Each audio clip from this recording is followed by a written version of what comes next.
Hello, everybody. How are we doing?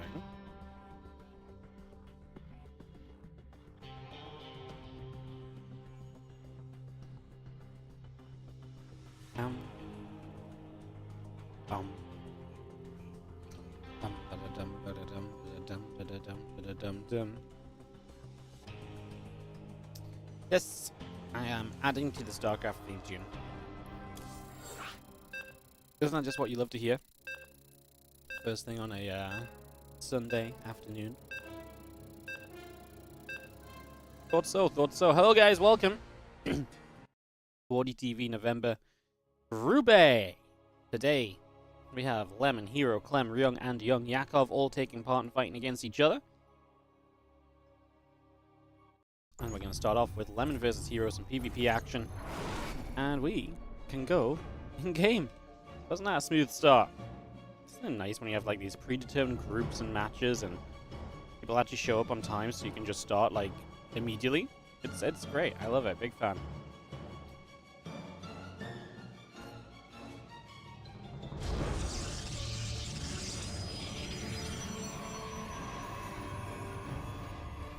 In the bottom right, I'm going to start things off with Happily Protoss player. Begin the day, we have Lemon.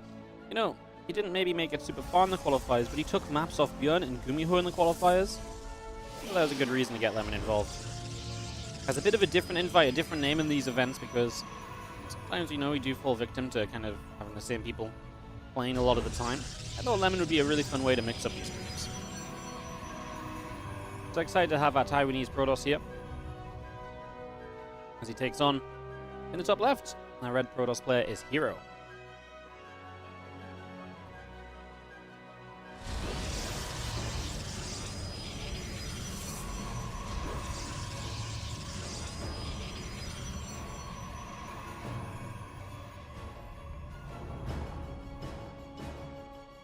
As we get this started, we'll see what happens. Whispers of Gold going to be our opening map today.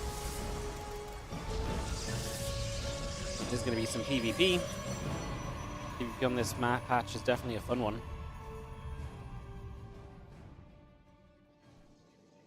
No battery overcharge genuinely does make it pretty intriguing. So we will see how things go. If life gives you lemons, you cut them in half and squeeze them. Go Hero. Yeah, I think Hero might be doing some lemon squeezing at some point.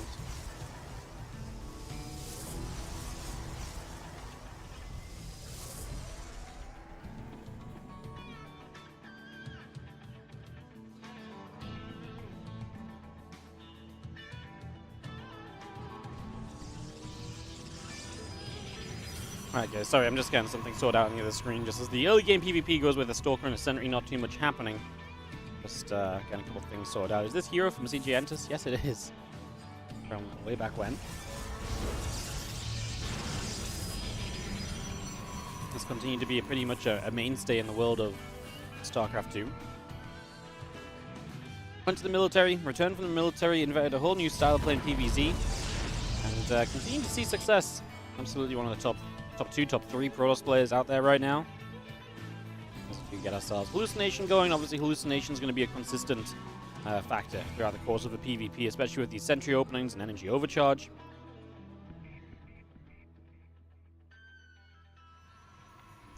So I expect to see quite a few of those.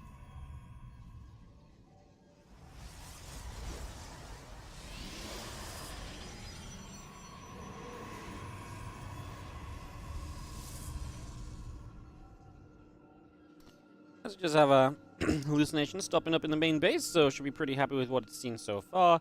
There's nothing super crazy just yet, right? Just able to get a scout off. Both players going Twilight, so we're going to mirror each other through these early stages. Both players get an expansion up.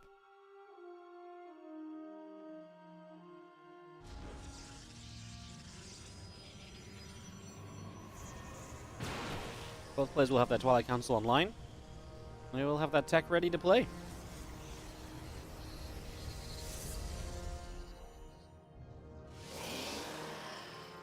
Link is building, and the Stalker producing the gateway number 3 being added on from Hero. That's one thing we don't have yet from Lemon. Third gateway is starting, so overall a mirrored game, but starting to see a little difference now in some timings.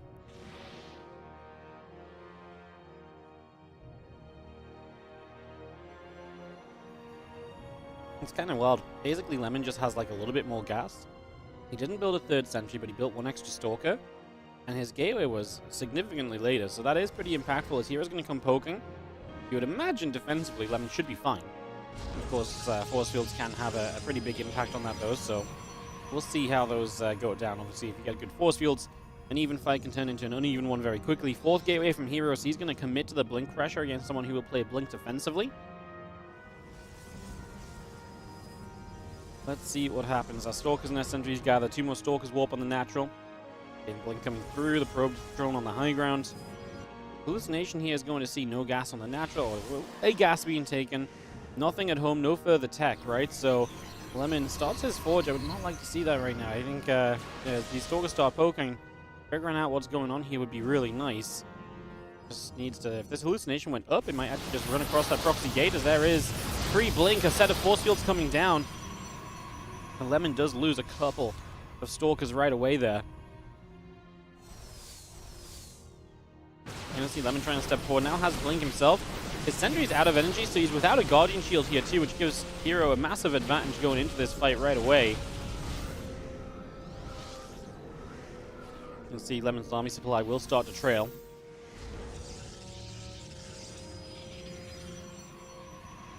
That is expected. As the hallucination fades, the Stalker's going to step up. So force field going down, a couple of Stalkers get pushed back. The next in the Robo Facility continuing on the line. So you have our couple more force fields coming into place. The extra Stalker's going to get warped in. And step forward once again here as we continue to blink backward.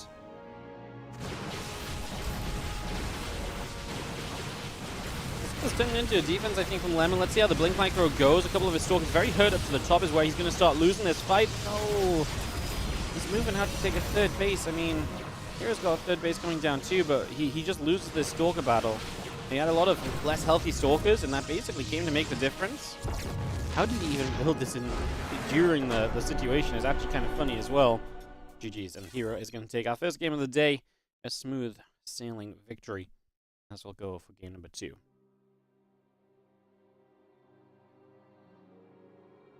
Alright, second map will be on Snowpiercer, so we'll get that hosted up and see if Lemon can get a bit of a better stand in the next round of this PvP. You don't grasp the format. There are 12 players, but 4 groups of 5 players. Will there be more? There's not 12 players, there's 20 players. They're just probably not announced yet on Wikipedia. Probably because I'm really struggling to get Zergs to play. One Zerg was too busy, the next Zerg was... Actually still hasn't replied to me, the next Zerg's going on holiday. I could really do with some Zerg players showing up. But, right now we are Zergless. Sadly. Not Zergless, but very limited on Zergs. So yeah, it's not a great day. I mean, we've got a Zerg per group. I'd like to see, like, maybe 2 Zergs in one of the groups, at least. But, here we are. Here we are. Players are ready. Let's dive into our second game of the day.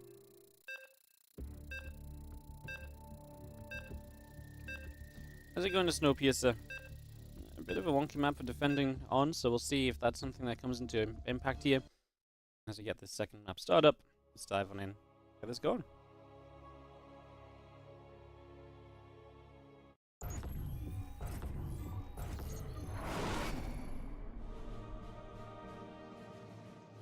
Top right down in game. As he just played very similarly to his opponent, but then was the defender and just had a couple things go wrong. Losing those first Stalkers to the force field's pretty rough. I think he didn't quite realize how aggressive Hero was being, and so did not defend as well as he could have done. It's Lemon in the upper right.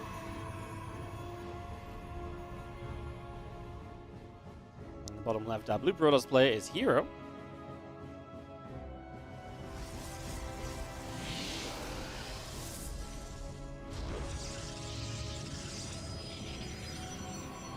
As we go into game number 2.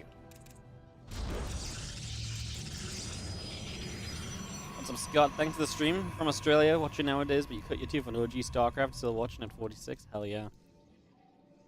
I will really stand by. I mean, obviously, I'll always say I'm biased in this, but I will really stand by the fact that StarCraft is absolutely one of the best viewer games.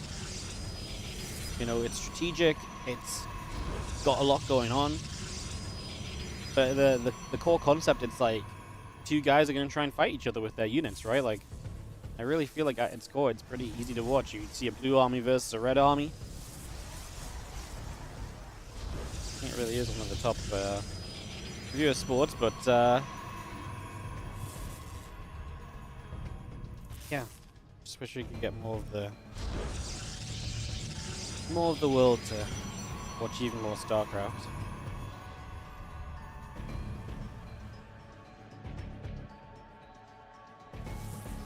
We have our probies. I'm going to move around a little bit. So the probes moving about, gate coming up, cybercore's coming through.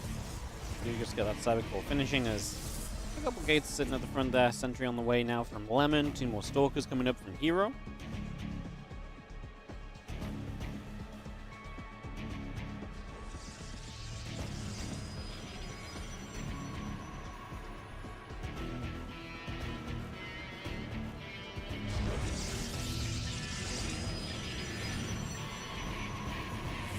Talon drops in. I was going to see the probe nibbling the other probe. And then the warp gate and the sentry continue. No, a couple stalkers coming through from Hero as well. Line of sight blockers chilling in place at the moment.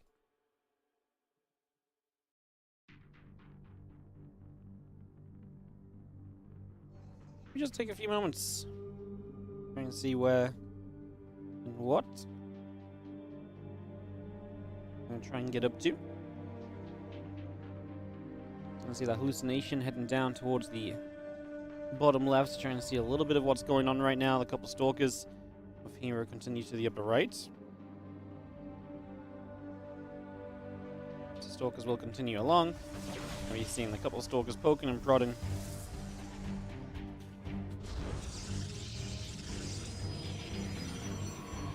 The Nexus is about to finish. Again, a couple stalkers coming up. Robo facility coming through. Battery on the way. Stalkers will fire. A couple of shots going back and forth. Sentry and Stalker will take some hits. Again, Hero being the aggressor in the early stages, trying to apply this pressure. This time Lemon has the Robo facility finishing, so he will be able to start up an Immortal straight away. I do not mind that he starts a second battery as well. Play it safe, I think, is an absolutely perfect way to approach this for the moment. Stalker's shooting. As we continue to go back and forth. 2 sentries going to show up from Hero as well. Cancel there. Sentry gets healed back up. We stay safe for now. There's going to be the battery on the way from Lemon, just on the naturals. He's going to get that battery coming up. The Immortal coming through. A couple more probes on the way out currently. Again, still got that blink in production from Hero also.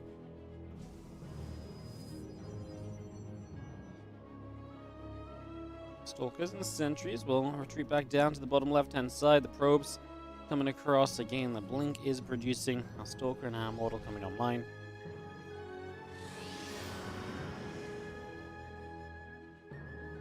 Yeah, Hero just going to fall all the way back, and this game will settle down for at least a few moments, so we'll take a little bit of chill time. Which means we're going to get through there, pick away at that pylon, try and knock that down.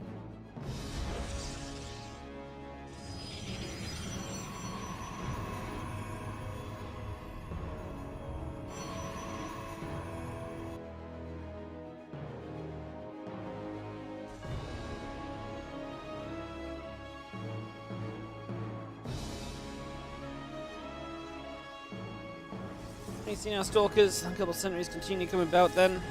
Do what we can for a few more moments as we make our way across.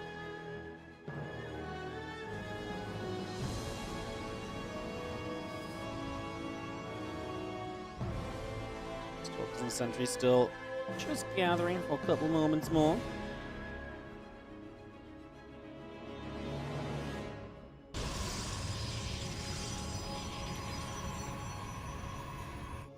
Extra structures continue up. Twilight and the Forge building. The Immortal coming out. A couple probes on the way. Gateway and the Robo facility coming online as well. So we continue to bring that into life here. As we do see our Stalkers playing cleanup on the bottom side.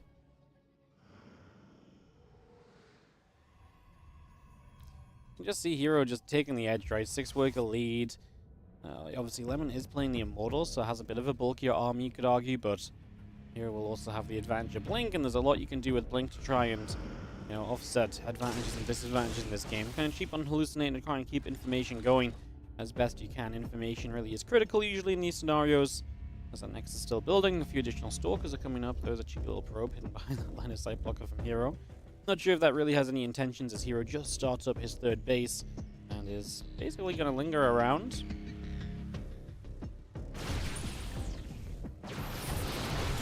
I see one Stalker going down, another Stalker going to get picked off. I mean, decent force fields being that Immortal is in trouble. I think I would have loved to see Lemon build a Prism.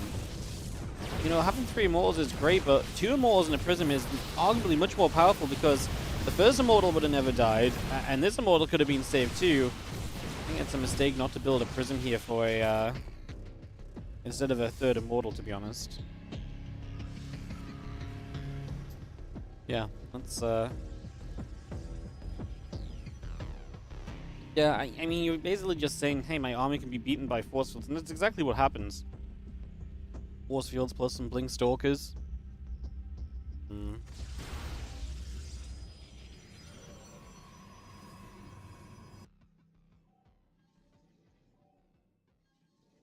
Next is setting up on the 3rd base. Units just going to gather from Lemon on the natural still. +1 attack is not far from being done. That's one advantage Lemon will have, but it's one of the few, especially considering that Hero is on a 3rd. And step up. Stalkers will take some shots. And Templar Archives already coming through on the side of Lemon, so we got that Templar Archives up. The additional gateways coming by. These Zealots join up toward the front as well, and a couple of pylons will also drop into place.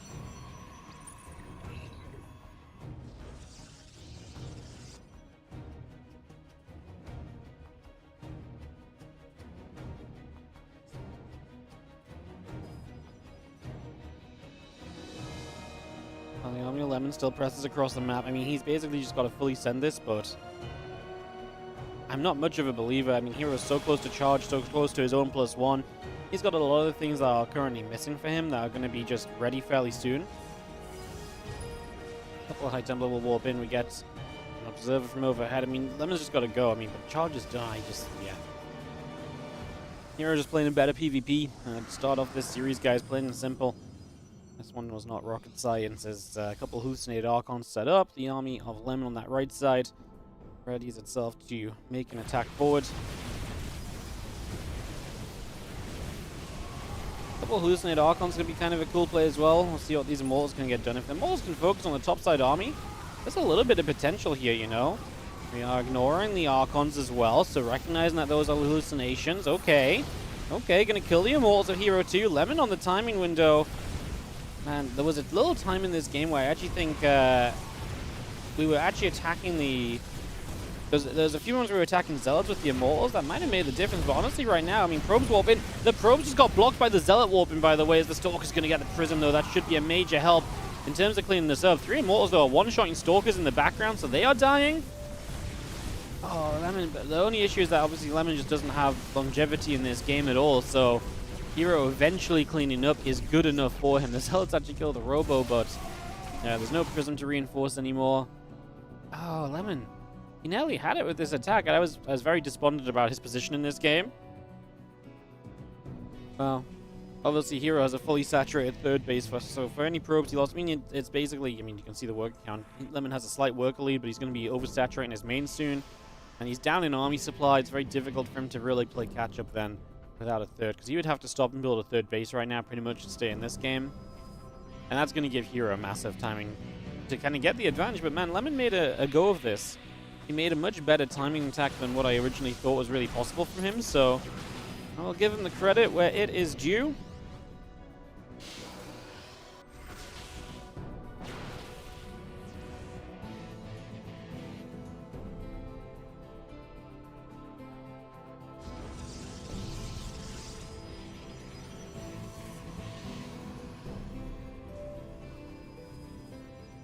Let's have ourselves an Archon plus 2 attack.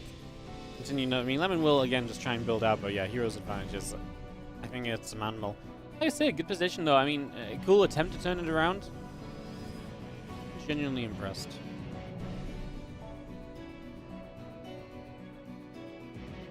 Genuinely impressed. Because like I say, I was just so believing that this one was kind of done and dusted already. But yeah, gave it a good go. Lemon had a timing window in mind.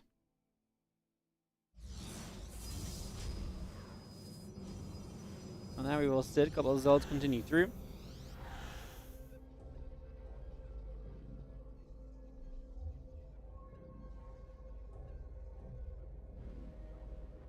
Heroes now coming across the map with that army supply advantage, which is obviously going to be very tough to overcome as we get ready to attack in. Zealots will start to charge up. A few Archons potentially can turn around and hit a lot of those Zealots as well.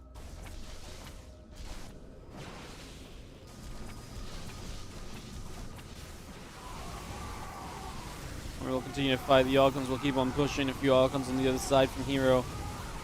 I mean, Lemon will make a decent attempt of a defense, as Archons will do a lot, but I mean, this is still a very difficult spot. Now he gets kind of overrun on the natural.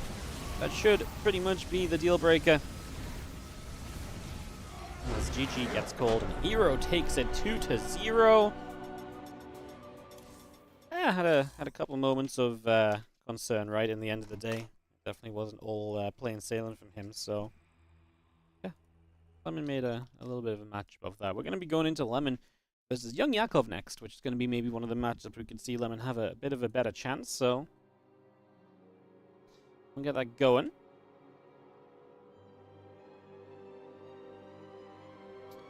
In just a couple of moments, wait for Lemon to pop out the game. We'll get those vetoes beginning.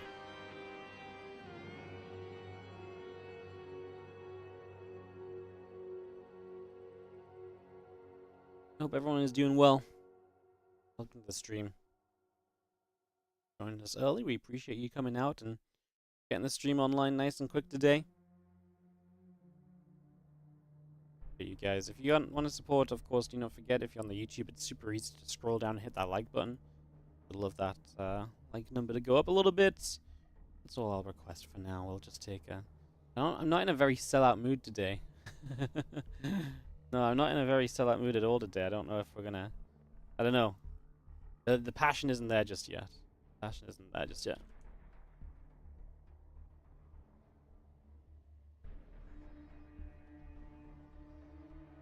Okay, we'll just get a slow start to the day is all. Just a little bit of a slow start to the day. That's all that's going on. So yeah, waiting for Yakov and Lemon to do some vetoes.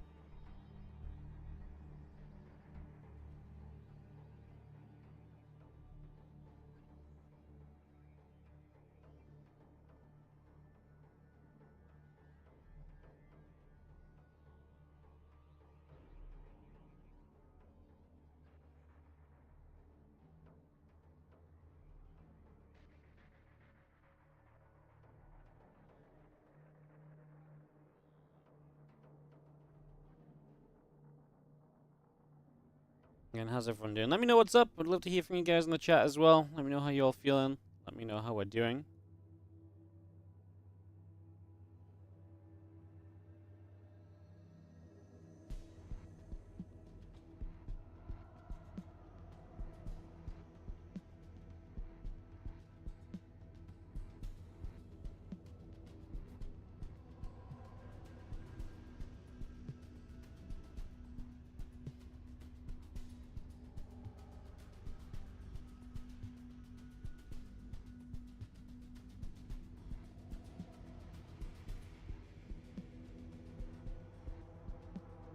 I got that veto coming in. It's going to be Ultra Love Vetoed Ounce. It's going to be one veto each, and then we just pick from the remaining 4 maps. 3 get picked, and 1 gets left behind.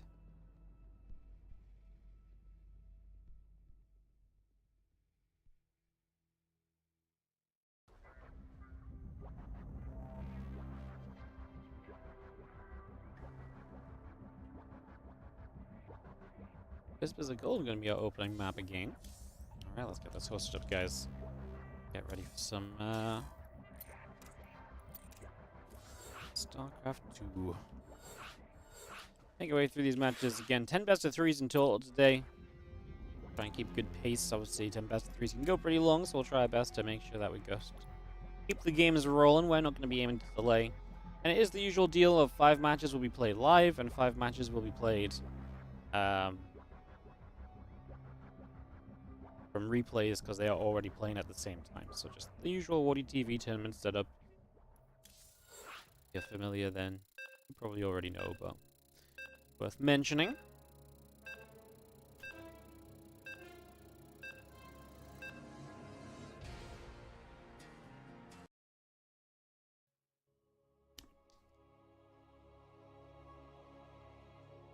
Jump into excuse me, game number 1 of this best of 3. I think this should be a fun one. This one should be between the 2 guys who are probably underdogs in this group, but yes, I think underdogs that don't necessarily have like a complete kind of no chance. I think there is competition from these guys to the others, so it'll be interesting to see how they do against one another.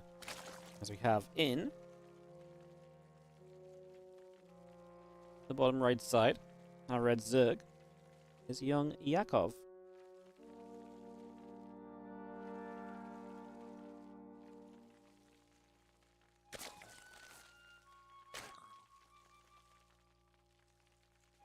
And in the top left, our blue Protoss is going to be Lemon. You know, I still don't know too much about Lemon. You know, if I had to kind of tell you what Lemon's playstyle is going to look like, yeah, I would not have too many guesses. I would say actually pretty standard. I think in general, Lemon is a player who does not really rely too heavily on the quirkiness and the cheesiness. Maybe sometimes a bit timing focused, right? But not, hey, I'm going to do a really weird build and catch you off guard, or, you know, anything along those lines necessarily. Yeah, it's actually been very fun to watch. I mean, his performance in that Age of Regionals where he really popped off the first time was extremely entertaining. Definitely a fun player to keep our eyes on.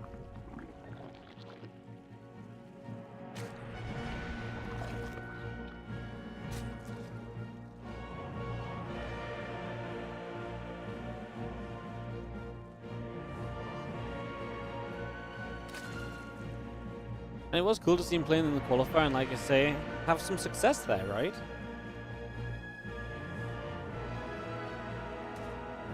Came in, took some maps off against a few guys. Like I say, it was kind of a, like I say, a fun play who was a little bit different to the norm for Invite. So good to have him here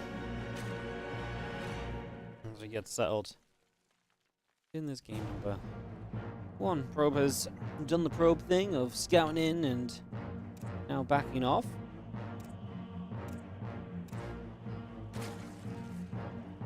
We'll just have our Stargate in production on the side of Lemon, so initial Stargate on the way through. Well, Ling's just going to pull to the front, and they're going to be able to start nibbling at that probie, so a little bit of damage can be dealt here in the first few moments. Again, Ling's be coming up, with the Queens and drones all coming about. Our hatchery starting on the side of YoungYakov, and there is a drone in production from Yakov as well, making a couple. But yeah, with the Stargate on the way, Lemon definitely living by the concept of let's play fairly standard, let's not go too crazy, which is, you know, a big part kind of what we expected as well.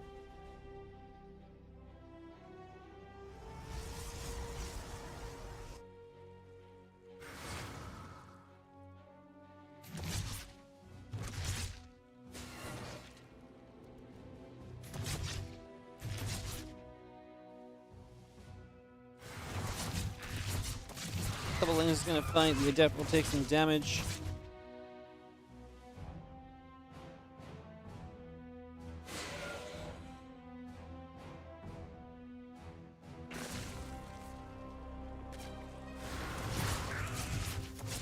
So that's going to actually go through for a couple of drones. So I'm going to be able to get a 3rd drone here. That's pretty nice. 3 drones, no mining time lost, but 3 drones are pretty decent, so can't be too upset about that one.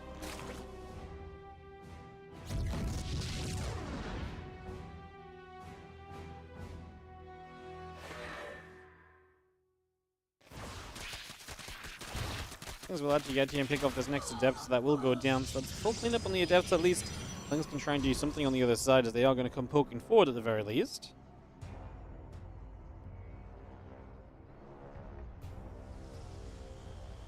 Charlie Council coming through.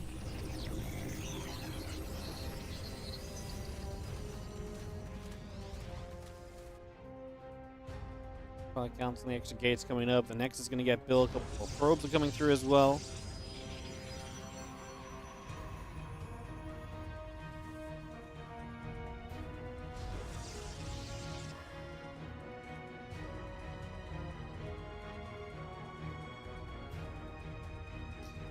Resident Enclaves, Chrono boosting about, Rong coming in, 8 additional drones in production. And gonna get our extra gates, continue to build as well. Nice of 9, my man, how you doing? Thank you so much for the 75-month resub.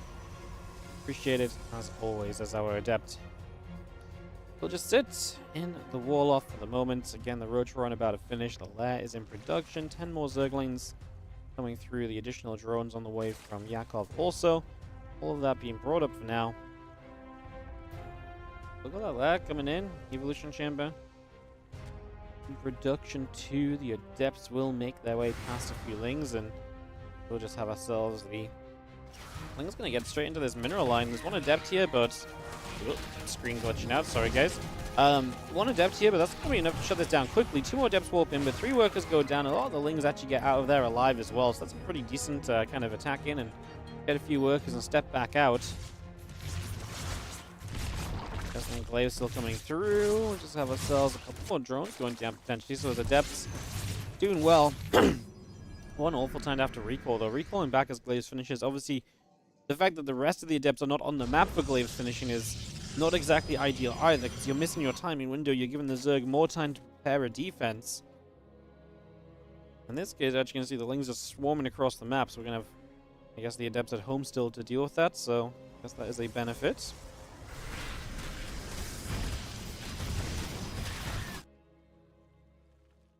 6 pros going down as those Lings just hit that third base. So definitely time for Lemon to succeed over here. 8 Roaches on the way, but they're not ready yet. We're just going to give you some timing to get damage done. First couple of Queens go down. Going to cancel that Shade. Sit on the third base. Don't hate it. I mean, a few Roaches here, but we should be able to start getting rid of those. Did not get any drones here because obviously attacking units still. Transfusion on that Roach. A few more depth showing up as well. I do not hate this Shade. Chase down those units. Maybe grab another Roach. The problem is the Roaches are so separated. Gonna go for the Queen. Again, good drone pull. We've minimized drone losses so far. We're only at 3. Some of the drones starting to drop to half HP as they eat a single Adept shot. Oh, I love this. Some Adepts into the third base. We chase up into the main as well. This is where it maybe gets a little out of hand for YoungYakov. No target fire there, though. And he's going to re-target a different Roach. Oh, my goodness. Golly, Lemon's missing so much opportunity. I think he should have been able to have way more damage done than this. And in the end, he is going to start getting there. Yakov is going to continue to trail in the defense as 21, 22 drones go down. Just felt like there was so much opportunity to do damage before now as well. So I feel like Yakov is a little bit fortunate that this wasn't even worse. But obviously, this is terrible amounts of damage. And the Adepts will keep on shading. We're going to lose every single Adept.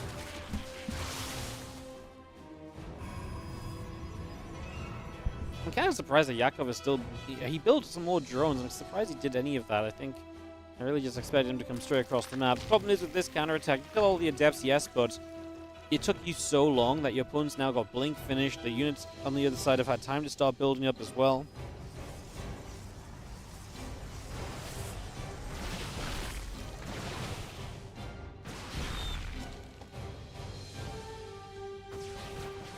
Keep moving about. Just going to see our Roach Ravager coming forwards as well. Those Stalkers will step away.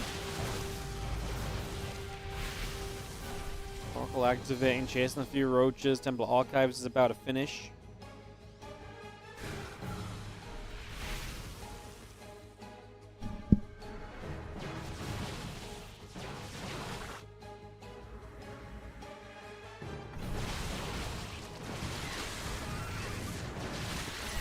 This one gets denied as the Roach Ravager will try and come up here. The Stalkers obviously typically should be able to blink away, but on cooldown for a few seconds there as Lemon has to eat some of those shots.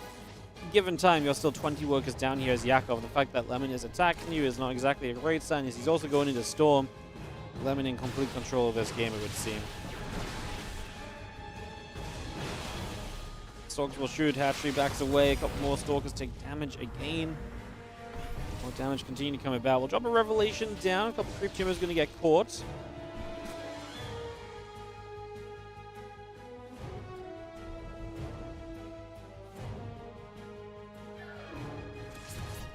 Storm continues to produce. So again, as soon as Storm comes up, this Lemon army gets so much better than it already is. This game really continues to go heavily in his favor as just getting the damage done early with those adepts, putting himself in a good position. Storm about halfway done. We're actually going to see the Swarm Host on the way up as well on the side of Yakov, which I do not hate as a oh crap, I'm not in a great spot. Let's maybe try and turn this around a little.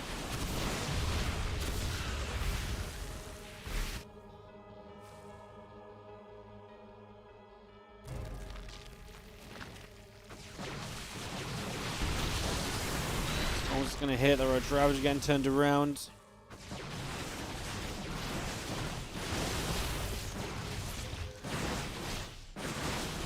So we'll get rid of the hatchery again. The Roach Ravage will continue to step up. A couple more Crystal Files coming through as well.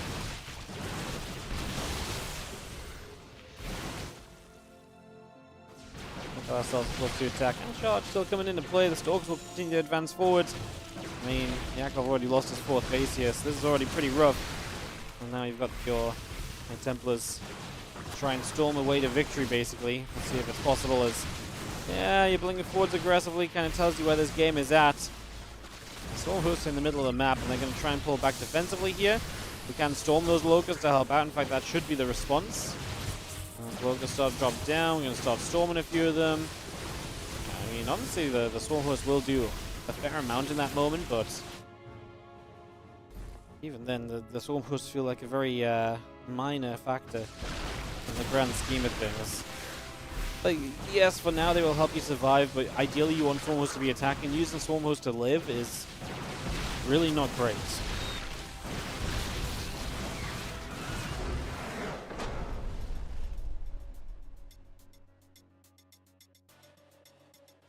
Lemon is going to be taking the first game as Yakov taps out, and we are going to see our Protoss able to take a victory on the opening map here. The second map will be Ley Lines as Lemon will look to go and win his second.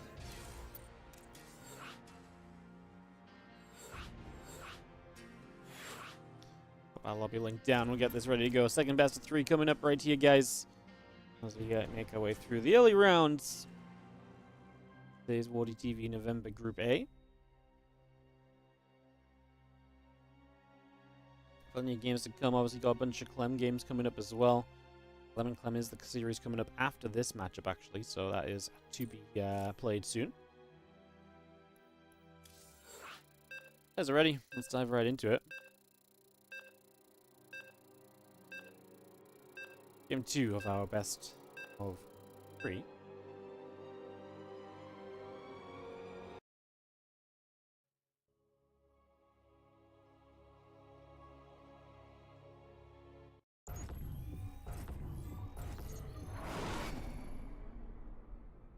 In the bottom left, our blue Zerg. Getting control of those adepts. That opening game, this is going to be YoungYakov.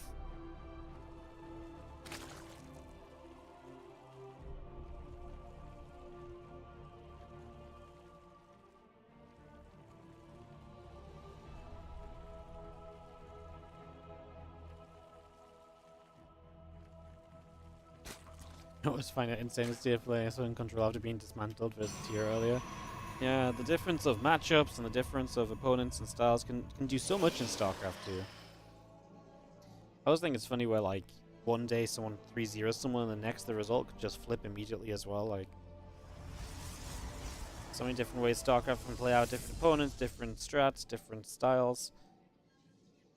Beautiful thing. Lemon is in the top right. He is our Red Protoss leading this series currently.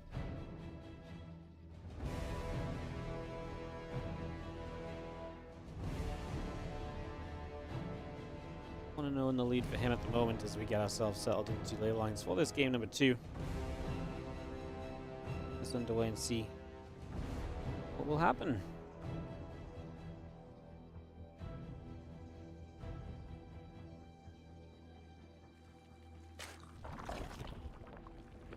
An extractor started in the main base. Yakov setting up over there.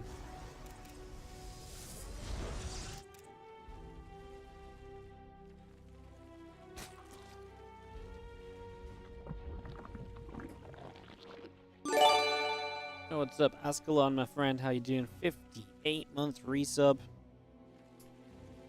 Appreciate it as always. Hope you're doing great, and thank you for continuing to support. Thank you so much.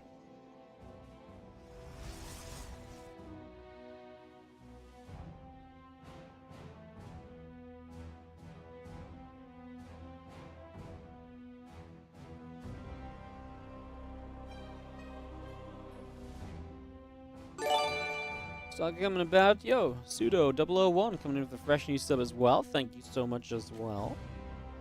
Appreciate it. There's a couple links come chasing through the pylon. Gonna be in some trouble there immediately.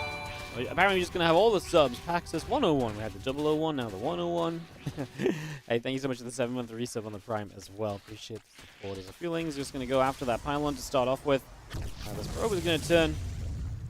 And we can just continue to block this for a little bit. So again, trying to make life as difficult as possible on the opposing side.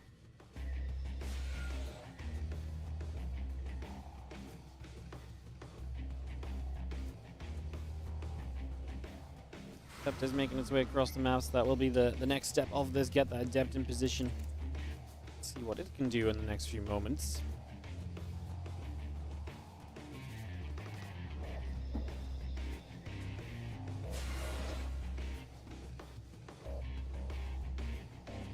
I'm just going to open with the Stargate here with the Oracle again. We'll see what he does on the follow-up.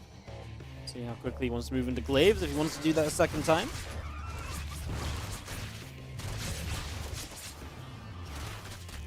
Things got to wrap around. Just going to see the one rat Adept going down already.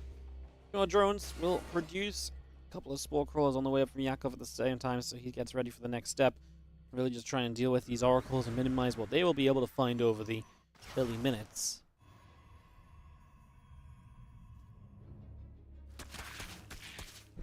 Lings will go after a probe. The Oracle will activate, chase the Lings back a little bit. And Spore Crawlers, drones, and queens all producing through.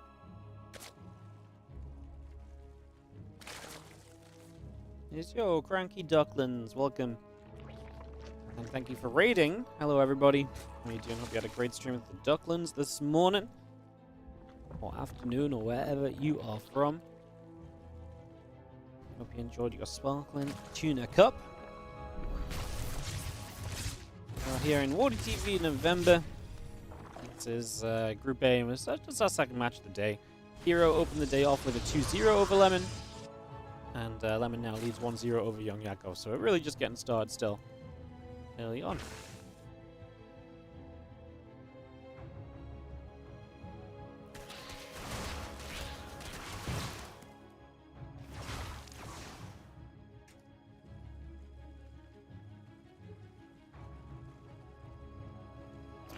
Black Council and Forge still building up. The Nexus on the way. The couple of gates building. Again, Rotor and Lair all coming through as well from Yakov at the moment. A couple of extractors coming with this.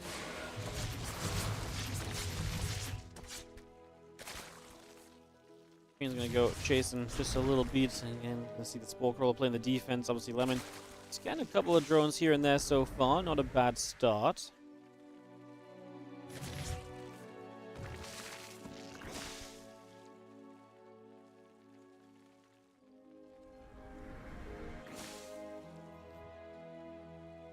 And +1 and Blink both coming up. A couple gateways still being taken on as well.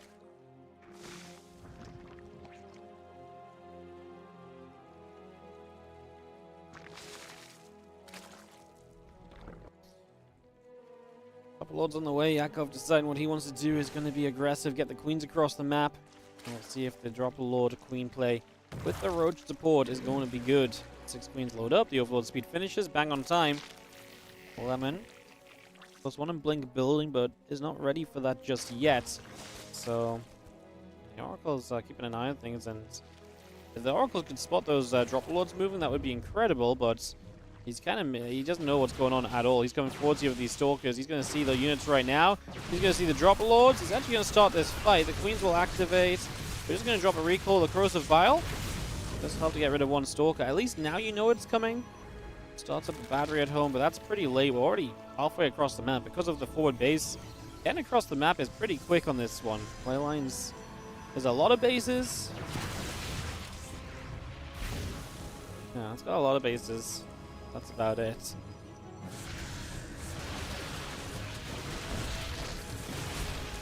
You know, Roach Ravage is going to be here. A couple of Stalkers going to jump through. I mean, a couple of Stasis Wards on the Lings initially. The battery is going to eat some biles. We can actually get rid of a Ravager there. Yakov putting a lot of damage onto the Nexus. We're going to do some healing. We continue to blink back. Another Stasis getting going. The Ling's going to jump through as well. I feel like Lemon is not far from defending this. He just needs to keep these Stalkers alive a little bit longer. Oracle's active in. They're going to run out of energy here. More Stalkers coming from the natural. Our third base taking a lot of damage too. We just need to keep these Stalkers alive. I mean, the Ling count is running low. The Nexus is not dead yet. Where are we at on battery overcharge? And it's a little bit of ways on cooldown still, as we will lose this Nexus. So the third base goes down. Creep Tumor is there as well, by the way, so we actually are going to need some detection, a Revelation to clean this creep up and retake the third. Stalkers just aren't doing enough, are they?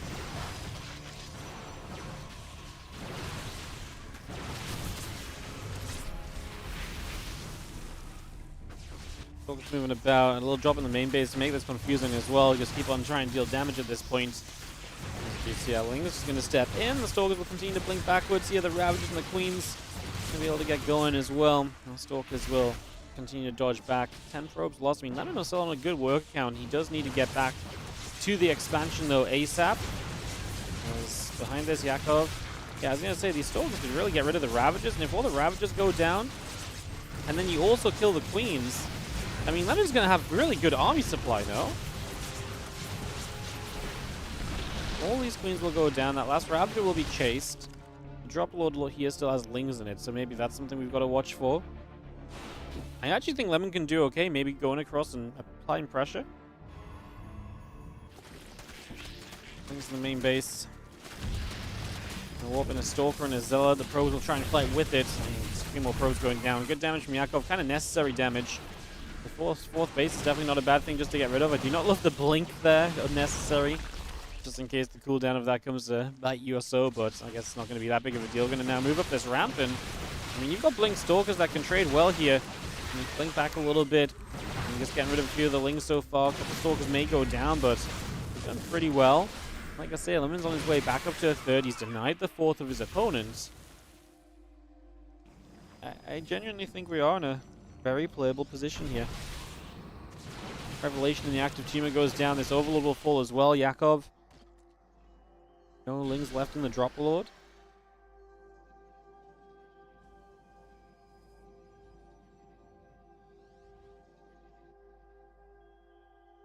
One more creep in this position. We're just going to clean that out to make sure the creep doesn't continue. Infestation pit starts up on the side of Yakov, so we get that on the go. Get the infestation pit started.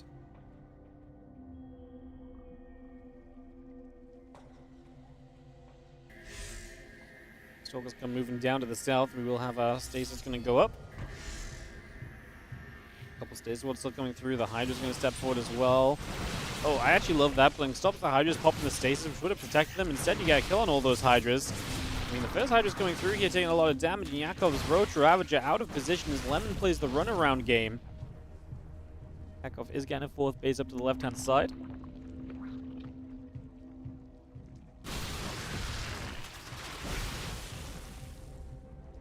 More Corrosive Valves coming through, gonna blink forward again. The Roach Ravager looking here to take some shots. Stalker getting picked away at 2.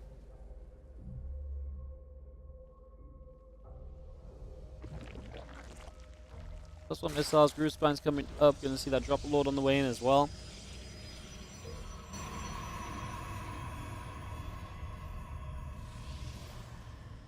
There's the Drop Lord continuing to come about. The Lurker Den coming up, Groove Spines and +1 missiles on the way in.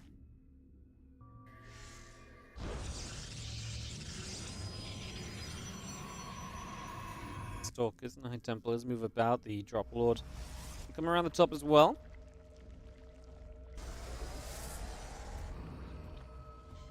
Drops the Revelation onto that hatch on the left side. The Stalkers are still going to step on through.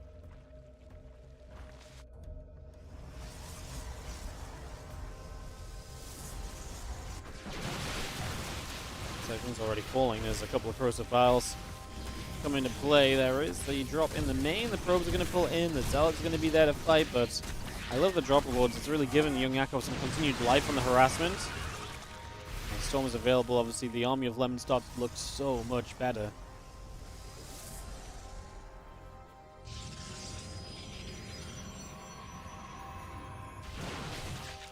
Team is going down. A few Zerglings getting picked apart. Roach Ravage will step up again. The Lurkers will burrow. Gonna unburrow and perhaps go elsewhere. You're seeing the fleet peeking coming up. So we're gonna have later game tech available for Lemon too. Against the Lurkers, getting into Tempest, not a bad choice. Of course, nice to see YoungYakov get into Lurkers himself, able to keep that tech tree moving along for himself is a major positive. As we'll step back and forth here. A couple more lings go down. That Lurker gets targeted as well. Good storms across the Roach Ravager.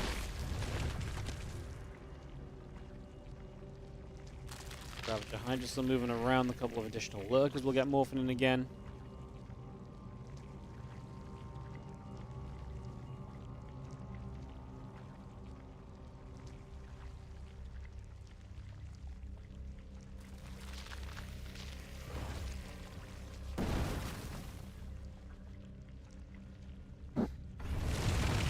Another Revelation getting positioned. A couple Lurkers are going to be there. Some more shots coming through.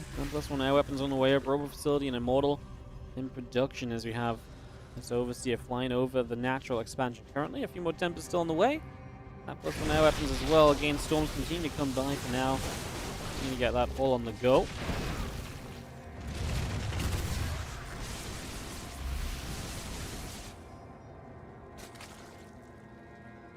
Tempests really do just so much in this game, especially on this map as well, because if you're in this position with Tempest, you can hit this base as well, right? So you can already put pressure on from some easier positions. Definitely helps.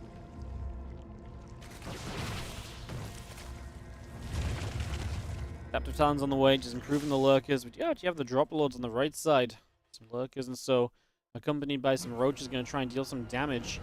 Making their way across here. Stalkers are blinking back as we try and get defensive. See what actually we have a lot of units on the natural, so they're going to be able to come through. They're going to be able to deal with the units off the Drop Lords, so that shouldn't be too much of an issue. The Tempest in the main base as well, yeah, there shouldn't be that much of a problem. One Lurker dies as it burrows. The Revelation is immediate. It's becoming a very easy cleanup there. However, we do start to take position with these units now on the 4th phase. How much of an issue is that? A couple High Templar in the front getting shot down by the Lurker fire. We do have more storms, but it's about getting them in range as the Lurkers do get revelated. A lot of probes going down. This Nexus is going to take an absolute beating. You're going to have to come through and fight this sooner rather than later if you want to keep it alive. This is an issue. I think we're actually going to lose the Nexus. The 4th is going to go down from Lemon as Yakov just got into position. We are going to come in. Oh my goodness, the 4th is going to die last second, but it means you lose everything as we do need detection here. He's, yeah, okay, we've got an Observer. Those Lurkers were getting a good few additional shots off. Big thing that Lemon lost was his High Templars. That was the messy part. He lost a lot of HTs, and that's a lot of Stormy Boys that he would have liked to have had regaining energy already at this point in time. Instead, you're going to be without them.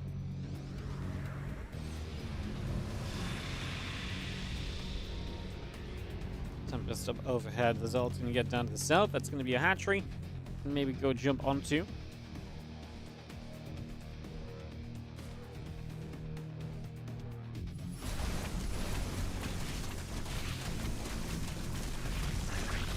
Let's dive straight onto that hatch. That will get killed.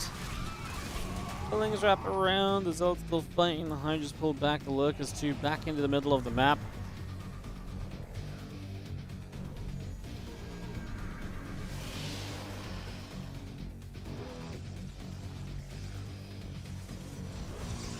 Lings pulled back to the right. Just going to be seeing the Stalkers and Tempests and Archons up on the top.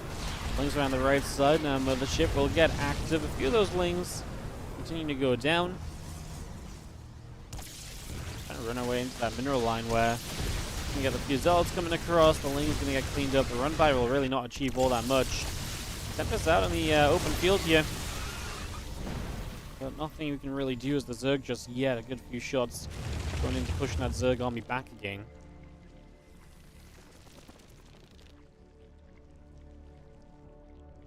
Why does the luminous energy in the balls of a Tempest cast a shadow?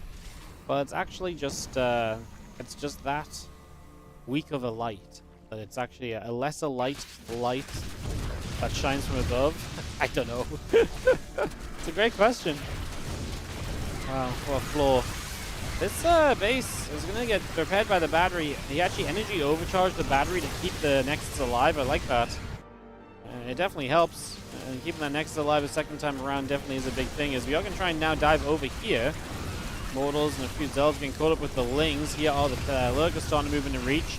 time up on the ramp. We're going to dash forward with the Hydras. A little bit of dash play, trying to get in position. The army from the top side, Tempest and all sorts, continue to push through. Hydras and Lurkers still taking a lot of damage. Storm's available. It's just about dealing with these Lurkers once they're in position. But, I mean, we've got enough Tempest to do this easily, right? And yes, we do. The Lurkers have to unburrow. They have to run away. This is looking very good for Lemon here. 18 minutes on ley lines. I think Lemon is on his way to victory here in this game, too. Looking very good for him at the moment as our Wings Hydras move up the left side. He's going to go after those Zealots.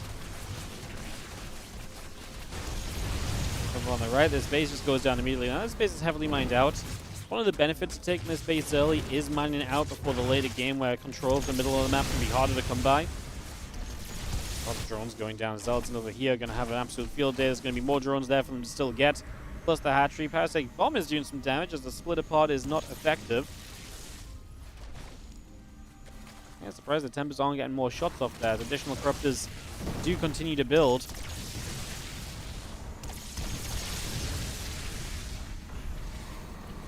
Just going to take some shots once again as these Lurkers are going to dive forward. Good Storm on the Lurkers. Hydras as well will chase through. The Corruptors and Vipers come in. Good feedbacks. I mean, this is going to be the Corruptors' attempt to play cleanup, but I just don't even know if it matters. The ground army of Lemon is so good right now, and even if the Corruptors win in the skies, the ground army of Lemon is going to completely overrun Yakov on the ground, so there's a handful of Corruptors left against Stormed. Yakov's type in GG's. There's no dodging being done, and Lemon will take 2-0 victory. What a bounce back from Lemon. Loses to Hero, but comes straight in confidently against YoungYakov. Now plays Clem in the next matchup, so we'll get that Clem-Lemon match ready to go in a couple moments. Get this ready to rumble. So Clem versus Lemon. Gonna go through, like I say, all the Lemon matches to start the day. Clem, Lemon, then Lemon versus Ryung. So a couple TVPs coming up, and then we'll go from there. Hero Clem is actually scheduled as Series 5 right now, so that is obviously looking to be exciting. We always love a bit of Clem Hero, even if Clem really has gotten the better of Hero multiple times over as of late. Fun matchup there. Again, cool to see someone like Lemon kind of coming in. I'm not going to say newcomer to our events, but someone we don't have in every event and showing us that he can absolutely stand up and be a big factor, be a big game changer. Actually winning against YoungYakov, I think, is very impressive.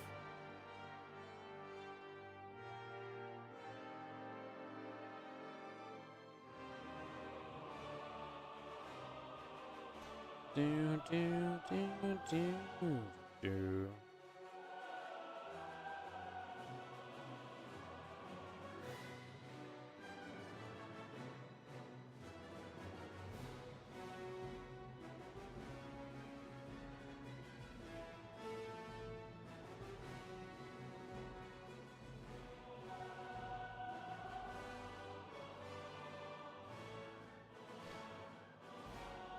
I'm just going to relog, guys, so he'll just take a couple moments and we'll get back on track as he does get himself the win.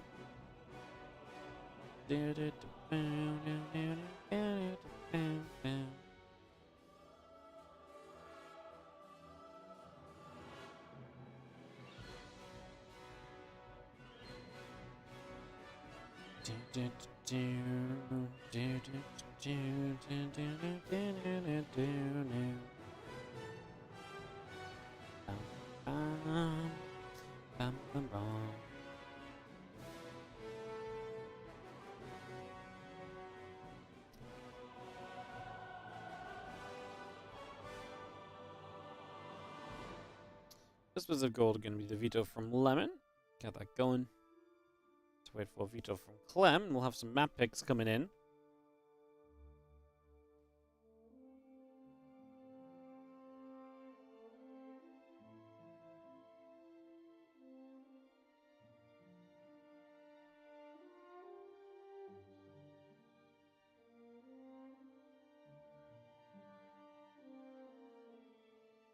Sorry, my eyes are tired today. I don't know why. I actually had a pretty good sleep last night. Woke up on my own accord, didn't get, attacked by Ellie, like sometimes happens, and I just... I don't know. I almost feel like I slept too good, and now my brain, my eyes and my brain are like, ooh, just in sleepy mode. Struggling to get going today. Struggling to get going. Waiting for Clem to make a veto, guys. One veto from Clem, and we will continue.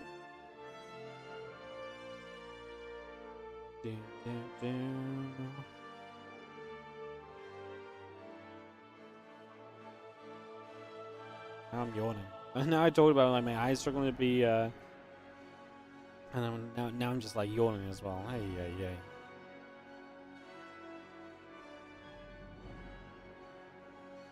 Mr. Clem, make sure he's seen that we are good to go. So yeah, Clem vs Lemon, Lemon vs Ryung coming up. Those are the next couple of matches. And we'll go from there. Sounds good.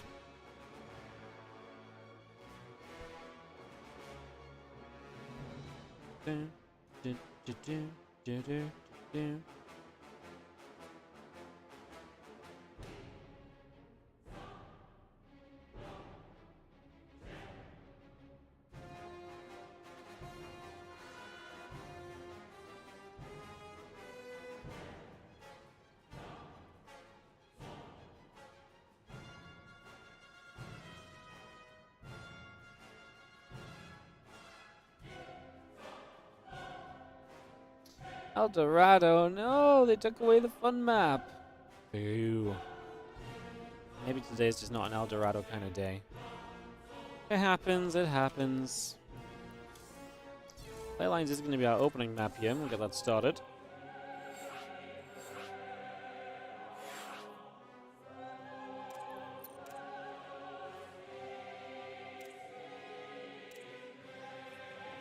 Falling down and get this ready.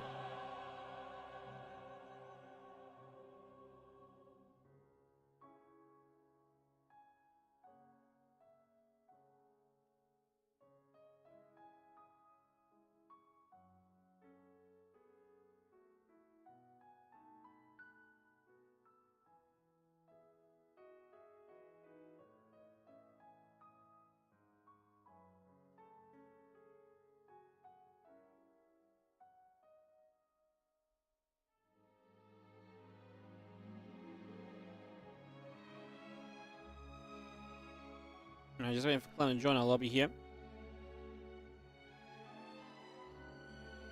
If you start playing this now, how long till you get to have fun and how long till you get good? You can have fun with StarCraft pretty much straight away.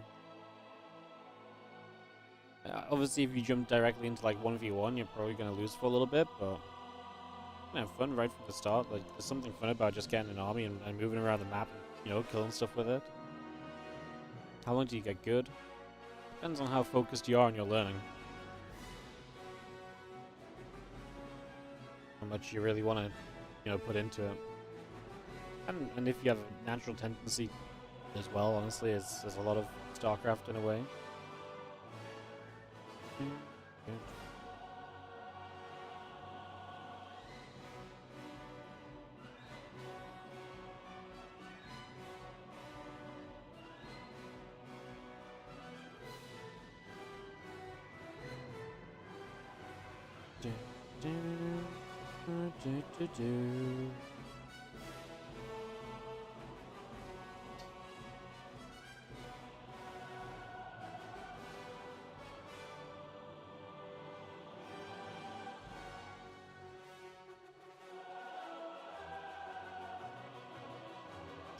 Just confirming our second map here and get this going. Take a moment. Guys, ready? Let's jump into ley lines. Alright guys, let's get going. Thank you for a little bit of patience just between games. Obviously sometimes videos just take a moment or so. Players BRB and stuff, but keep the games rolling. We got 10 best of 3s to get through, so we're not delaying. We are just going to keep the games rolling on out. Lemon vs Clem up next here as we head to ley lines for this map. Let's get this underway. In the bottom left, our red Terran player representing Team Liquid. We have ourselves Clem. Takes on the blue Protoss in the top right corner of the map as well. We have Lemon. Kick this off and get this ready to go. Game number 1 of our best of 3. we'll see how this goes. Obviously, Lemon will be an underdog, but he's had his best matchups against Terran players in the qualifiers, so gets me a little bit excited at the very least. Let's see if there's maybe some potential for an upset. I wouldn't say it's an impossibility. Definitely some chances.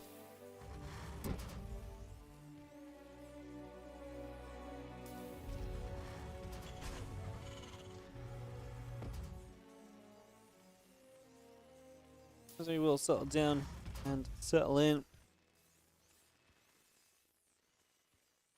Okay, we're coming about. Probe on the way up. It's going to be seen our racks and our gas coming through as well, so all of that continues into action at the moment. Getting started here early on.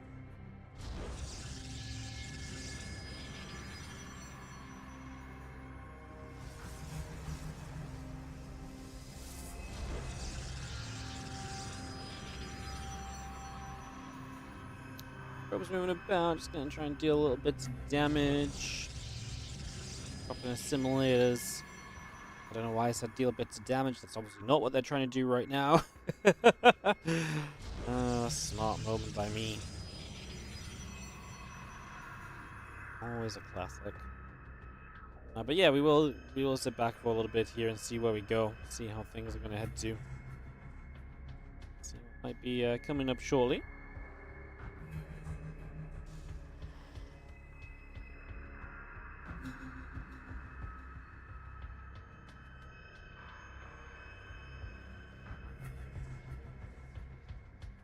You're seeing that Reaper coming about. The probe is going to get back across over to the sides.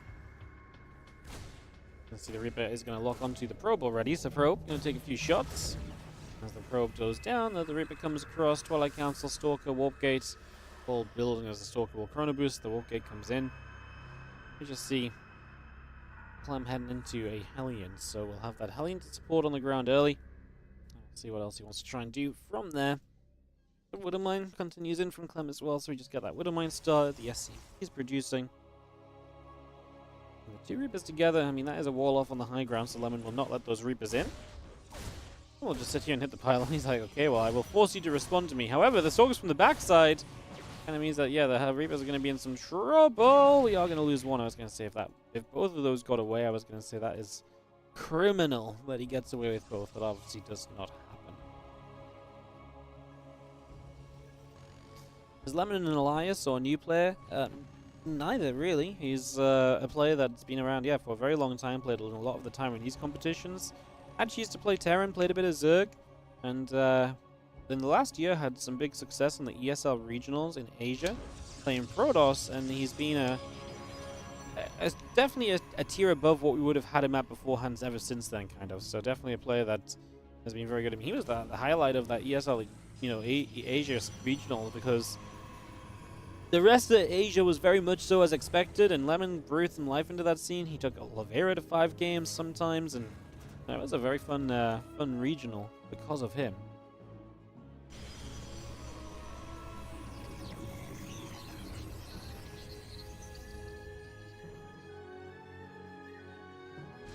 Link is about to finish up on Robo Facility, Gateway, and Probes all coming up as well.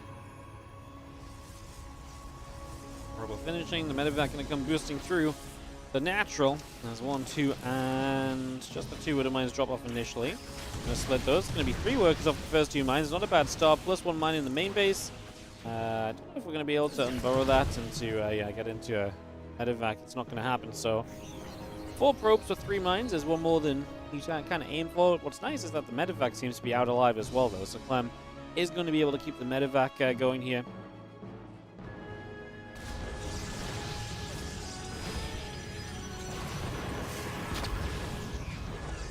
Yes, she's focused coming through.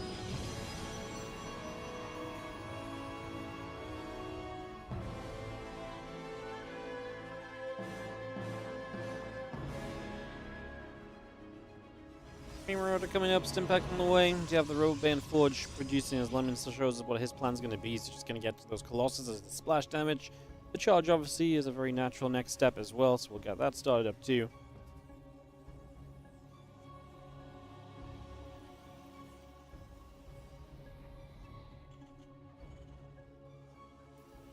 We will see where we go as we take a few moments. Set up right now. Auto turret gonna go down already. Gonna get placed.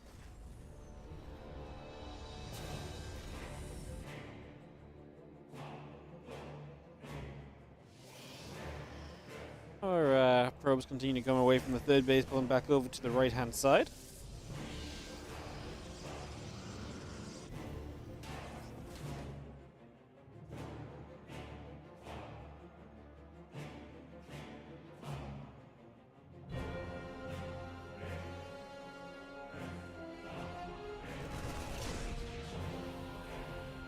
There's the hallucination moving about a little bit as well. We continue to set up for a little while.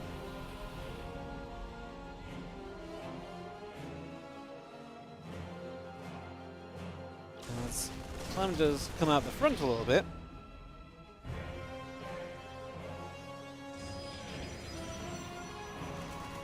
Just gonna go moving out over there. Taking a little bit of time. Travel into this as obviously again Colossus and extended thermal lens is on the way, so that's going to be something we continue to get going. Extra Zealots warping in, again Colossus, +1 and extended thermal lens all continuing to come about as well. Hallucination, gonna fire a shot or two off on the Raven.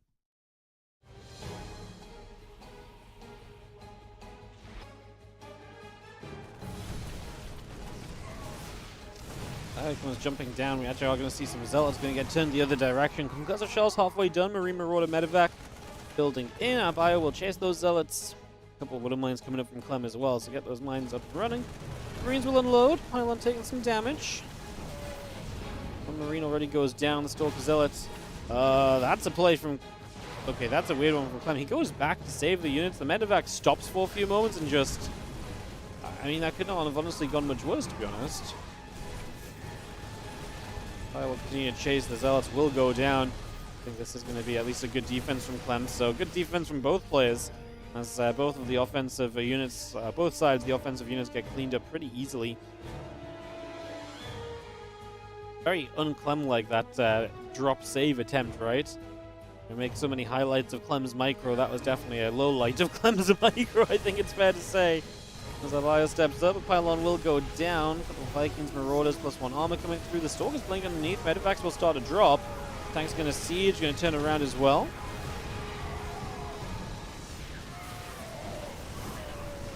This is a wild fight because Clem actually turns around, gets the Colossus, but he's going to lose everything. The army from Lemon is going to be good enough to actually see this through the other side. So Lemon is going to come out and win that fight. The bio of Clem still pushing into the center. A couple of Zealots there are going to take some shots. The Viking will take damage as well.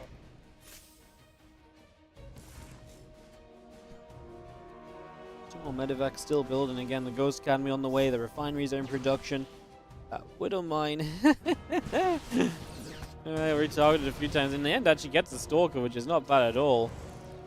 As we are going to see the Widow Mine back a little bit further as well. Wow, what a fight for Lemon.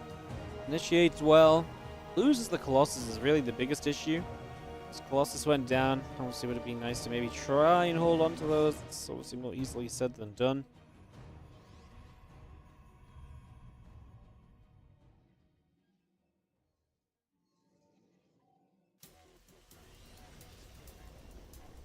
Continue to settle as we just have the factory going to move off of the reactor. Going to make a little bit of space, so just pulling away over to the sides.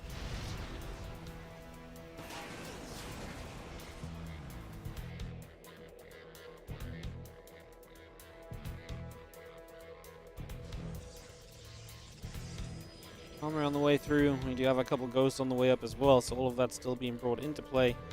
Take a little bit of time here to just settle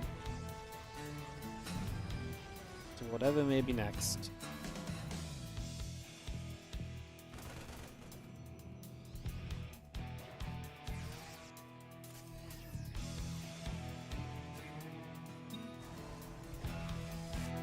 Marine's still moving. We have our 2-2 upgrades on the way about. A couple of ghosts on the way. Obviously Clem improving his army composition with those ghosts in a big, in a major way, as we are just going to go and get ourselves the pylon. Clem's the strongest Taiwanese player at this point. Yeah, I think so. Probably him and Rex. Rex is... I mean, we don't really see Nice play anymore. So in terms of guys that are playing actively, maybe him and Rex, but maybe Nice if he actually came back and played a little bit extra. Would kind of, regain the top of the scene. Wouldn't be too unusual as... Good shut down from Lemon here. He's going to chase this army of Clem away, so Clem having to pull back. Like I say, this was a the matchup where Lemon looked the best in the qualifiers. A map off Gumiho, a map off Bjorn. Definitely no doubt in that his PVT has potential.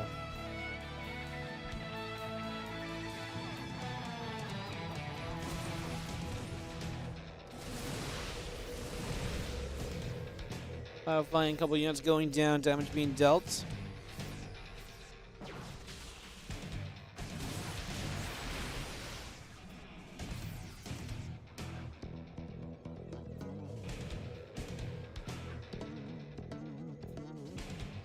Gets back to the center. Disruptor popping up. +3 attackers on the way. Another Widowmine going to fire into those Zealots. Does a great job. The Stalkers will get turned back one more time as the T2 upgrade still coming up. They're going to complete shortly. The +1 ship weapons is also in production from Clem. 2 Medivacs boost out over to the right-hand side.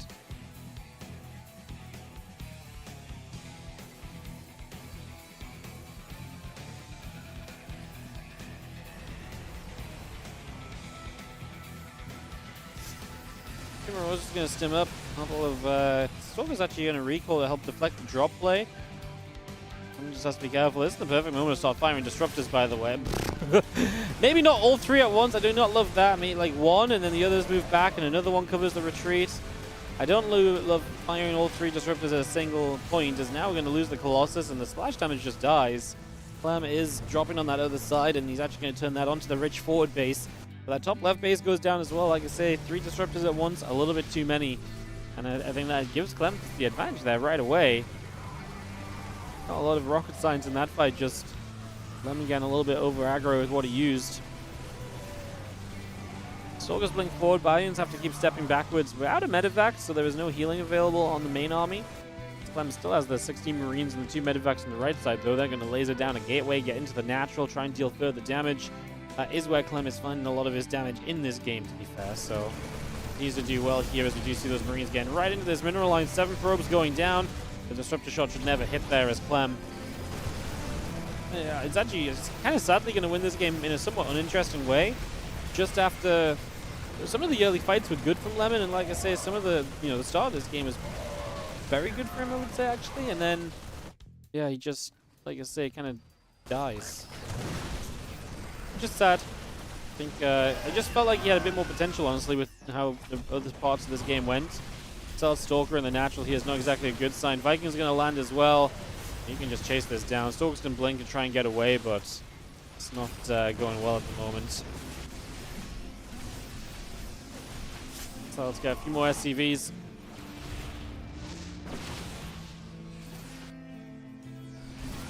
Game move about. He's going to be seeing a couple Zods. Going to go down as well. Another disruptor shot flies, but does not land. GG, says Lemon. Like I said, kind of a disappointing ending, and only because I felt like Lemon had a better position to play from in the first place. I felt like he had some hope. He had some potential. I was ready, and just fizzled out, right? Just kind of fizzled out, unfortunately. A little sad. As we go to Snowpiercer for game number 2.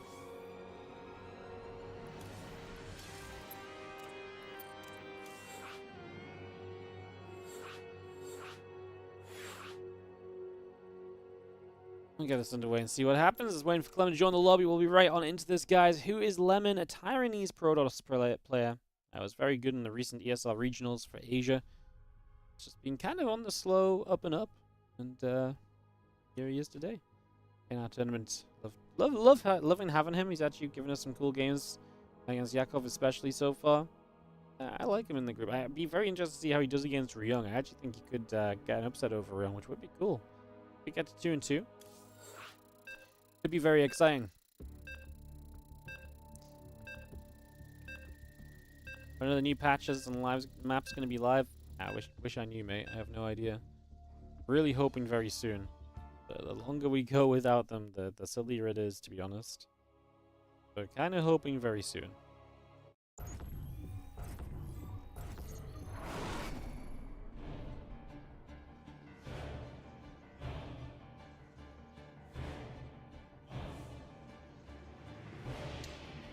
let's go into this game number 2, as we have got in the bottom left-hand side our blue Protoss player. It is going to be down a game. Lemon taking on the red Terran. In the top right, we have Clem.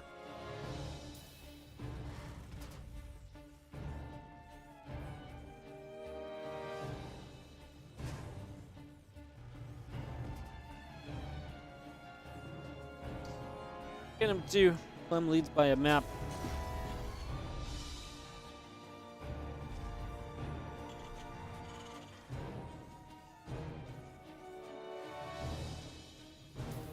Let's see what happens as we go into the second game. Snowpiercer map as well. It's definitely a weird one. This one, I feel like it's almost always becoming the choice of the Terrans. The bases are far apart, which Terrans like because they can put good positions. They can pull the Protoss apart earlier in the game where the Protoss needs to try and set up.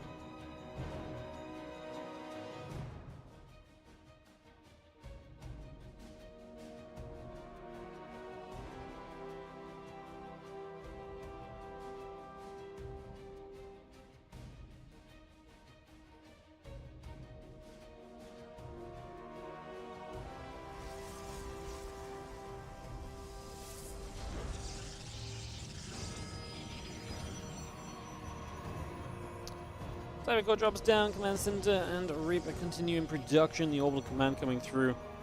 Let's take a few moments here to settle into some early stages.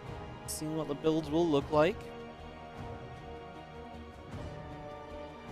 See what our plans will be.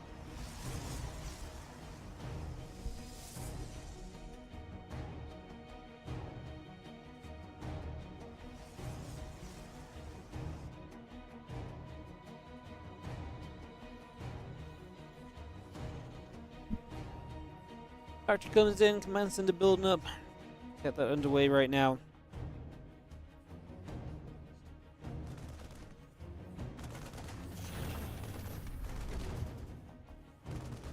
He's gonna get that. Probe is gonna fall.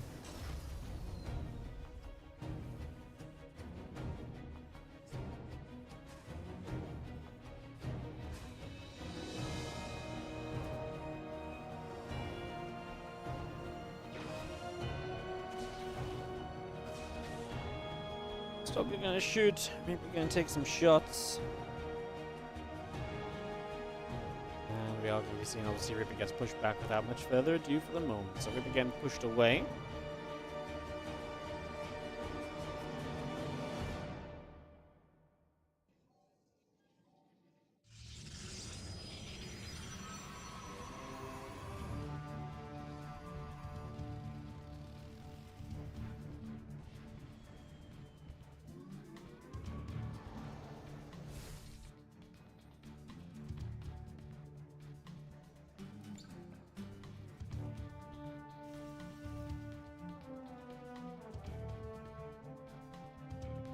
Hallian just going to move about. It's going to be seeing them probe. Stalker continuing over. Hallian going to get there. Probe will take some more shots.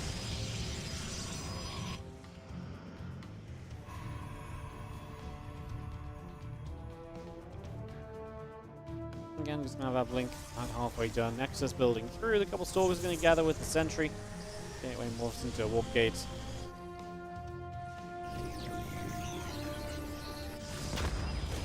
Going to try and bounce into the main base. That will not be allowed to happen. The Liberator and a couple of Marines still building up here on the side of Clem.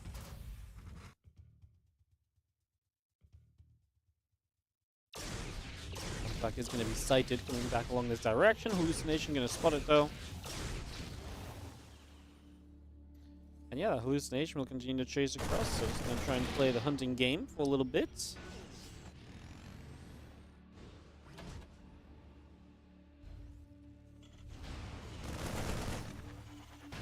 It's going to be there as well, and it's going to again continue to zone as Clem. Obviously, we'll be hoping for a bit of a better opening to what we saw last time from him. We'll see how it goes as we continue to move around. The Tech Lab coming up, Brax coming through, Siege Tank is building as well.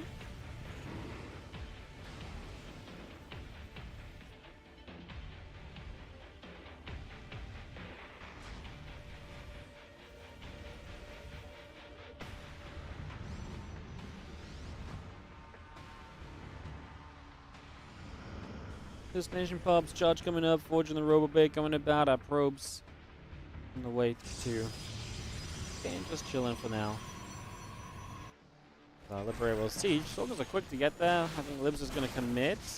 Hits the Stalker, hits the Sentry, finally gets a probe. One probe in the end. And some damages. The Reaper Hellion, though, in the natural could actually get some damage done. Hits the probe on the exit so far. Did not love that, as now we're actually going to get Marines and a tank on the third base. Widow Mine drop into the main as Clem is just going to hit you everywhere. Clement is going to just about get away there from the Widow Mines. On the natural, the Reaper Hellion got cleaned up, and on the third base, that's where Clem is going to succeed. That's why you do not have enough in position in time.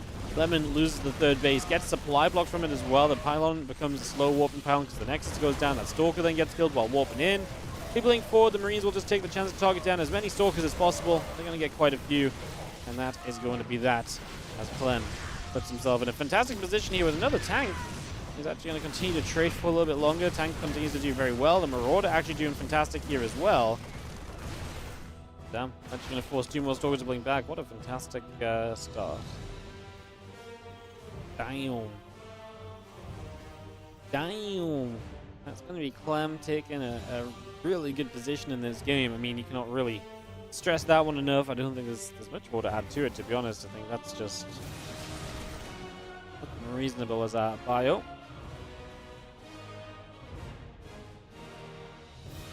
Just going to come moving over. A couple of medevacs are overhead.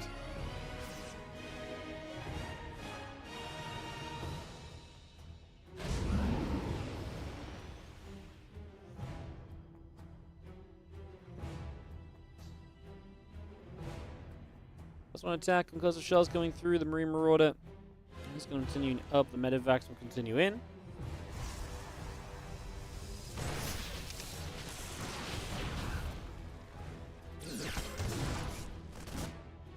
Mind is going to fire. Medevac's going to come through into the main base. He's going to see the rest of the bio. Going to unload there. So those probes are going to take some damage. 6 probes going down. The Nexus is going to drop the recall. It's going to be the Colossus showing up. That ain't the response. That ain't the recall you're looking for. The few Zelds are not going to do well. They're going to busy themselves on one of these Marauders as Clem is going to make Game 2 look a lot more one-sided. Again, that initial triple prong attack goes very well for him.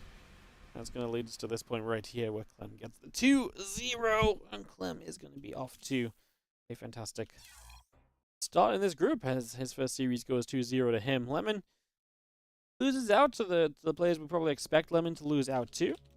And it's YoungYakov, and now kind of comes down to versus Ryung. If he can beat Ryung, there's still there's 2-2s an advanceable position.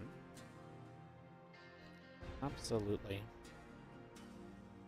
Absolutely. All right, we'll get this underway in a few moments, guys. Get Ryung and Lemon set and ready.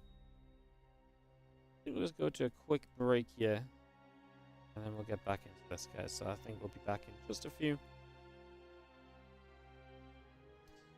Go to the break screen and come back and get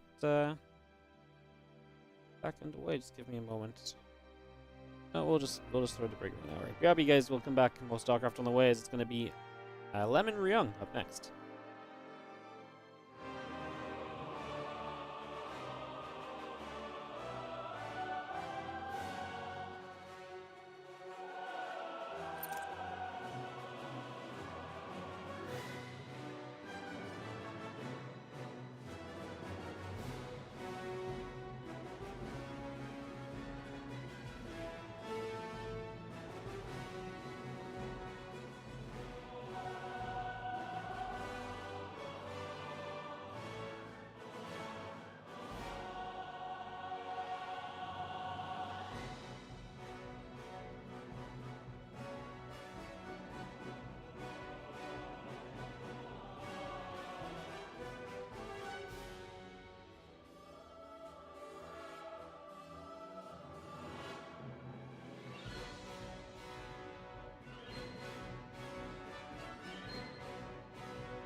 Welcome back, everybody. How are we doing? Thank you for joining us as we ready for ourselves into Lemon versus Ryung, keeping the games coming. 4th match of the day. We are really speeding through today so far.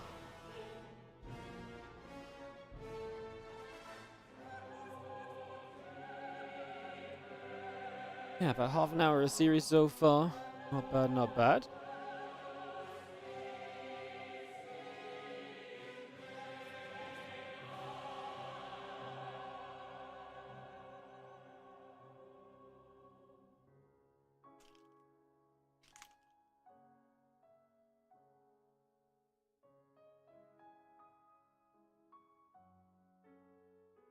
Alright, players are ready. Let's go into Ryung versus Lemon. We can get this underway, get this started up. Some TVP. As well count into 3, 2, and 1. And get this started, guys. Thank you for joining us so far. Get into our 4th series now. Lemon 1 and 2. 2-0 Yakov, 0-2 Hero, 0-2 Clem, but you beat Ryung, and there's definitely a way you can still advance through this group, so definitely something to watch on in that regard. Let's get this Lemon Ryung match started up. Let's see what happens. We are going to go to the bottom left corner of the map with the blue Protoss player. It is going to be Lemon. Taking on in the top right, our red Terran, we have ourselves Ryung.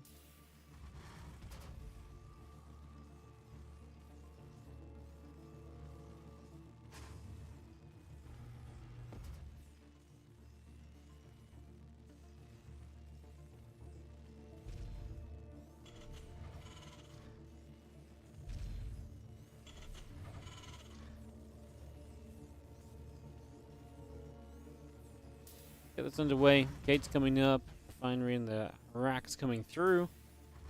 SCV in production.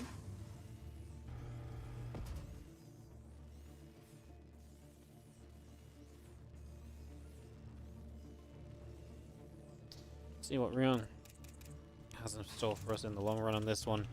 Kind of expecting a, I think a competitive match, honestly. I think this one should be fun. Good. Fun. The recent updates to Warcraft 3, do you think there's a chance Spurs would come back and give SE2 a little tickle? I have no idea. I don't really know what the Warcraft 3 updates were in regards to, like, what the update or how much work that might be, so kind of difficult to say.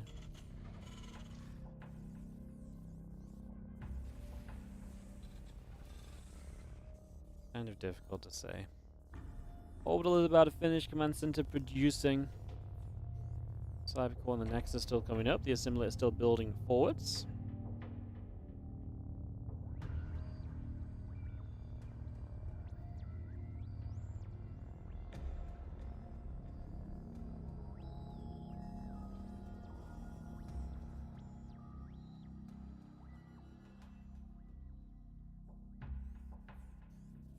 Probe continues to scout around, trying to see what's up here. Just going to see our World Gate coming in. The Twilight Council is producing.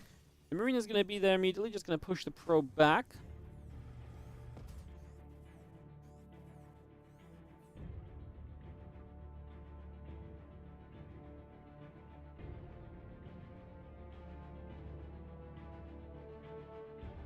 Probe gets down to the south side again. Warp Gate coming up. Twilight Council in production. Just going to see a couple more probes coming up as well. A couple of probes in the Stalker. Obviously, the Twilight tells us a little bit about how we're going to play. Yeah, get that blink started up, get that underway here initially. Have our Stalker gonna hit the SCV a couple times. Marines, though, on the other side of this, the Stalker will take a lot of damage leaving. So, interesting moment for a second.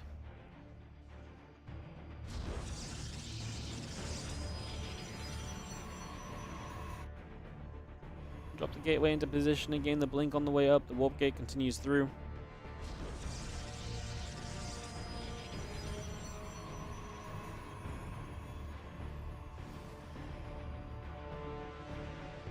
And just having ourselves a couple extra gates continuing out at the moment.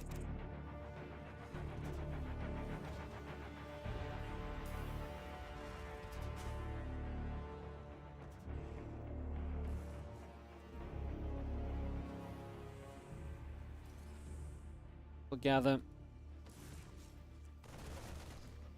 Obviously, the hallucination tries to move up. Ryung is on the way to that siege tank as well, so we'll have a little bit of aggression available for himself here in the next few moments. So we get all of that ready to rumble. And the Marines are going to shoot the hallucination down even, so that just doesn't last very long either.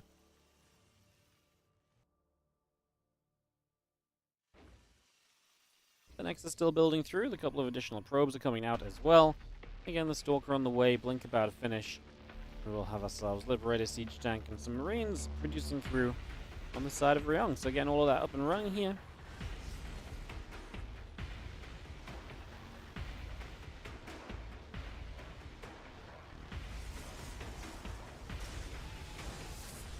Hallucination will be there. Medevac will take a few shots.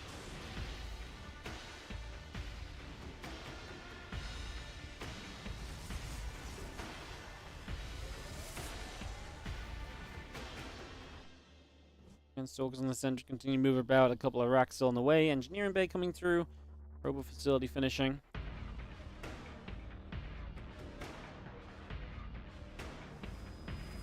And Ryung still gathering into the center. Marines in the tank coming down. We are going to see the hallucination popping up as well.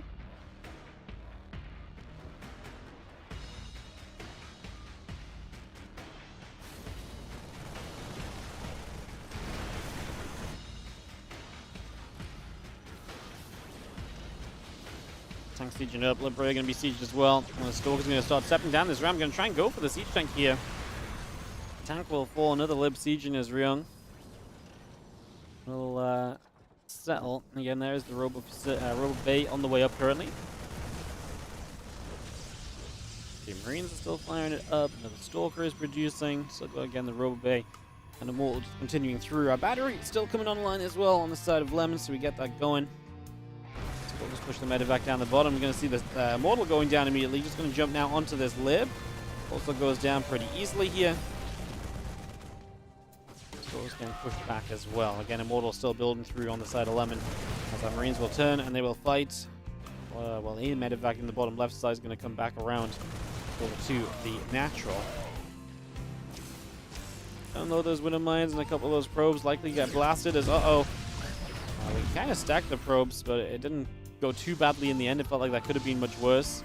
This is going to be a cleanup, as that should be it, right? I mean, Ryung is cleaned up, he's pushed back, Lemon is up a few workers, and we just get to go into the next stage of this game.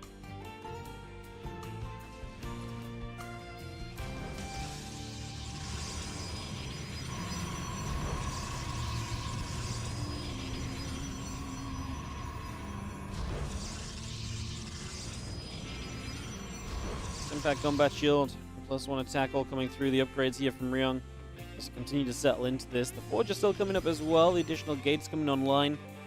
Our Nexus building as the Bio Army will get to the center here and pick up a probe as we go. So just again taking position. We'll see what happens next couple of moments as we just have the medevacs loading once again. We work our way over to that left-hand side.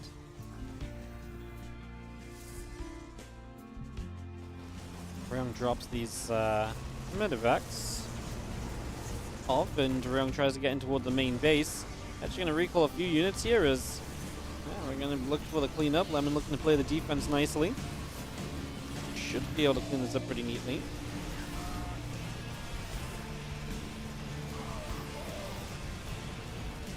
I will continue to fight. Just going to see the rest of the buy going to go across there looking for the probes. Those probes already going down. Yeah, Ryung is definitely doing enough in this game one, I think, to get comfortably ahead and probably just lock this first game down for himself. And very good for him as the bio continues through. Another probe goes down. Pylon's getting denied, so you're not even going to regain control of those couple of gateways. GG, and Ryung takes the first map of this best of 3. Second map in a few moments, as we will head into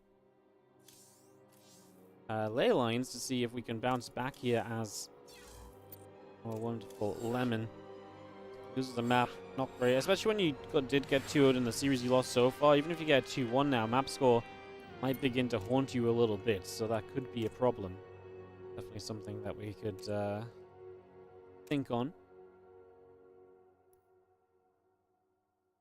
Got ley lines running in a moment here, guys, and got Lemon and Ryung in game. Not sure where they are. Neither of them are. Clicking the link. I have to manually do it. Yay.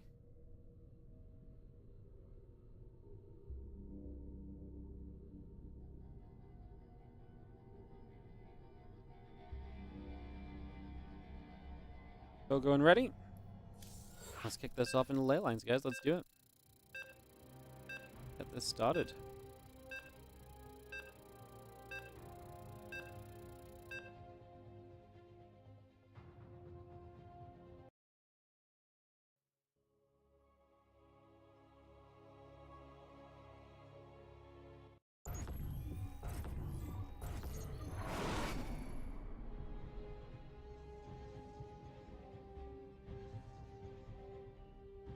On the bottom left, down in game is going to be our red Protoss player. This is Lemon.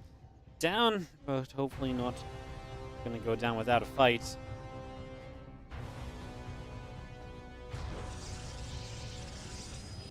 Up right, our blue Terran is Ryung. As we get this underway.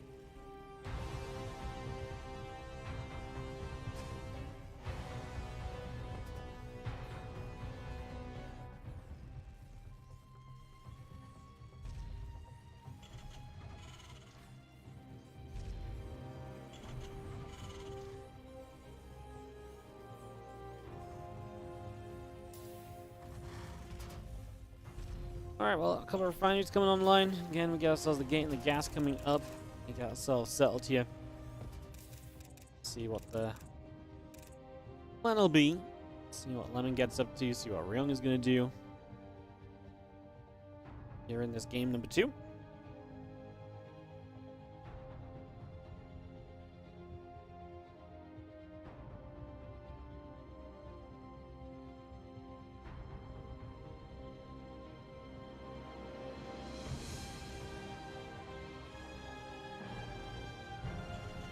Gets to the upper right hand side and take some position. Just going to scout up and back down.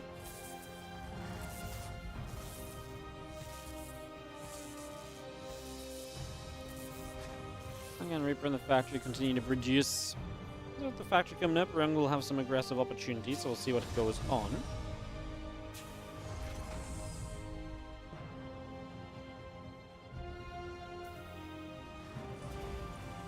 Reaper hops back down. There's going to be a reactor on the barracks. Yeah, we'll see how far Ryung goes before the CC comes in. Shouldn't be too long, though. Shouldn't be too long.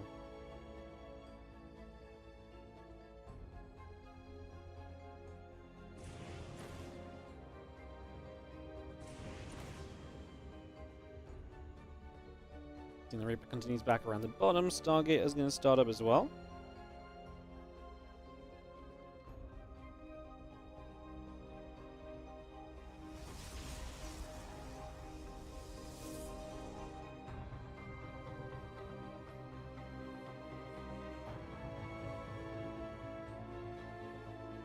We've seen our Cyclone build and a couple Marines on the way up.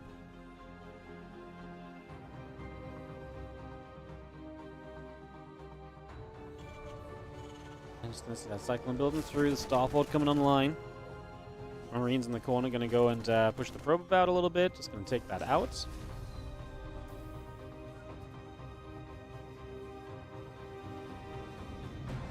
Falcon Warp Gate still building in. The Adept is on the way through. A couple of probes are coming by. The battery is building up. And the Oracle just chrono boosting on the Stargate at the moment.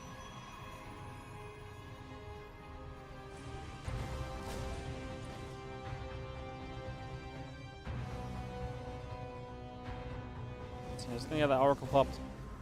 It's gonna start coming across the map. The Reaper continues to run away. Medevac tank, couple Marines coming through, the couple of gateways building from Lemon as well.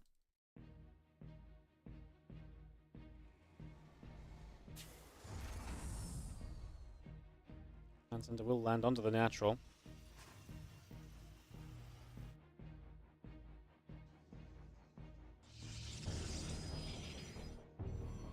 And Cyclone and a couple Marines still continue up. The couple extra gates and probes continue through. The Cyclone's going to lock on again. The Oracle will be chased.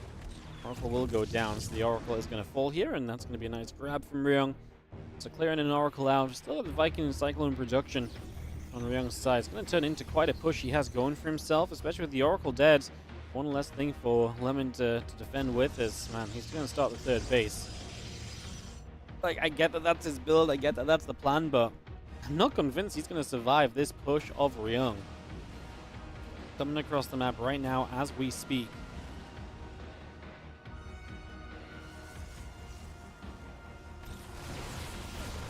First shot's coming about. We're going to see the Reaper getting caught in the stasis ward. A couple of Stalkers taking hits as well. Marine's still stepping up. While Council not far from being finished.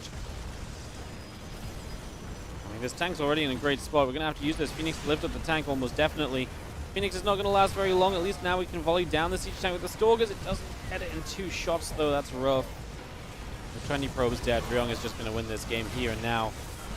Lemon. I was super excited for his PvT, but it just doesn't quite deliver today. Like I say, in the group stages, he had some good results in the PvT with a map win off Björn and map win off Gumiho. Those things don't come easily. You know, that's not guarantees. Those aren't, you know, those are definitely surprises. Yeah.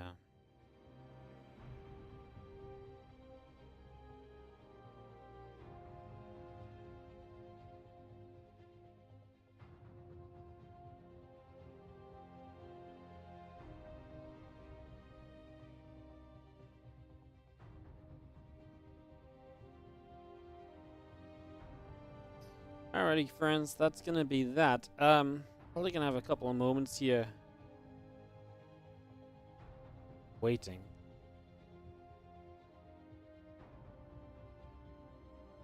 Yeah, we have a little bit of a conflicted schedules waiting on the other side of the matches to finish up. These fast games have not exactly helped us with the scheduling today.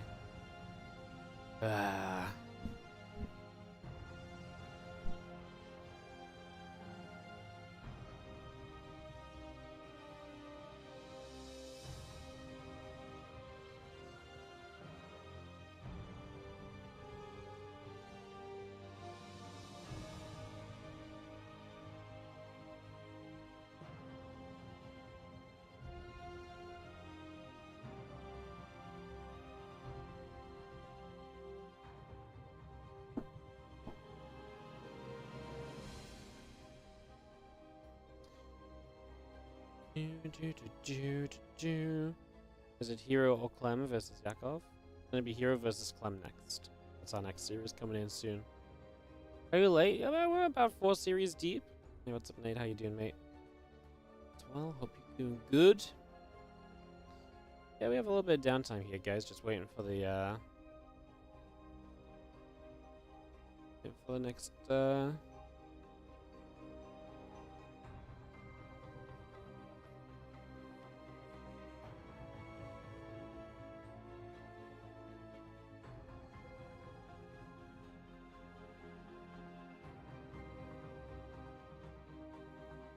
yeah, we kind of just playing a little bit of a waiting game, guys.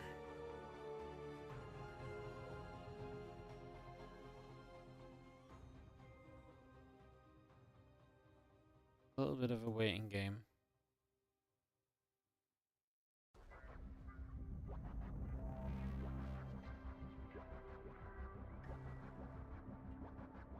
So yeah, probably have a little bit of downtime here, but when we get back into it, it will be Hero versus Clem.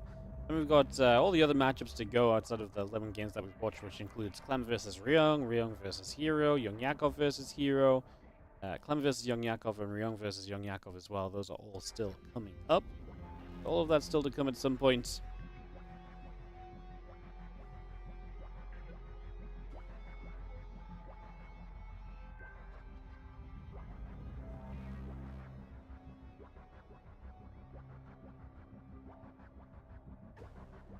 Alright, I think we'll go to a quick break screen here, guys. We'll come back soon. More StarCraft coming up. I'll see you guys very shortly for more SC2. Do not go anywhere. So just a little break while we have to wait for a match to finish. BRB.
Hello, guys.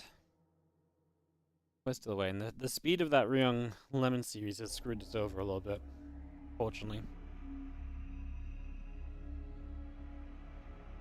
Yeah, it's you know, I usually I set the matches up so that the next match we have is like one of them players that we've just had playing versus someone who's on break, and I was just like, you know what? I think today it's gonna be fine going from Series 4 to Series 5. I just think it's gonna work out. It did not work out. Hello everyone. How we doing? Feel free to ask a couple questions. We got some time to kill here, a few minutes.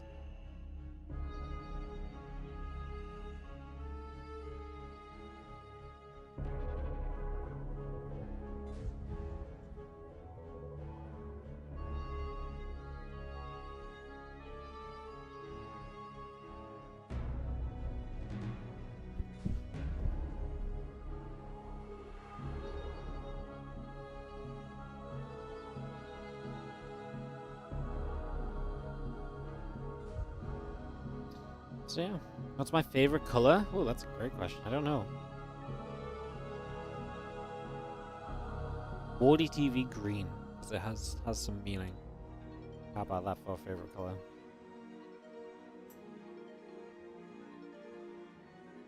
Who plays next? It will be Hero Clem. We are just waiting for Clem and Yakov to finish their series off stream right now.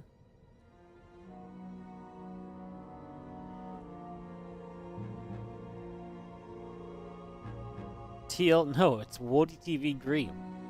When you go to the store and they ask you what color, do you not say WardiTV green? I do. I'm like, oh yeah, I want that in WardiTV green, and they're like, oh yeah, of course. I'm a massive WardiTV fan. I know exactly what color code WardiTV green is. Do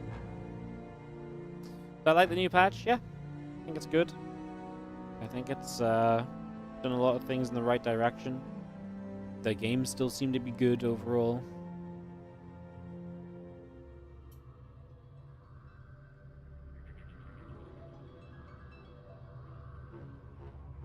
So yeah, I think the patch is good. I don't think it's I think it kind of does its job, you know. I think it does its job.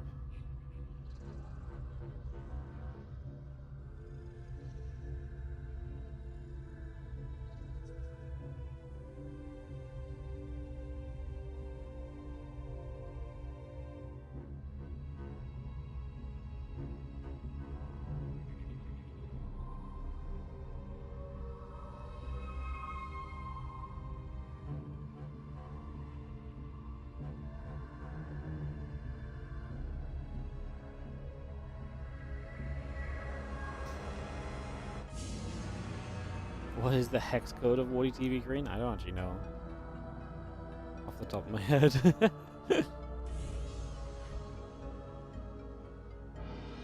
I used to know it better, but I haven't had to do anything with the color codes lately, so... Rip.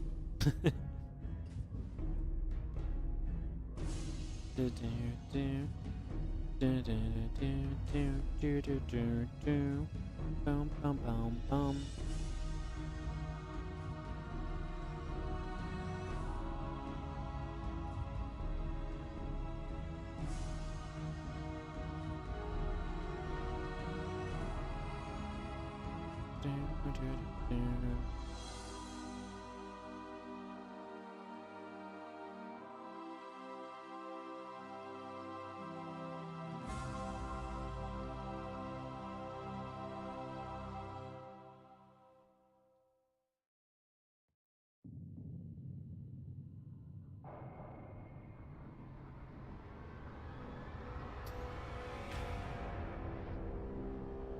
I don't even know how far along they are. I just know that they started a good little while ago, so they've been in game for a little bit. I mean, I honestly don't think that this should be a super long series. I'm hoping. Maybe I can do some attempted scouting to see maybe how long we can expect this to take still. Hmm.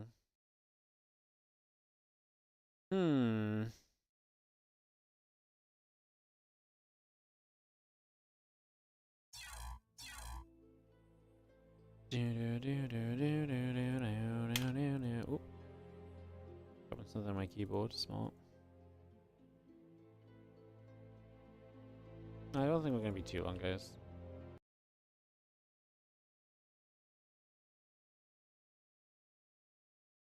I don't think we're going to be too long.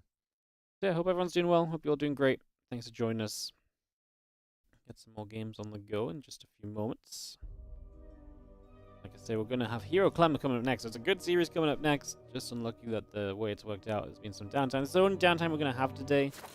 After this, we'll be back into live games. Bang, bang, bang. Game, game, game. And just go, go, go. That's what will be happening.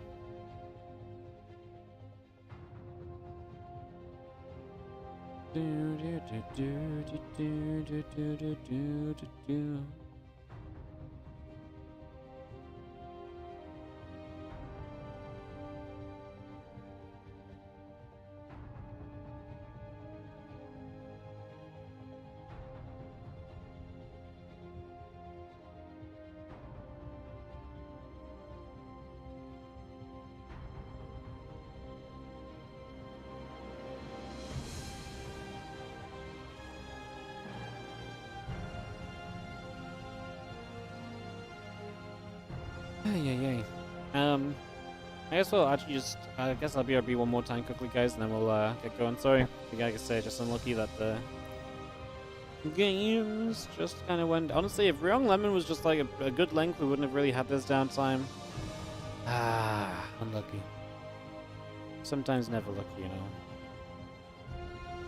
Sometimes never lucky.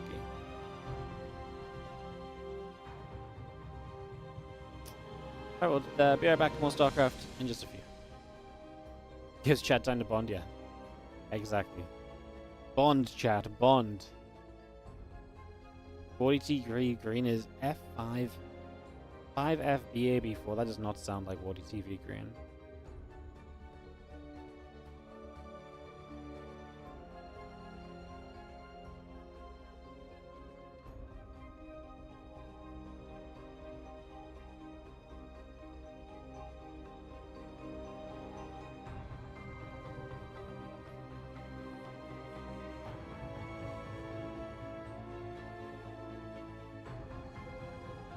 Alright, BRB.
Alright guys, Clem and Hero are vetoing.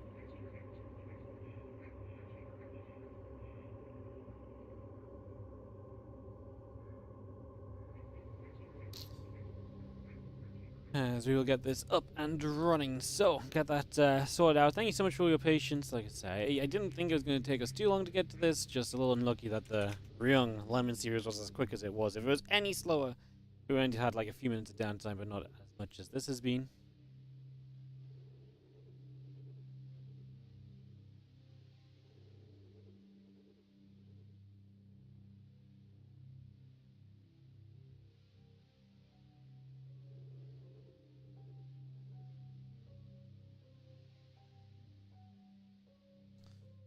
Alright, so just waiting for time to drop us the first veto here against Hero. And we're getting to Clem versus Hero in just a few moments, guys. What's up, Sipship? Thank you so much for the 38-month resub. Welcome back. Finally, the stream you're waiting for. You had the BRB screen of the stream. Now, unfortunately, we actually have StarCraft to resume with now. Unfortunately, the StarCraft 2 is going to interrupt your WardiTV downtime stream. Unbelievable.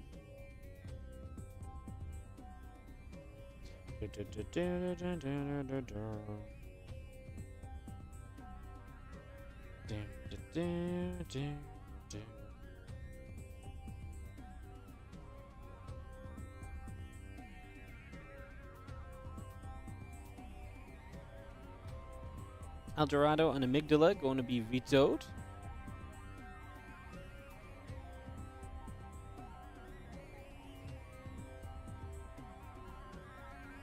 Wait for our first map pick here in a few moments.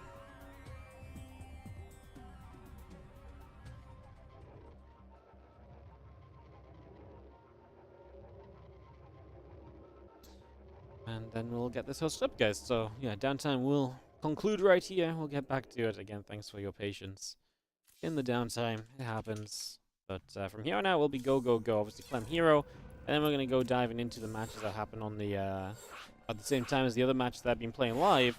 So we'll be heading into all of that following on from this as we will go into Whispers of Gold.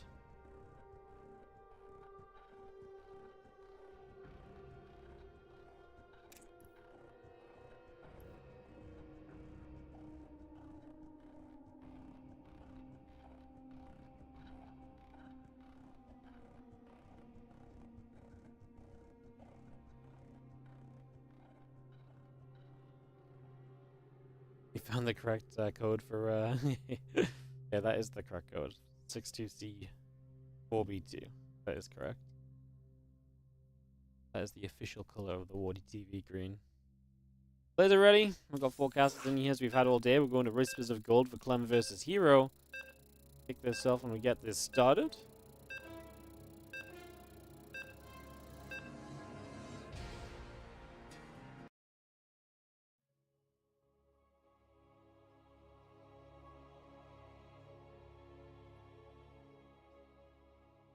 Next code hype. I don't know what you guys are going to do with it. You guys gonna get your room painted WardiTV green. Yeah. Top left-hand corner of the map. Let's start up here with our Blue Protoss player who has not had a good time against his opponent in recent history. Can he turn it around today? It is going to be Hero, our Blue Protoss. So we enter Whispers of Gold for map number 1 in the bottom right.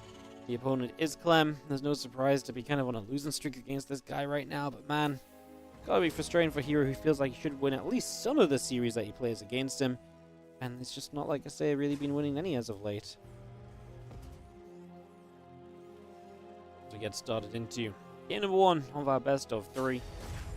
Series number 5 today. Like I say, after this one, we are going to go through the rest of our matches.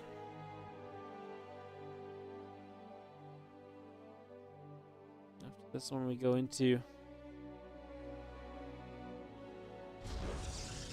the games that have played alongside the games so far. Look at this. Hero already going to set up aggression down the left-hand side of the map. So Hero going to be the aggressor to start us out. This obviously stinks of a second gateway attack, as there is gateway number 2 getting started immediately. So we'll get that started up Probe is on the way up. The barracks and the SCV still coming through as well. We continue to get that all online.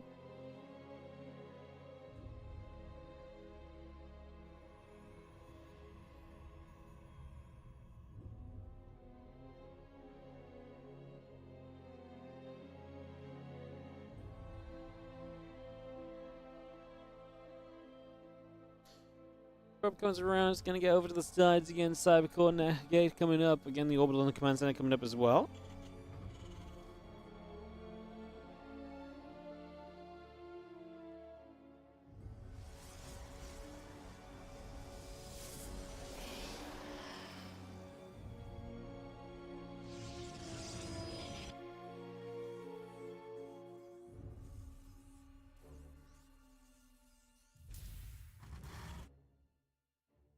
So it comes about again. A couple of stalkers continuing through from Hero. The warp gate coming up, and the second gateway is obviously going to allow us to be very aggressive as Clem does not know what's up either. He is building a bunker though. If that bunker gets online, then that's great. Stalker's going to make a choice right now.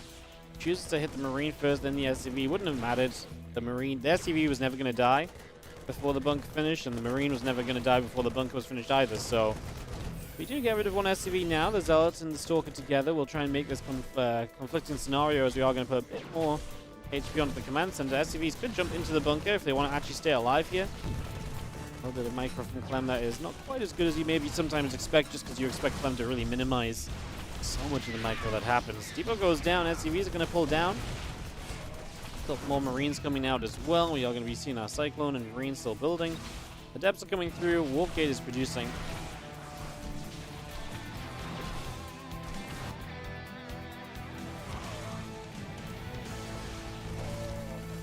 SCVs will continue on forward. Just going to be seen again. The Marine in the bunker continue to try and fight back. Stalker and a Depth coming back through. Cyclone going to get a chance to jump onto this as well. 13 SCVs going down.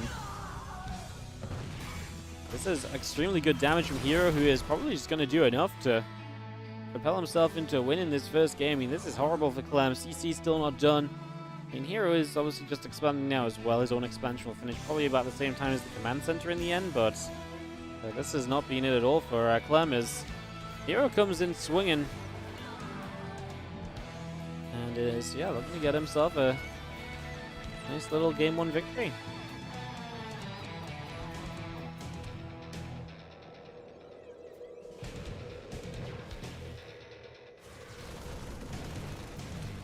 Not much else to add. I mean, the depot's still down, so you can still access the main base. I know the Cyclone is building, but I mean, before that happens, we're going to lose more SCVs still. Adept is taking the SCVs for a walk. Yeah. Just going to target down a couple more workers. 2 more Adepts show up. I'm just going to actually target divide down some Marines. And the Stalker and the Natural is going to get some kills. It just doesn't stop. I guess the Cyclone here should be able to push that Stalker back, and this actually should be kind of the end of this for now, at least. Hero is kind of down on army supply, so losing a little bit of army at the end, and maybe Clem can get a bit of a tank push going if we're going to try and do something in this game. Especially if we depowered that gateway and put you down to only 1 gateway as Hero. There might be some opportunity, right? I'm going to say it's like, again, I was going to say it's the most kind of typical of outcomes from here, but yeah, maybe there's a world. Problem is, getting across the map is going to be extremely difficult for Clem as well. There's now those Marines get taken out of the bunker. We're going to lose one. We actually lose a Stalker as well, though. Siege tank does its job. It's hard. Hero, Twilight Council done, Robo Facility building. Just do not think there's a world he could lose this. Not unless this game somehow goes significantly longer than it maybe should.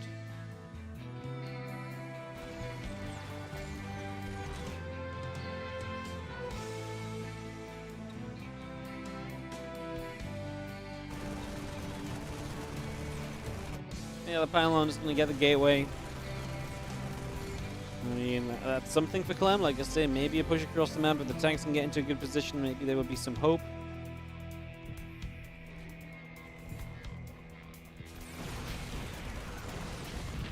Cyclone's staying locked on. Going to be able to Get the stalkers a little lower. One of them just about getting out of there.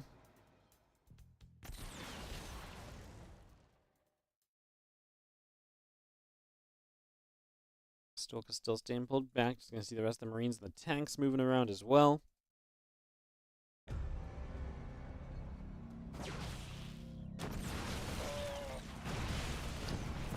More shots and against. I mean, Stalker's just buying time essentially. You got Immortal on the way, you got Charge on the way. Basically, a combination of things which makes it so you just cannot lose this. I would, if I had to guess how this is gonna end, I just don't know how to make this one exciting, guys. Has kind of just died in the early stages.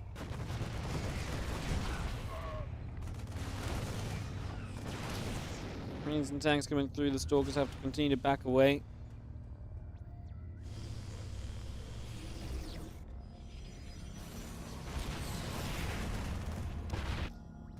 I'm in position to play denial of a third base, but I mean that's again a long way from what he needs here. And like I say, I mean you look at Clem's army, it's unupgraded Marines and against honestly an extra warp in his Zealots, and you pretty much clean this up easily. Just need a few more Zealots. He's actually warping in the Zealots aggressively, so it's probably why we're not looking as comfortable back on the other side.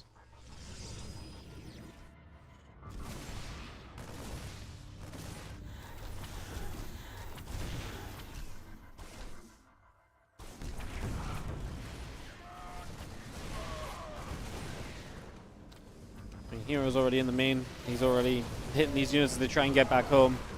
Guardian shields up. The Immortal's going to put in some work. The tank move commanding is... yeah. I'm kind of caught up supply-wise, but supply means so little in the grand scheme of things here. GG's. And Hero takes game number 1 and whispers a goal. Kind of a less than exciting game, just because we usually expect these games between these guys to be so exciting. See, this one just really was not. That happens. It's okay. Into our next game in just a few moments. Our second map will be on Snowpiercer.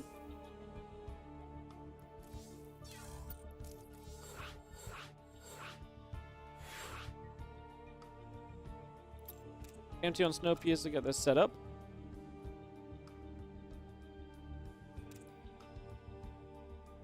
Get this going.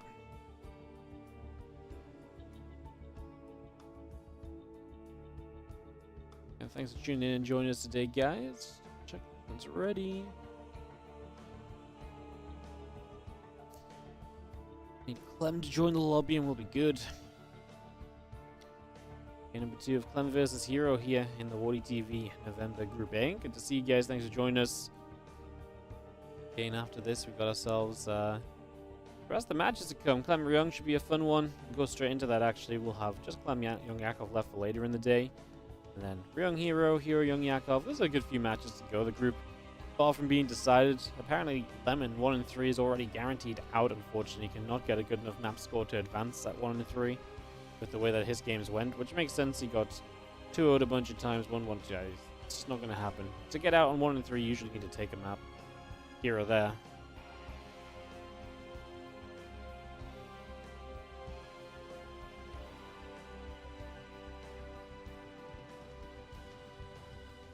Once the Hero wins this, he would be 2-0 in the group. That would be a great start for him. Put him in a great position. Clem would be 2-0 if he turned this around into a victory.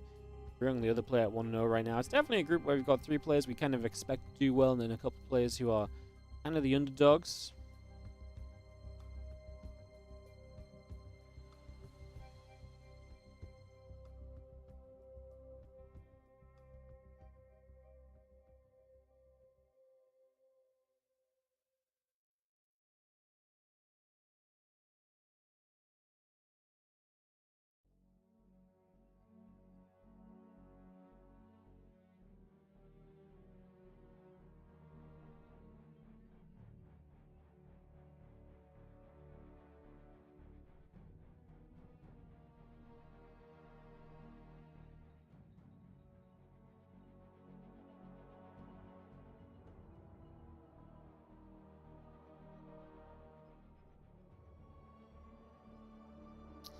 Hi, Clem joining us here. It was just be a moment or two.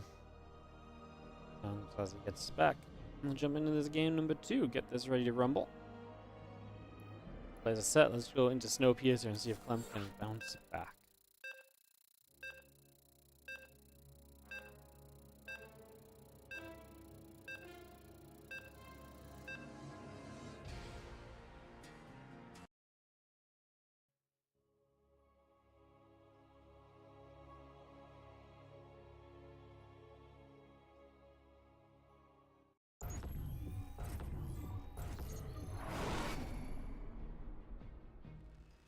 Let's go into it.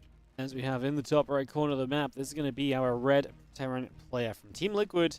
We have Clem down a game in this best of 3 against someone who he's been beaten a lot recently, so can he turn it around?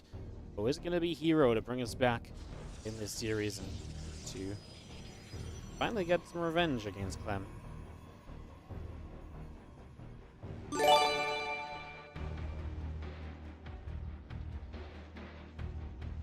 Jeff Bezos, thank you so much on the 47-month resub. Morning, Wardy. Good morning to you. Hope you're doing well.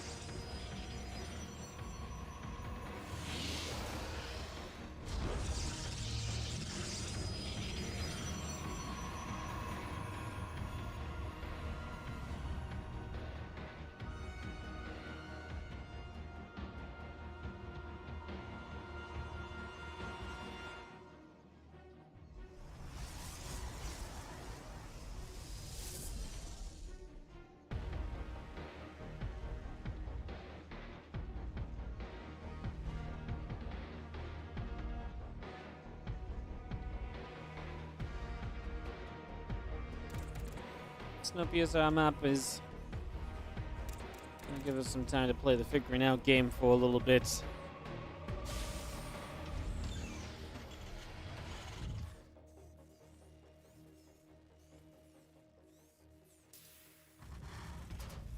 we're having our Reaper coming through, the Cyber Core coming in, Pylon coming up as well. We're going to be having the probe in production. Wait to see where we go here in this one as our factory comes into play. So yeah, factory coming up, Reaper on the way. Obviously a little bit of aggression from Clem potentially with the double gas to start us off.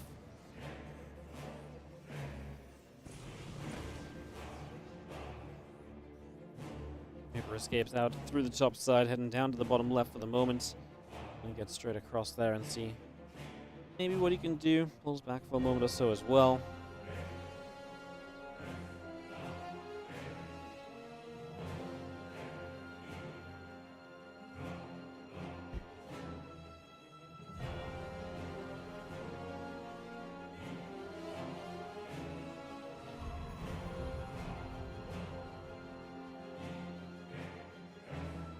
I got now okay coming up, the Stargate coming through, the battery coming in as well. Just continuing to get this settled in for the moment.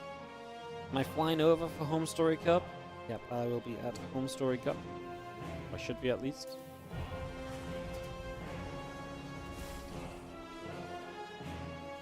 Starport about halfway done. The command center still coming in. Wouldn't mind coming online. SCV producing. As our units of Clem continue down to the bottom left. So Reaper Hellion going to move through.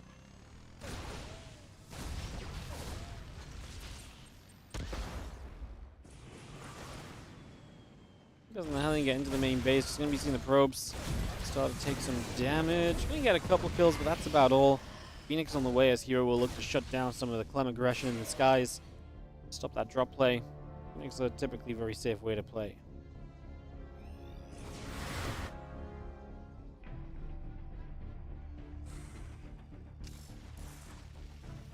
Mine burrows up over in the corner.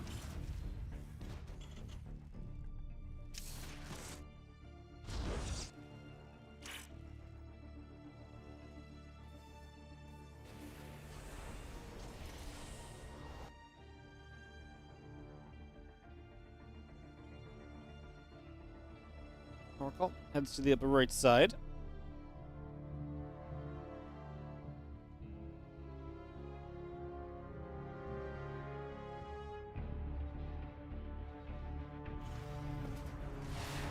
Gonna shoot Oracle and we'll drop a Revelation down so the Viking takes a little bit of a catch on there. The Phoenix coming through, the Twilight Council still building.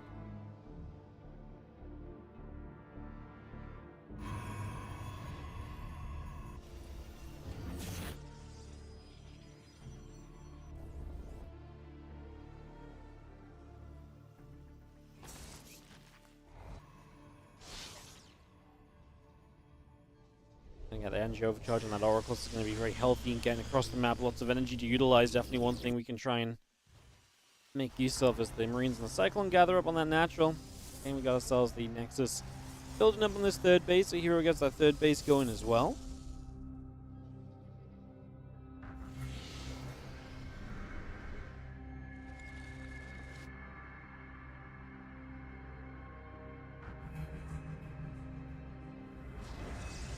And Stim Combat and +1 all coming through. The +1 and Blink on the way from Hero as well. So that continues to come on out.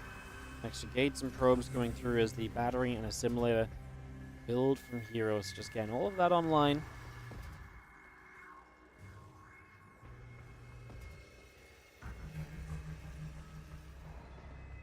And with that +1 and Blink, Hero will be able to start taking some more control of the map. Also be able to help him defend against the bio attack. What's interesting, this is obviously now 2 Phoenix and an Oracle into that Blink. It's just not a common way to play. It's actually a pretty scary way to play. Puts you in a little bit of a precarious position a lot of the time, I feel like, playing like this. As that bio moves forward.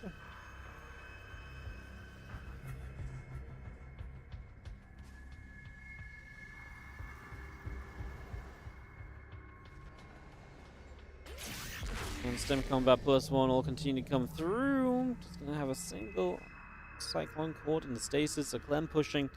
I do think this is a very flimsy timing for Hero. I mean, he does not have a lot. 31 army supply. Blinkless Stalkers. And sets off the stasis ward. I mean, these Stalkers don't have Blink. I actually think we could fight this. I'm just going to load into the main base instead. I mean, I guess no Blink, no mobility, so they're going to have to come in slowly, and now the rest of the units can linger out the front. Wait to make their move as a few probes go down already. Now Blink is done, so it finishes up because Clem's obviously taking the slower approach to kind of doing something here. Is that Oracle locked onto is going to be chased. Clem's killed 9 workers, is going to load up with one of the medevacs and escape to the corner. He's in the natural as well, remember. He's going to kill the pylon here. Sends his Marines in to set off the stasis and will now pull across as the Widowmine connects for a Stalker as well. Clem has a pretty rough game 1, but Hero's having a pretty rough game 2 as, I mean, Clem's reinforcements just stimming onto the natural is making this a very one-sided fight. He has some units from the other side from Hero. Reinforcements from the third base are going to help, but a little late. I mean, he already took a lot of damage. That medevac boosts, and if we don't blink after it, it's going to be out of there alive. He does blink after it, but a bit too late. Maybe could have done a bit better a few moments sooner. Widowmine's connecting, the Zealots go down. Clem still reinforcing through the middle of the map and just sending this army out here. Hero sends the Phoenix to the bottom, maybe trying to find the medevac that's low, but medevac actually did stop and unload, so that's not an issue. Maybe Clem getting a little bit overzealous with continuing to just rally forward rather than grouping his units up. I think he's given himself some fights where he's not quite as massed up as he perhaps should be.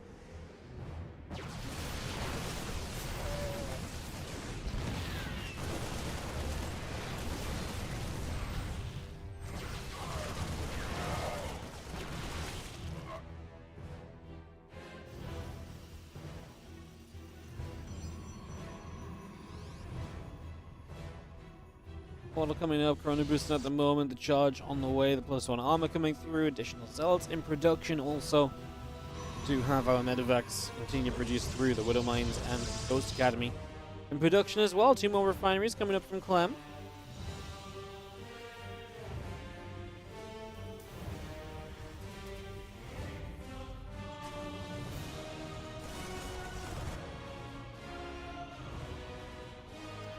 Charge +1 armor coming over. Clem gets over to that far left-hand side. This one comes up the top and unload into the main base in a few moments. They're going to get that unload happening as the bio continues to the left-hand side. A couple of zealots are going to drop off. And we'll continue to trade. A couple of zealots falling already. SCVs having to peel back as the Stalkers come back over as well.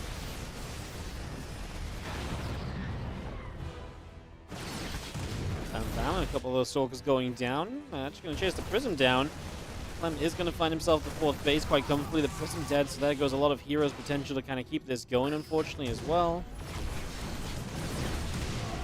The line shot still firing as the bio is going to kite backwards against those Zealots. Clem is taking some very good fights here, I think, at the end of the day, and it looks as though it's going to be good enough for him to continue through to, I think, victory in this game too. I think we are going to get tied up and go to a game 3. Hero's army trying now to get towards Colossus and some kind of splash damage is all well and good, but it's a little too late to really head to that stage of the party. Even turning here, Clem finds a Stalker.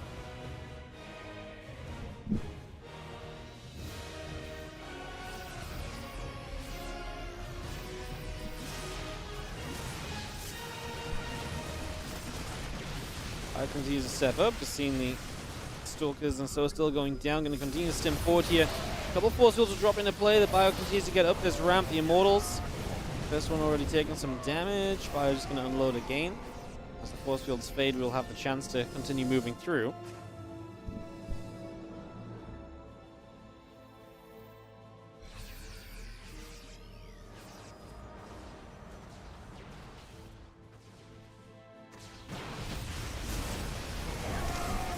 We're going to turn. Once you jump straight through this, the Colossus is going to go down immediately.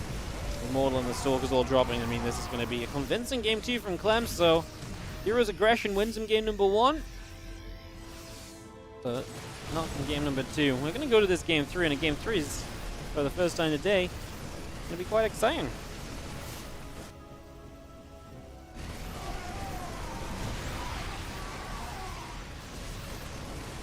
Get rid of this next on the bottom side, and Clem is up 60 supply at this point. I see the Bio still coming through, the Violent still having dodged back, a bunch more Zealots coming through, the Disruptor coming out as well.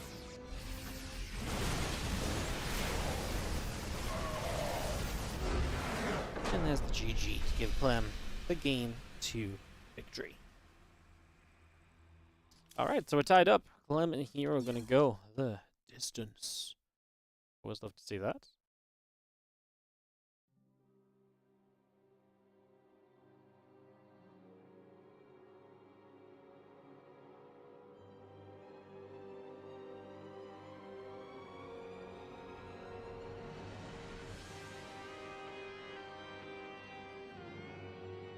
The third map is not actually picked.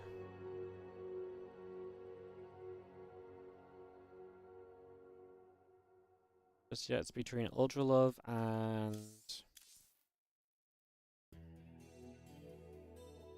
Leylines, and Leylines will be the choice.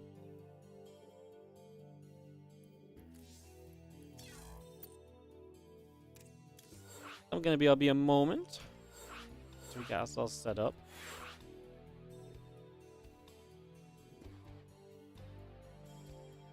Do do do do do do do do.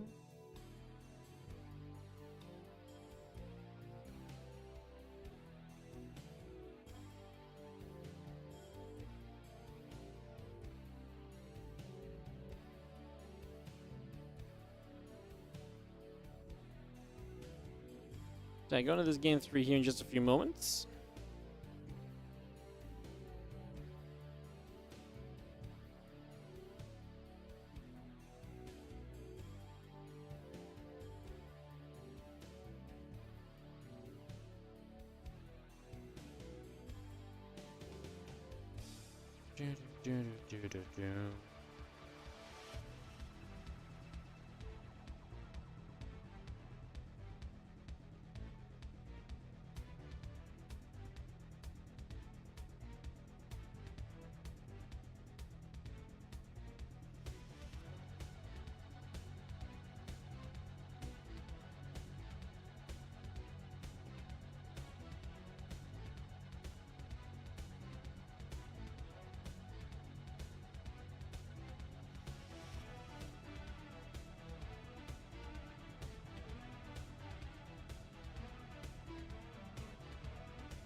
Alright, you ready, GLA chair?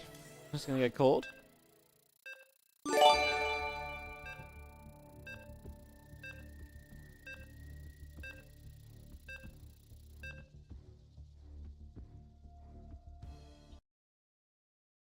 Hey, where's Zach, my man? How you doing? Thank you so much. 78-month resub on the Prime. Welcome back. Appreciate it. Hope you're doing great. Thank you very much. As we dive into ley lines, gonna get this on the go. And see what happens going into a game 3 of this series. We'll have, again, Hero Clem game 3, and then we're going to move into Clem versus Ryung. And some other matches still coming as well. It's plenty StarCraft 2 coming up today at this point. We're just about halfway through the group as we go to a deciding map here. In the bottom left, our blue Terran player, this is going to be Team Liquid's Clem.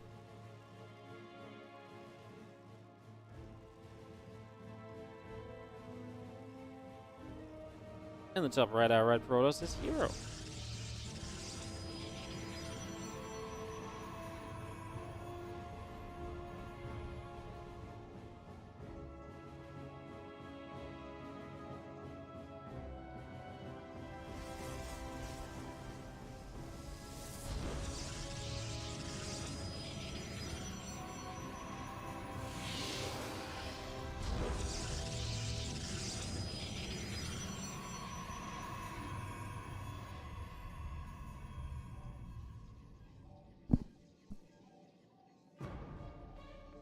So game number 3.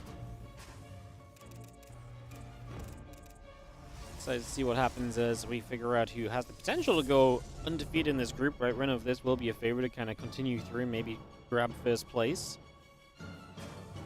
See how it goes down.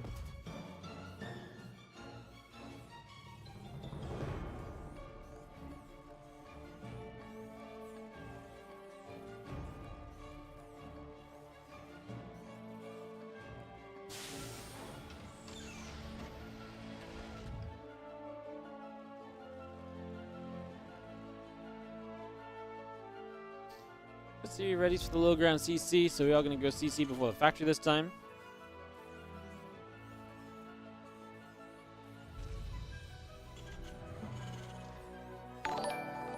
Yo, Lucas! Thank you so much for the generous donation on the YouTube, on the Super Chat. $50 or thereabouts on USD, I think. Coming with the about 70 Singapore dollars, says, I think SGD Singapore dollars, right? It says, many thanks for what you do for the S2 community. Can we get some love in the chat, please? Thank you so much, Lucas, for dropping a very generous donation on the YouTube stream. Thank you so much. And that's actually the first time. Cool to see that it actually works. The first time we've ever had the YouTube, the YouTube pop-up. The YouTube pop-up on the stream. I set that up a little while ago, a few days ago. It's been very quiet on the YouTube recently, which is all good. And today, it actually shows that it worked. I set it up correctly. Hell yeah. Amazing. Hey, thank you so much for the, like I say, extremely generous donation. Thank you so very much. Some love in the chat for the support. And yeah, thank you so much for supporting it. I mean, as always, this is a WardiTV event. I'm going to say it again and again and again, that without you guys, we would not be here producing these tournaments. Your support goes a long way, whether that's viewership or subscribing or whatever. It really does help us out massively, so thank you so much. Really appreciate it. As Clem loses the Reaper in the main base, that will go down. We get into a Widow Mine drop setup, it seems, in the near future. It is Blink from Heroes. The Widow Mine drop has good chances of succeeding. As yo, Sir Zergs a lot. Thank you so much for the 100 bits over on the Twitch as well. As a couple Stalkers continue to move around.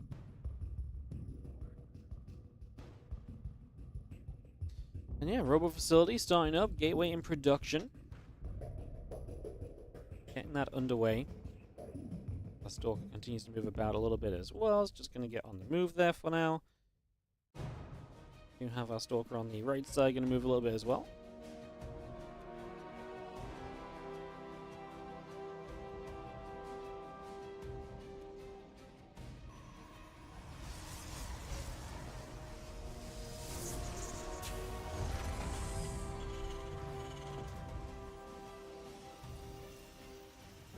SCV is producing through. Just going to see our siege tank on the way up. The Raven is producing. Another barracks is coming online.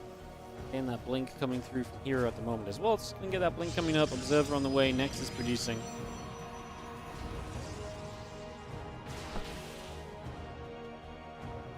Shots fired as the Widow Mine drop just got deflected. It's a good defense so far from Hero.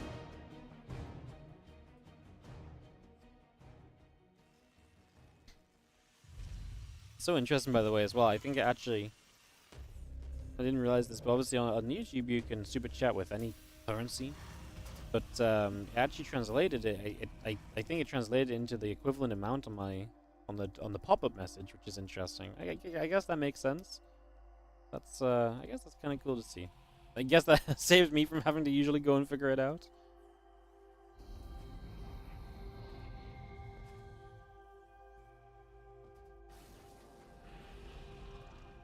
It's gonna be seeing that charge coming up. A couple probes on the Nexus coming through. So it's gonna move up. We are gonna blink in. We're seeing Stalk going down. Auto turret will drop into place. Tank will fire. So just see the Observer having to back away, back toward the middle of the map. So the Observer backs up. Prism and the charge continue through. Again, the Stim Pack and +1 coming about as we speak.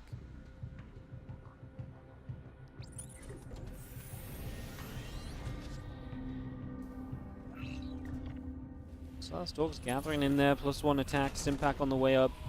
Have ourselves the, again, charge on the Prism continuing through. The additional gates all coming online, so here again, a lot of gateways up and running.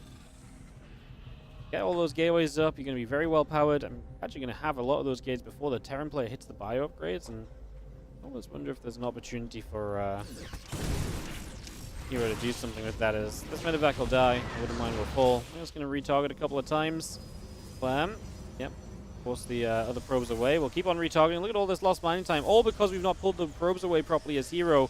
Finally, he will have no choice but...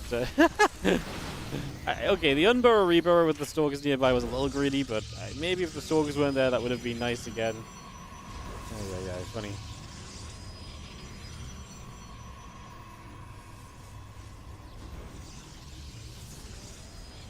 Forge gates continue to come up. Stalkers will turn around.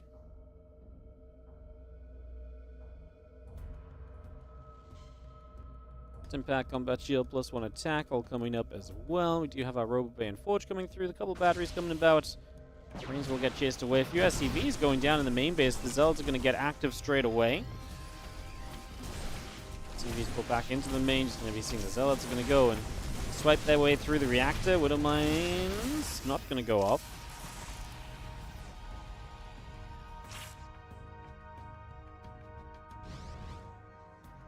Zealots and Stalkers just warp in again. There's the Robo Bay coming through as well on the side of Hero. So going to get that Robo Bay up and running. Units still moving through the center from Hero as well. Bio going to get there. Stalker's forced to blink back.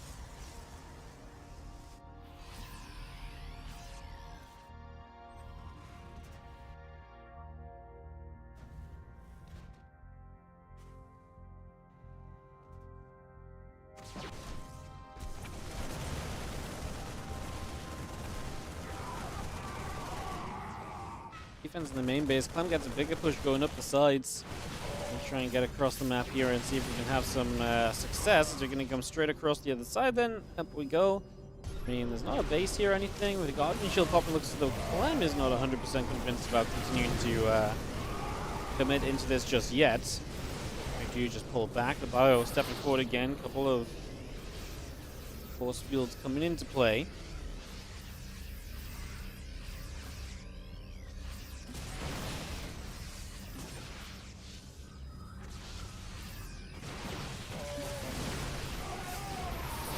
Continue to fire. A couple extra force fields continue to come through, so we go back and forth still. Just gonna see the couple of mules drop down on that third base.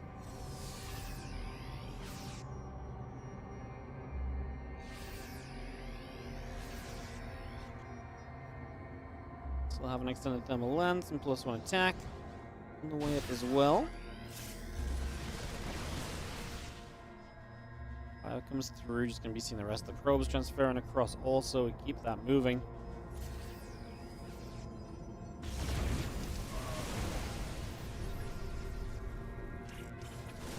Well, Widow Mine shots will just fire up. A couple of Zealots getting blown up as well. We continue to bounce back. The medevacs will load and retreat. Still got the Colossus coming. The medevacs getting blinked on. Actually got away there without losses. Clem now is just diving straight into this base on the left-hand side. Pulls back a little bit further. A couple of probes already falling. I'm doing a good job of splitting his army up and forcing Hero to have to play a pretty scrappy game and situation at the moment is basically where we're at the moment.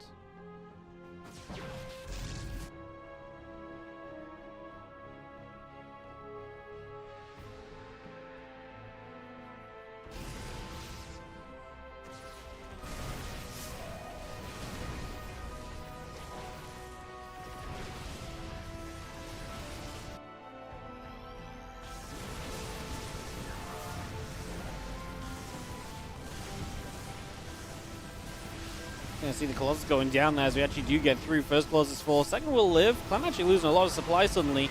Good turnaround from Hero because it was starting to go a little bit the way of Clem this game. I felt like he was really kind of, pushing out and making this game all about him, but good stop, turn, and steady in response right there.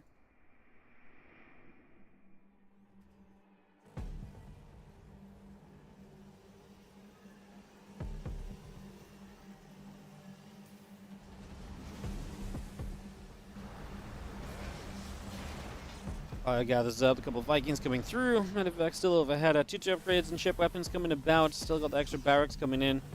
And Vikings are producing. Our Marine will step forward. Command Center is going to move to the 6 o'clock as and the +2 attack and the Disruptor continue to build up. 5 additional Zealots on the way. Now we're going to see that CC landing at 6 o'clock in just a moment.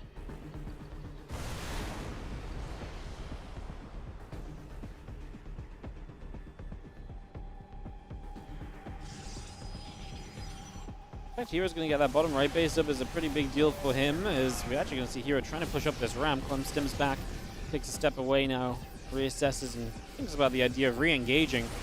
The army of Hero is still pushing through. It's another Disruptor shot. Not really landing on much at all. EMPs go down, the Stalker's taking damage. Now we're going to go chasing Vikings after the Colossus right here. Colossus will go down, a couple more of those Zealots going down. That Disruptor shot will fly but not land. Still going to be seeing this bio continue to give the chase. Another Disruptor is going to land just one Marine or two, and the Vikings will continue back across the other side. Clem obviously doesn't want to give the Vikings up. They are going to be important still. Hero continue to build Disruptors in the production tab. One Colossus to get rid of for Clem. The Disruptor there is actually in the front. Needs to be careful that that doesn't get targeted just super easily. I'm surprised it hasn't died just yet. It does go down now. I felt like that was a long time coming. Hero tries to flank in with a couple of Zealots as Clem is playing the getaway game. Stalker's pulling forward. We drop an EMP and try and target fire some down. As now the rest of the Zealots continue to play the charging forward scenario. +2 armor coming up. Ghost coming in. Marine Marauder, Medevac still all produced now. Bio still pulling out of there. There's a couple of Zealots still getting cleaned up as we go. Another Disruptor shot will land on the Marine and Marauders.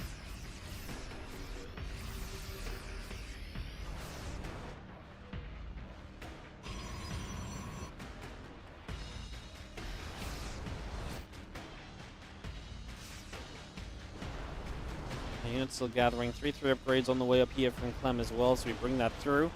So having the Medevac going to get overhead. A few more Marines are going to come join up. A couple of shots coming about. Disruptor is going to fire straight forward there as well. So got the Zealot, Immortal, and all the rest coming about here currently. Second's going to land, help play the defense. Obviously, Hero, another shove across the map. Is going to actually come with a lot of supply. Clem has to fall all the way back into the gaps and just really play those positions. That's a nice Disruptor shot, though, from Hero. Clem will continue to try and chase this force down. Another Disruptor shot is going to clip a Ghost and another couple of Marines. Disruptor shot's really trying to kick in.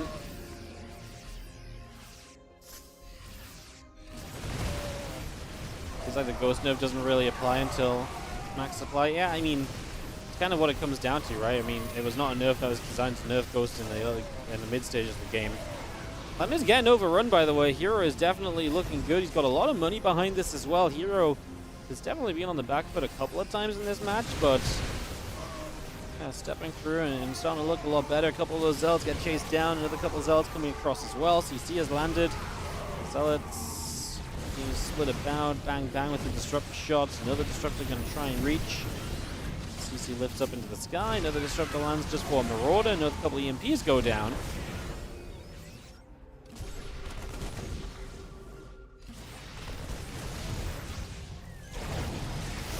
Disruptor shot. We step forward again. That Disruptor goes down. A couple of Zealots again chased about. 3-3 upgrades also producing through from Clem at the moment. So again, the 3-3 on the way. Liberator's coming up. Zealot still chasing forward here. The Bio goes having to step back repeatedly. Another Disruptor shot trying to fly and land. Not landing yet. Clem still trying to play the survival game. The thing is, Hero has so many bases up behind this. His reinforcements are going to come quickly and in a very good, in a good number as well. So it's going to be quick reinforcements and a lot of them.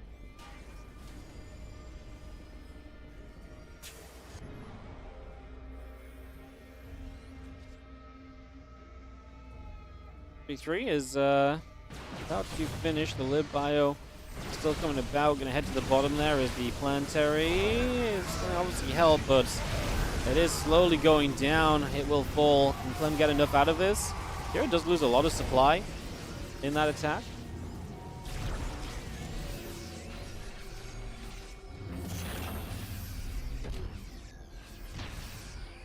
I guess the top this Nexus will take some damage.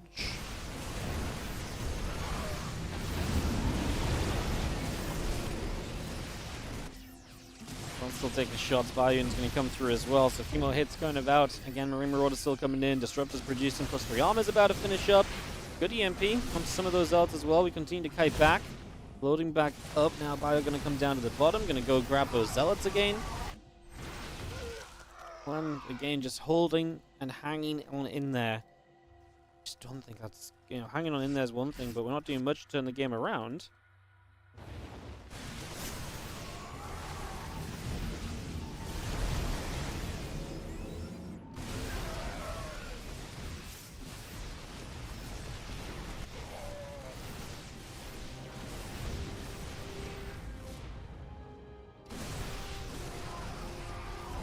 Gonna see the Bio still stepping through. Just gonna see the battery doing some healing. Zealot Stalker coming about. Disruptor Immortal as well. We continue to charge through.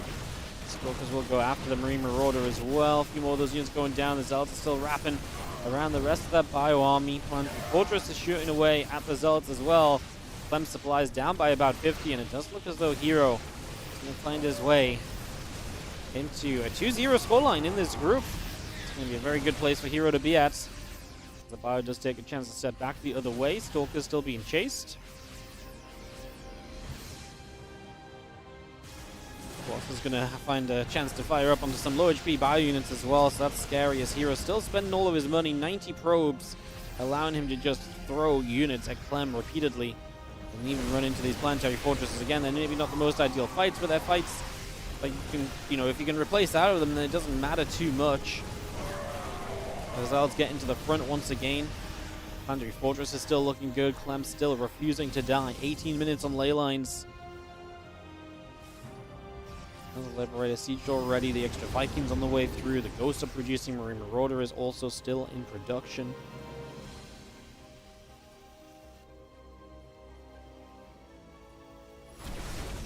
To the bottom side, just going to dive in towards this CC as we have our Stalkers going to blink up. They're going to go after that Liberator. And a few SCVs going down as well. The Prism has to keep on escaping out of there. Stalkers are going to come back over. One Viking goes down. The Zealots are chasing. And got the Vikings, Marauders, and a Ghost on the way through. A few more probes going down as we speak. I think we've got what we need done. Finally, as Hero, as he works his way through the base. A little counterattack. He's going to recall home. I don't know if we need to recall home right now as Hero. I think we're in a safe enough position to kind of get away without recalling, but I mean, this was only a tiny drop. I guess to clean this up, you're going to continue across the map so quickly and smoothly anyways that maybe it doesn't matter too much.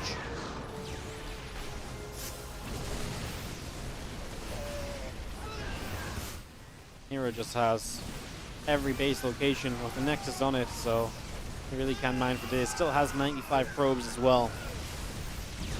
The income is not a fair fight here as the Zealots continuing to play the wraparound. More Zealots coming through. We'll continue to get into the front. Stalker's taking out some of the medevacs. We're going to try and protect the Colossus from the Vikings. Maybe not quite enough Stalkers to do that as Clem dodges a Disruptor shot. Is not going down without a fight at the end here. Is absolutely aiming to battle this as the Bio gets there. The Disruptor goes down. Going to aim for another Disruptor. Colossus still firing through, and the Disruptor on the right side goes down as well. The Vikings going for the Colossus. Zealots still charging forward, and this Bio army is still being chased away. One utterly ridiculous situation. Hero has got Clem below 100 supply. This should not be a game. Well, we know that Clem was losing this game for a long time. But man, his ability to not die is pretty spectacular.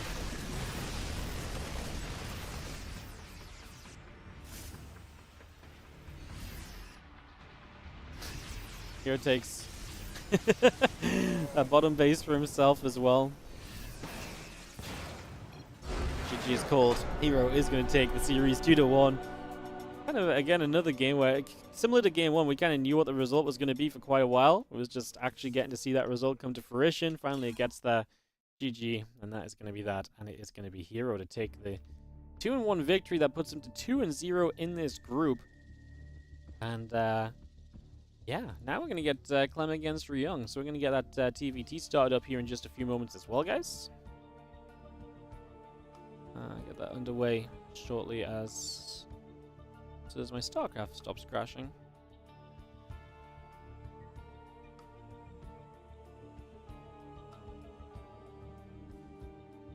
There we go. All right.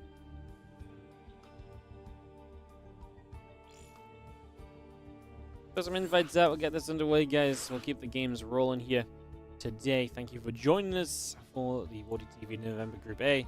Got more Clem action. It is in the form of the TVT. As we get this set up and ready to begin. So into the TVT we go in the next couple of moments. Get this ready to rumble.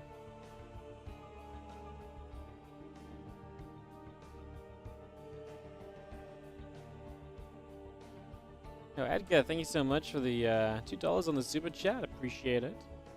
Thank you so much. That one didn't pop up. I wonder if I've got a minimum set. I didn't realize that I had that. I'll have to look into it.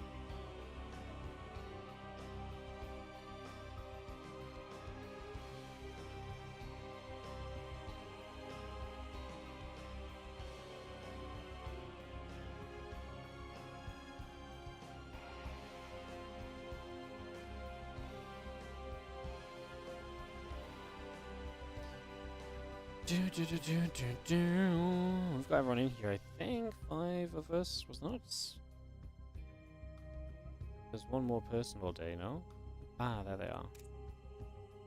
Grab them. Get this ready to go into. Ryung versus Clem. Kick this off in just a few moments. Get into some TVT action and see if Clem can recover.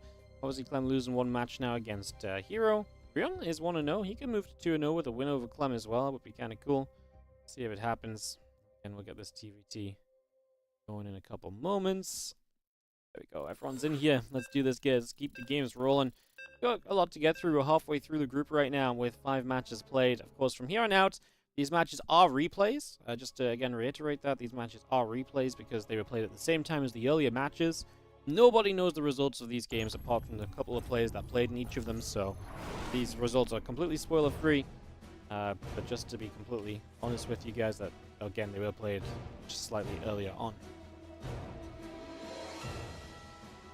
Bottom left, our blue Terran player as we kick into another best of 3 here. This is going to be Ryung. Can he keep up a historically good matchup for himself in this one against Clem?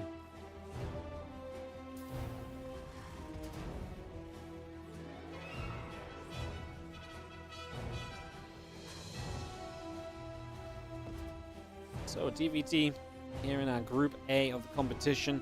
Hero Prime to potentially run up into first place of the group. Again, first place does start in the round of 8 of the playoffs, where second and third do have to play in the round of 12. So Hero's in a great spot for that right now, but is not there yet. Obviously, we'll keep track of that as we go into more games throughout these, the rest of the matches. As we get a little bit close to the end, we'll figure out exactly where everything is at. It's very likely. I mean, we'll see how Yakov does. We're actually going to end on Yakov's matches. It might just be a question mark as to whether Yakov can take a series or not, and the rest of the group might already be decided by then. But that's okay. If that's the way it goes, that's the way it goes. The match order isn't already... is not always going to be, it's not always going to be absolutely perfect for us.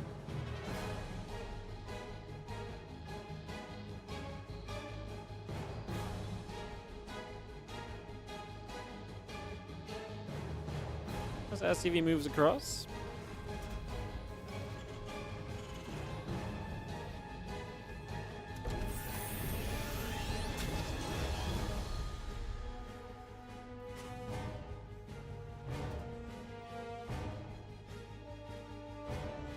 CC coming up. Reaper is about to finish. We do have a factory on the way in from Clem, so it's going to get that going as the SCV here of Ryung is going to pull back.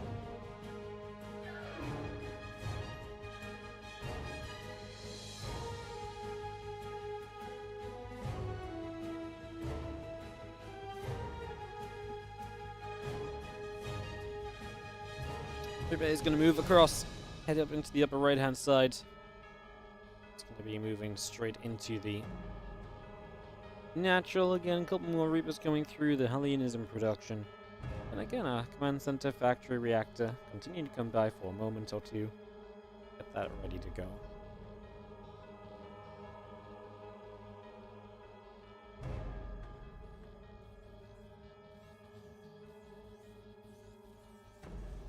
Command center will finish on the natural there. Reaper and the Marine gathering up. Reactor about to finish on the barracks. Hellion on the way.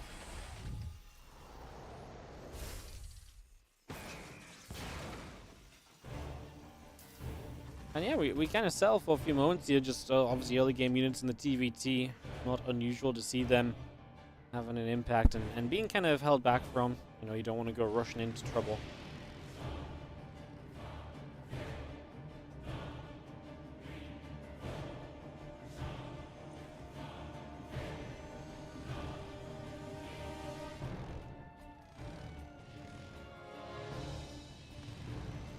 Reapers, 2 Hellions, good amount of units here initially.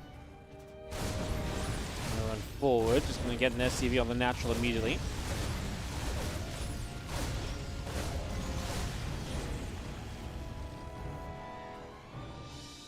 A few shots, nothing too crazy. CC's already done, so not a lot to really be done unless you're gonna dive in toward the main base. If it's some damage on the CC, you're never gonna kill it, right? So there's only so much or so far that goes.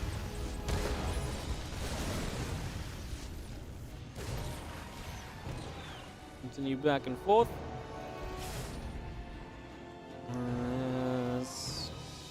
Raven siege tank continue through. It is going to be the medevac just boosting across here on the side of Clem, so going to boost straight away with this one.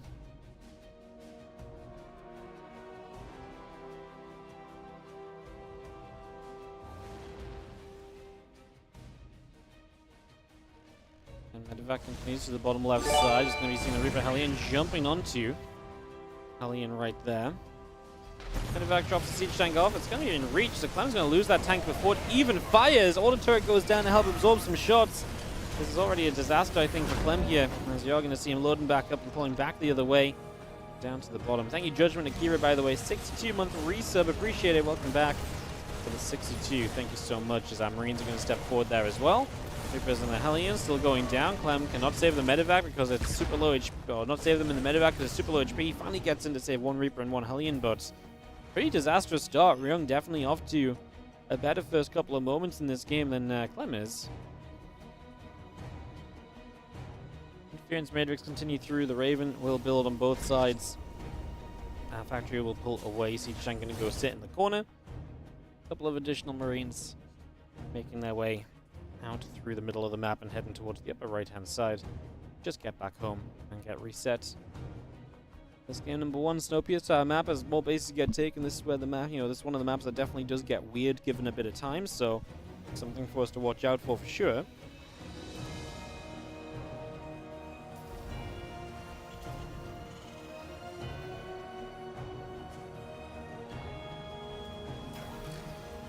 Double engineering bay, a little bit faster from Ryung, so he's going to take an advantage there. I like Ryung's position. I like it a lot, actually.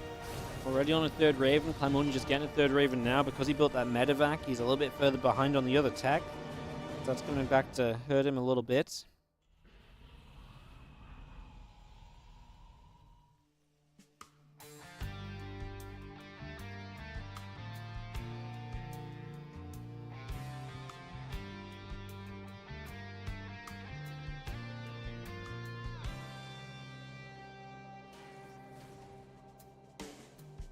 I'm just going to sell. And the siege tank is going to sell at the front. 1 more upgrades and the stim pack continuing through.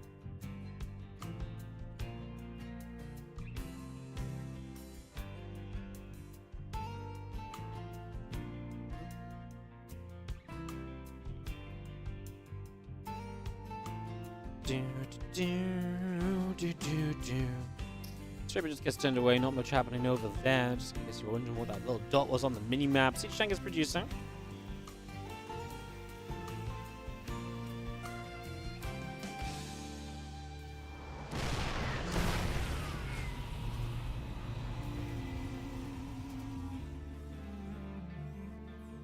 It's just gathering up. We will see the units of Clem moving back towards the top side. A few Marines are going to come stepping forward. Again, 1-1 upgrades on the way. A little bit faster for Ryung. We mentioned those engineering bays being further ahead. Ryung definitely just benefiting off the opening here so far, as he is looking to take the first game into his favor for the first few minutes.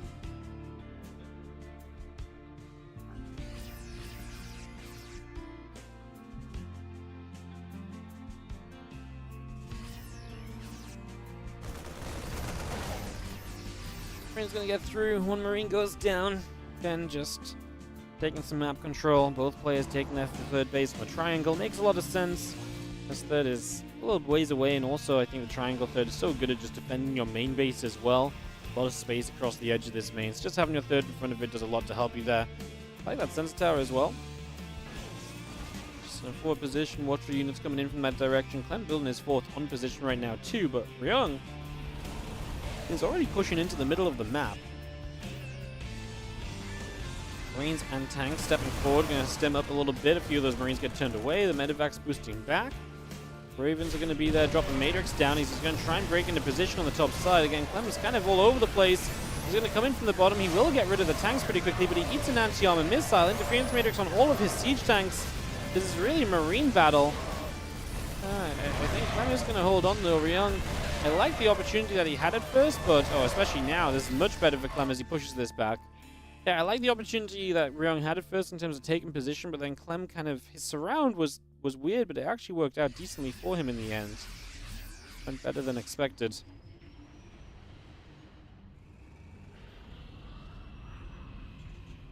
Units gather up. Medevac's going to join in. 2-2 upgrades on the way through, plus 1 vehicle. Weapons continues to produce, again, tanks and Marines, all producing in as our army of Clem comes through the bottom side of the map.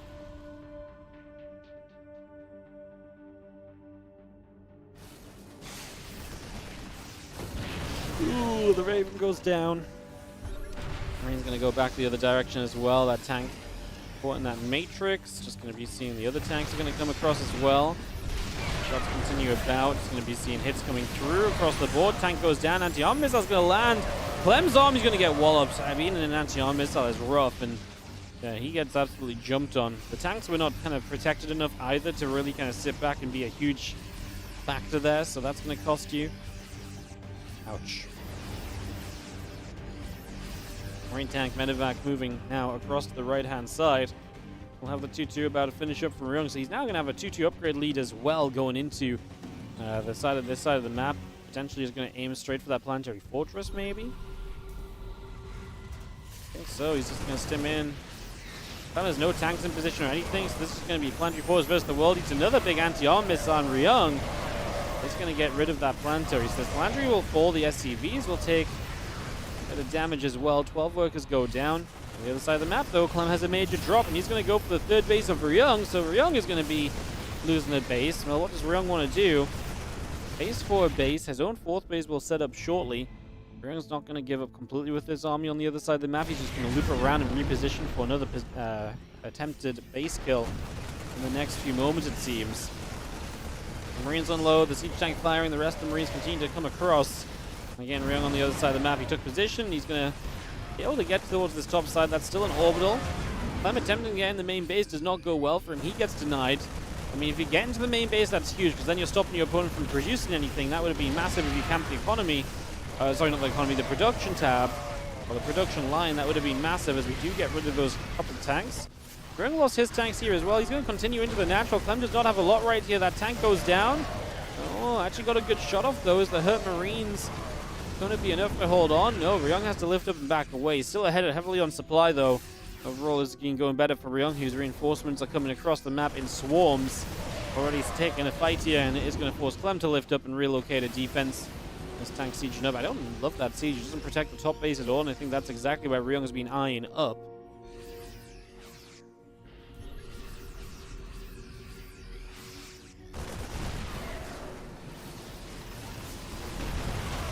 Tank fires. Marines are going to stem forward. The tank will go down. Since tower will fall.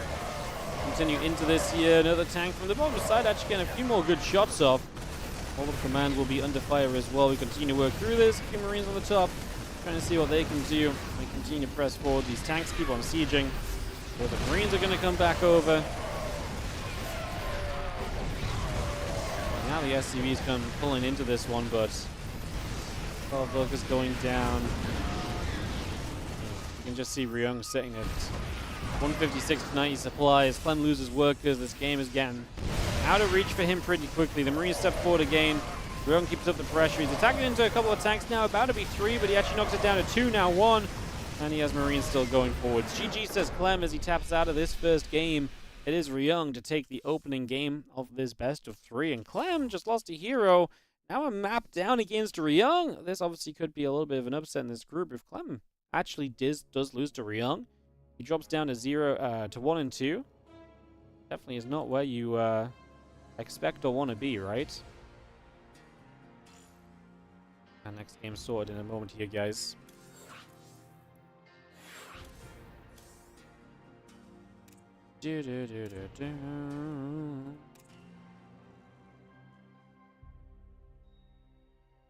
Alright, game number 2 in just a few moments. This match, again, just to reiterate, was played earlier today. We do 2 matches at the same time. We cast one live, we cast the next from replays a bit further down the line.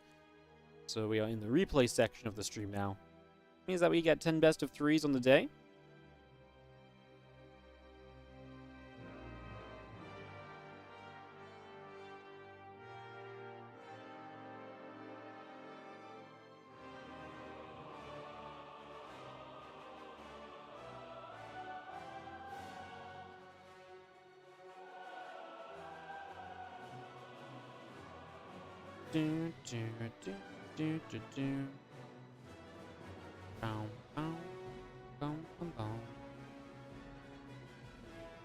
Hey, everyone's here. Perfect. Let's do it.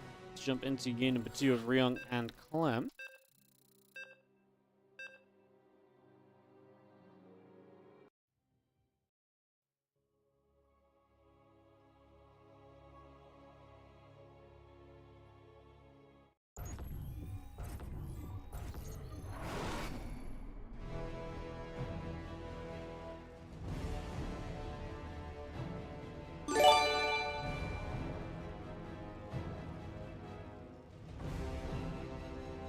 Tuco Salamanca, BB, thank you so much for the 15-month resub on the Prime over on Twitch as well. I really appreciate it. Thank you very much. Here's some intros. We might do a little sellout. Haven't really sold out too heavily today, have we? Bottom left, our blue Terran is Ryung, and the top right, our red Terran is Clem here for game number 2. What's up, Vara? Just checked the recap from last month. You watched the stream for 1 day and 13 hours, but you only sent 6 chats. Ain't nothing wrong with that, mate. If you just enjoy sitting back and watching, you sit back and watch. Appreciate you being a viewer. Counts for a lot. If you guys do want to be more than a viewer and help us support, then if you're on Twitch, you can, of course, check if you've got a Prime sub available. If you've got a Prime sub available, it really helps us to run more of these events. This is a WardiTV tournament. This is funded by you guys. We don't have some magical sponsor. We don't make money out of nothing. Your subs help pay the StarCraft 2 players. Your subs help to make prize pools. So do check if you've got a Prime available. If you're feeling generous, you can gift some subs as well. If you're on YouTube, obviously, I mean, everyone can, just all the features, super chatting, donating, cheering, etc. Obviously, if you're on YouTube, I do ask you take a quick second, scroll down below the stream, and give the stream a little like. It really does not take long. It takes a couple of seconds. Give the stream a like. Helps push us up the YouTube algorithm a little bit. We're sitting at 72 right now. We can very easily make that 100 if everyone just pops down and gives it a like right now.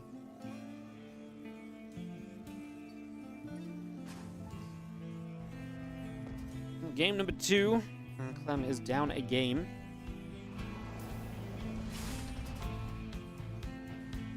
And he bounced back. Factory's coming online. Command center coming through. The Reaper of Clem is going to move onto the map right now.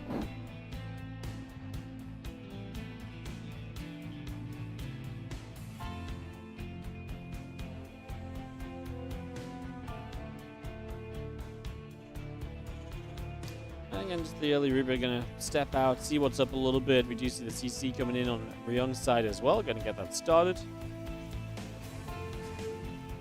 Helene just building on the factory. Yes, yeah, the Reaper controlling on the natural.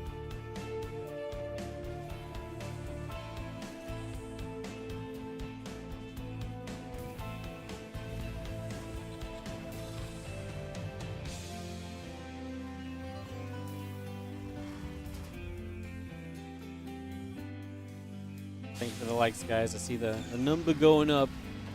Appreciate it. You guys are awesome. Thank you, thank you, thank you as we settle down.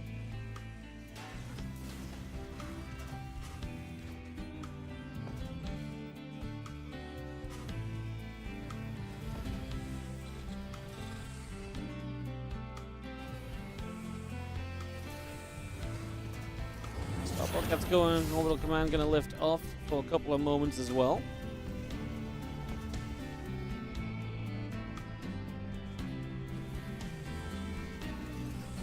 A couple Marines coming about. Just gonna see the Reapers and the Hellions are gonna step forward too. A couple of SCVs go down. Shots coming in. Because the Hellions just gonna get rid of a couple of SCVs early, so not a bad start. As we just have a little bit of movement continuing. So we continue across for a little bit.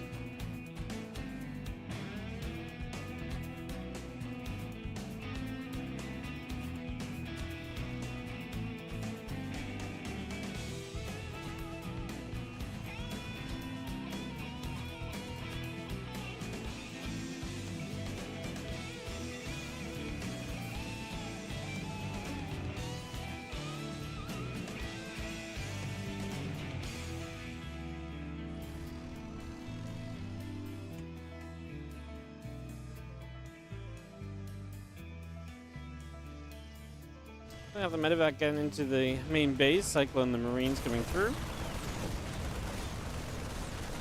It's going to be seeing a little drop then from Clem, going to try and do some damage at the same time. He's definitely units to the front, the Reaper and the two Hellions will try and move into position.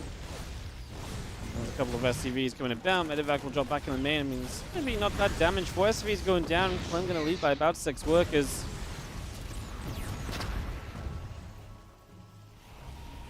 4 workers fall. The medevac does escape out of there for the moment. Just going to reset a little bit.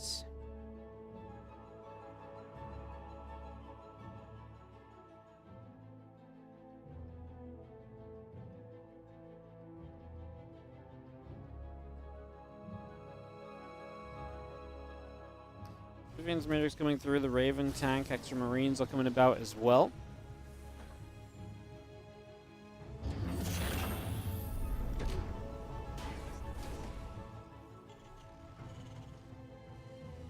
Command coming through, and this game will settle down. Clem able to take a little bit of an edge in the early stages.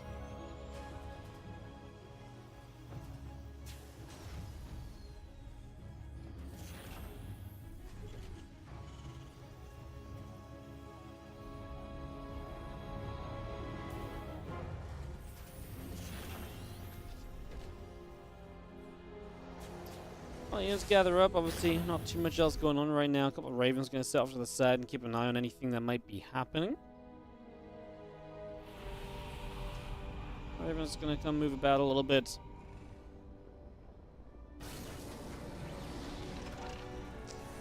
And tanks and Marines coming about. Cyclone the Hellion moves through. The Vikings produce some more upgrades. And the stim pack on the way in as well. 2 more barracks build into the main base. Going to be 3 racks in total. Not a surprise. Going to be seeing the exact same from Clem across the map. So Ryung just with a couple units of his own, taking some map control and fighting back a little as well.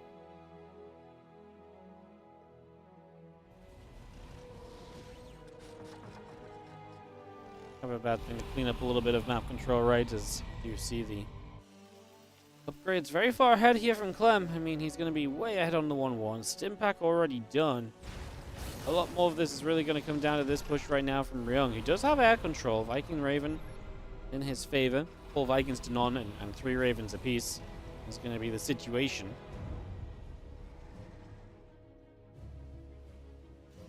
Medevac gets to the bottom. A couple of SCVs will get jumped on. One SCV, two SCVs going down immediately. Make it 3, make it 4. The Marines continue to run back as the Marine tank comes across. The Medevac continues to retreat out of there. Getting away for the moment as the couple of the units from Ryung on the top side getting settled down.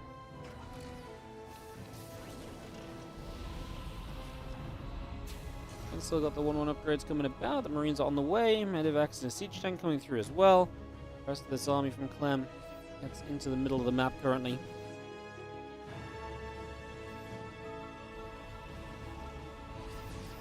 Push forward right now. Let's just see Clem up in upgrades, up in supply. Looking good. Let's see what he does attacking in again. It is still a Viking advantage over to Ryung. Maybe that will give him something of a defender's edge as Clem tries to force his way into a position here on ley lines.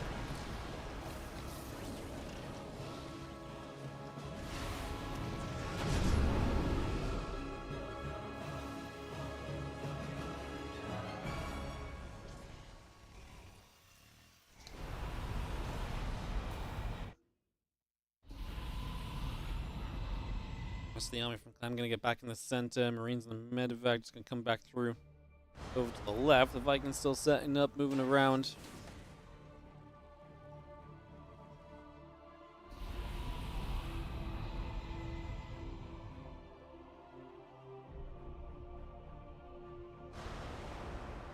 Vikings will settle.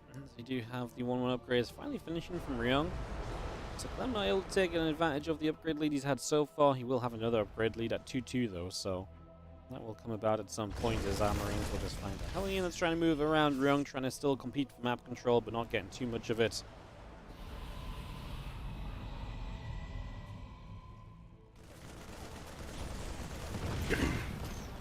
Marines do grab a Hellion, now going for the Cyclone as well. Out in the center, some Marine tank joins up together, some other Marines and Medevacs join together as well.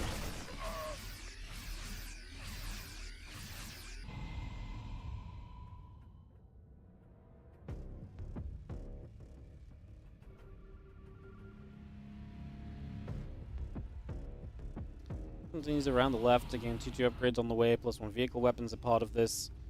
All of that continuing through for now. Let's just see the Marine tank Raven Force getting back down the middle of the map here again. It's just going to pull this back across now.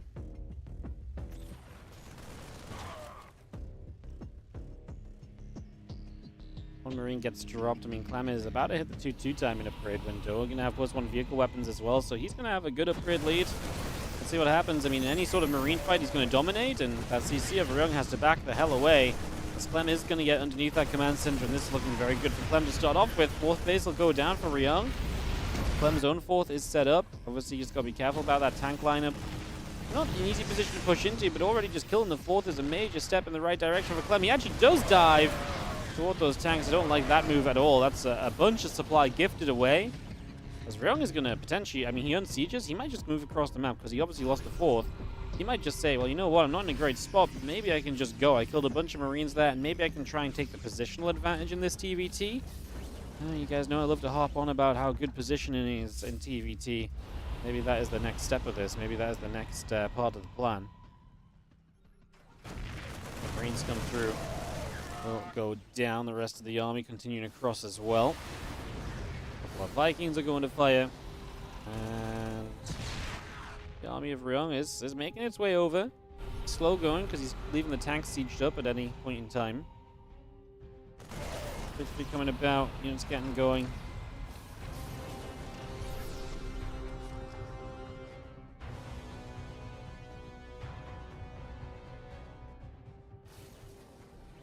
So got the 3-3 on the way on those engineering base. Another anti-arm missile is going to strike. The 3 medevac's going to get hit. Tanks are going to continue to settle. Vikings will come through.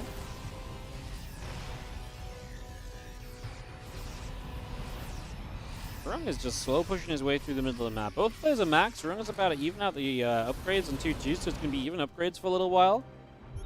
And Clem is obviously put himself in a great spot, but he needs to stop this army. He'll figure out a way to do something about it. The Raven's already going to Matrix up. His own Ravens are actually going to get shot down, full of energy. We get a single cast-off, 1 Matrix, and that's it. Clem's eating an anti-arm missile too as he runs down this ramp. The tanks are doing major work. Clem's army is disappearing, Ryung. Oh, he's just going to absolutely nail it. I mean, Clem, as the defender, should not have trouble fighting this, really. I understand he's afraid of Ryung pushing into position, but that was obviously not the fight at all. Both of his Ravens going down without any impact at all, and his own tanks not being involved in the slightest. And Clem has a disastrous fight here as Ryung is going to take a serious lead here in ley lines of the game in this series, and potentially looking for a 2-0. That was a very good fight. Can Clem turn it around? Some advantages such as being on the way to 3-3 very far along. I mean, that may be giving something, you know, for Clem to kind of get back on here. That's going to be seeing the attack in. Marines are going to come through. Tanks are going to fire. Even taking some shots. The tanks are very good as we try and unload on top of them now. There's a drop in the main base though, and Ryung is going to essentially start shutting down some of the production structures or units as they spawn, which is obviously a very efficient fight for him. So Clem is going to struggle to get back on track. Reinforcements from Ryung as he still actually holds some of his tanks over here. Clem will clean up in the main base, so he protects his production, but now Ryung can figure out where else he wants to go to. He is getting a 4th base on location as well, so finally getting that back on track after losing it earlier. Clem is in trouble. He's not dead, because if he can continue to defend, there is always going to be a chance for him, I would say.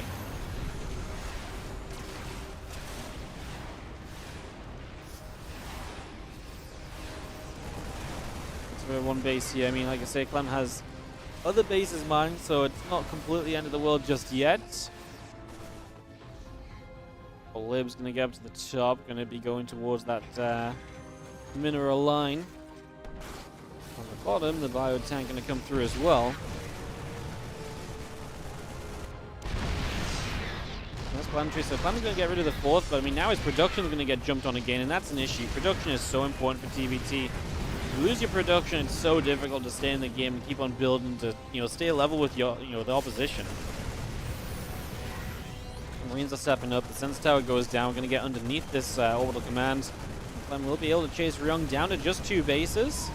Like I say, Clem has orbitals and planetaries elsewhere. He just needs to go and protect his production and give himself some time. Army supply-wise is fairly close.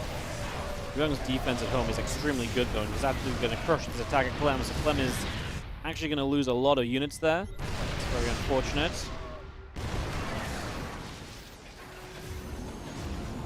Liberator sieges, Marine tank gets pushed backward. 3-3 upgrades coming through from Ryung right now also.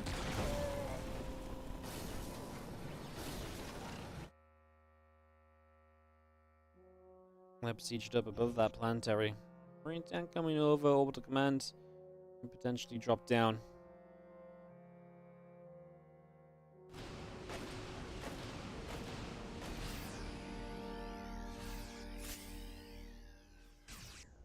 He's going to take a stim in toward the natural. There's going to be tanks there already. The orbital going to try and land next couple of moments. Marines are going to get underneath. The orbital will take quite a few shots.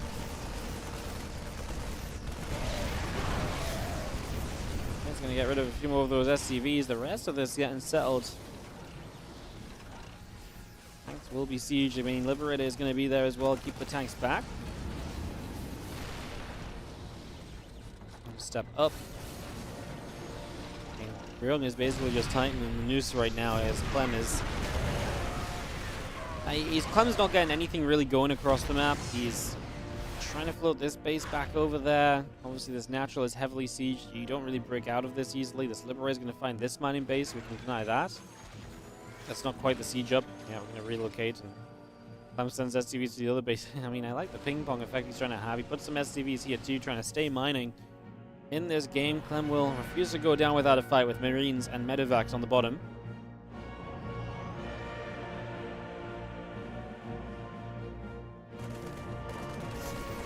Single tank there doesn't have high ground vision. That's funny. And a few Marines just going to come in and clean up those few SCVs. Like I said, Clem on the other side going to find a command center and dive in towards the natural. Ryung's defense is still very good. There's a lot of siege tanks. Cancels a couple of CCs that are building, but yeah, the tanks on the high ground are going to say no to any sort of progress Clem wants to make on that one.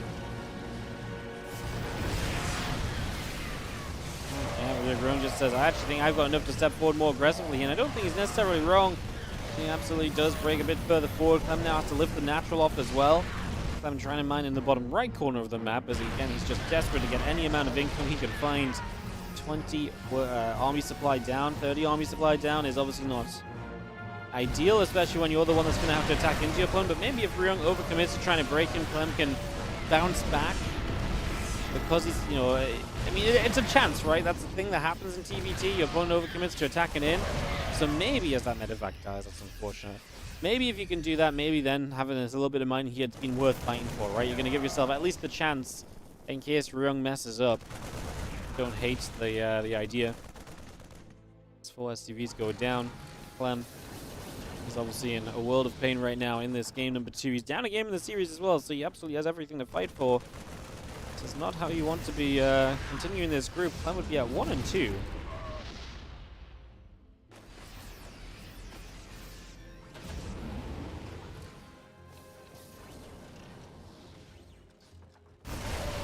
Tanks going to continue to fight. We're going to try and push forward again. That's one of the moments where it's a little ugly for Ryung, perhaps.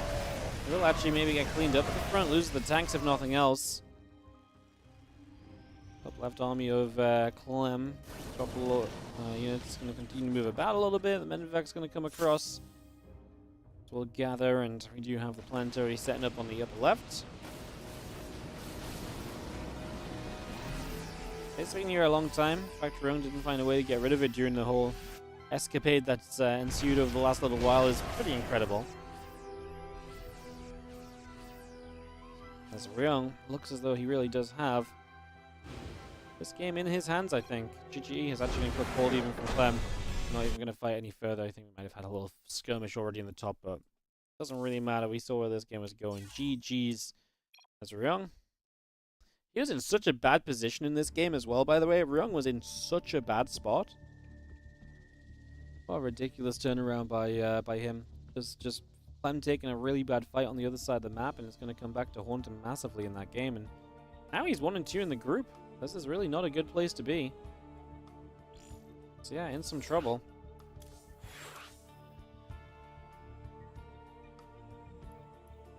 Get ready for more games. Up next will be Ryung versus Hero, guys. We'll give it a moment or so for some ads to play out, and then we'll jump into this TVP. So Ryung Hero up next. Well, this is actually kind of wild, because this is now Ryung and Hero potentially fighting for first place in this group, because Hero is 2-0 and Ryung is 2-0. The way the matches are ordered, we're going to end up casting all the YoungYakov games at the end, and that might just be a formality for these players at this stage. The group lineup might be set by that point, unless Yakov can pull off an upset, I guess. So I suppose we'll see how that goes.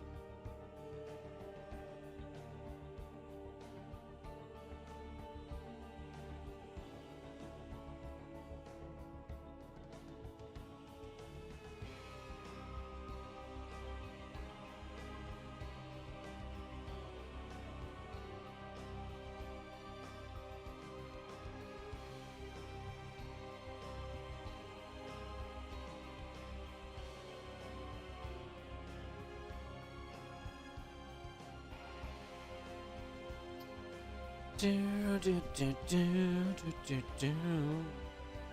you won 400k, you'd fall off as well. I don't think Clem's really fallen off. He's been very good. It is okay to not win every single competition you're in, or win every single match of every single group stage. Clem has still been pretty darn dominant on these PTR events we've had the last month or so.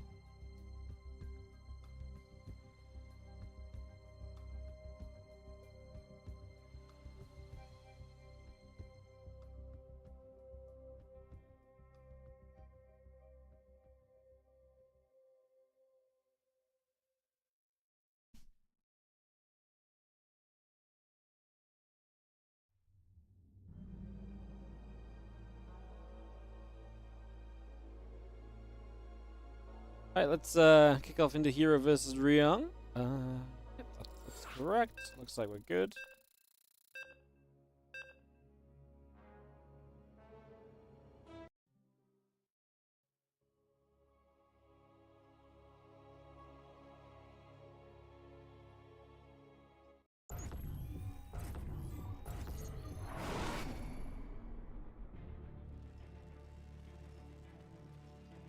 Alright, let's jump into it.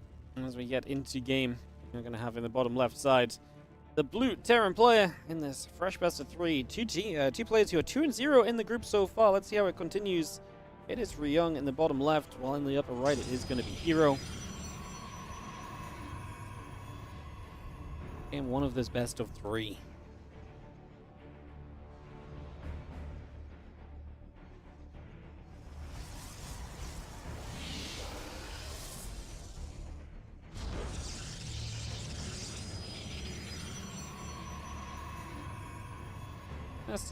A probe straight across the map here, going to annoy some SCVs early game as the probe arrives and can go nibbling at the SCV on the high ground.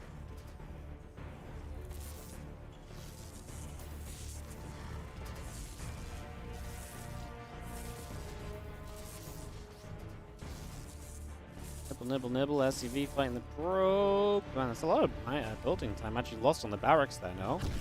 SCV was off it. I mean, we killed the probe, but having the SCV off the barracks for a while definitely kind of hurts. A little bit of a shame.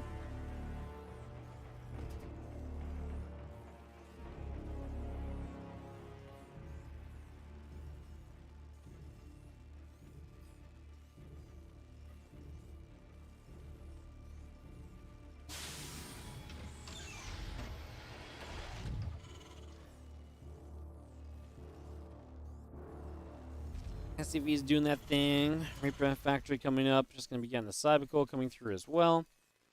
And the Nexus on the way. The assimilator building. Getting settled just for the moment. Just getting things underway. And Nexus and the cyber core coming through. The Adept is on the way out. And Mule is going to drop down in the main base as well. Still got a factory building here from Ryung. And the Nexus finishing very soon. Adept will be completing in a moment. Just going to get that Adept Corona boosted out.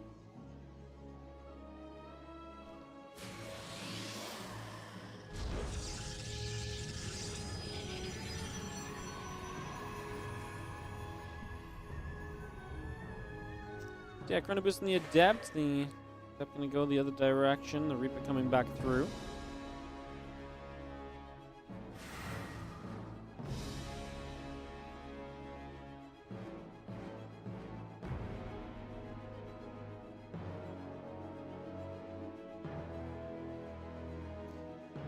Stargate coming online. He's going to be seeing the Adept when you get to the high ground.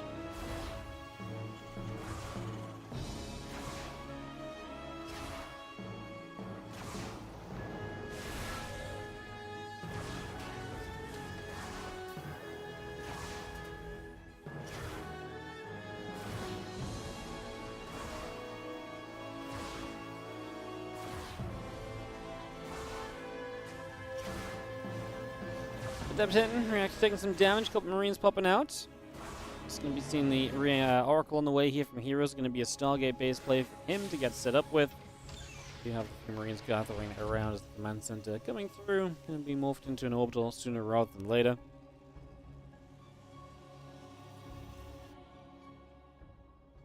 We're going to get back up to the top.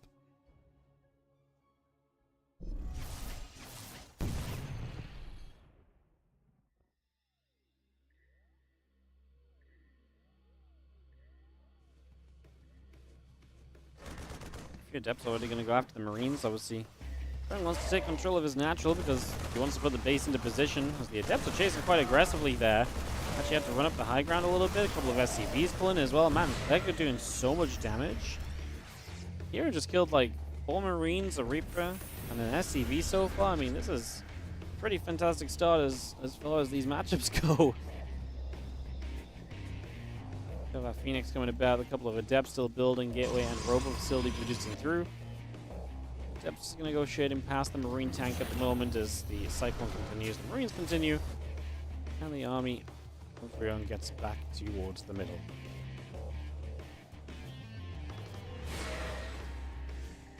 So Ryung gets to the middle of the map, and I think this push really coming. I mean, good damage done initially by Hero, softening up some of the numbers. See what's about to take place as we do have our Phoenix about to finish. A few more SCVs on the way out. The Viking and the Cyclone. The Marines are still building through. The army pushing to the front. There's another Adept or so popping. Bunker's going to come up as well.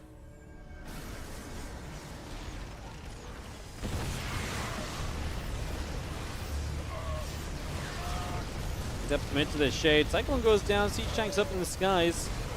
gonna get dropped straight back down. Again, the Phoenix gonna take a little bit more of a beating. Another Cyclone shows up. The Phoenix numbers are taking a lot of hits. This Immortal's gonna get rid of one siege tank at least. No, the repair was good. Just kept it alive for a moment, but not forever. The Immortal does die though. Just come back through, and the Stalkers are gonna get rid of this Cyclone, so that will go down. Another couple of Marines shot at. Ryung's position, trying to advance forward. Another bunker will set up. New Immortal on the way out. A Viking gonna land even. We're actually gonna be good to just get the cancel on that bunker immediately. Obviously, Phoenix will lift up. We're actually gonna lift up the Viking. Probably lift up the siege tank, but we are gonna get through there. As not really much left. 4 Marines in a bunker, plus I guess a Cyclone back on the ground now.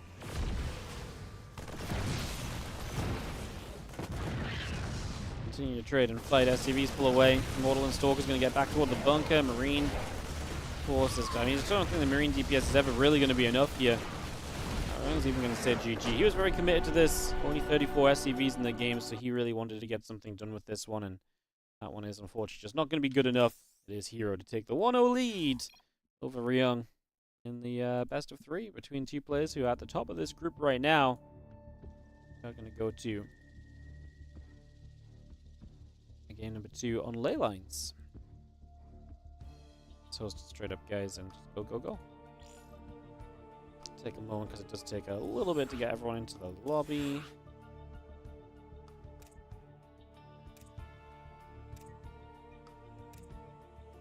Do, do, do, do, do, do, do, do, do.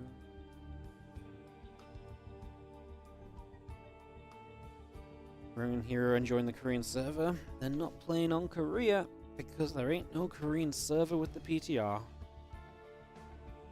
Having to play NA West. Yeah, PTR only comes with West and Central built in. Unfortunately. So we've got everyone. Let's click the start button. Let's count down into our next game here. It is going to be a pretty fun matchup of Hero and Ryung continuing. See what happens.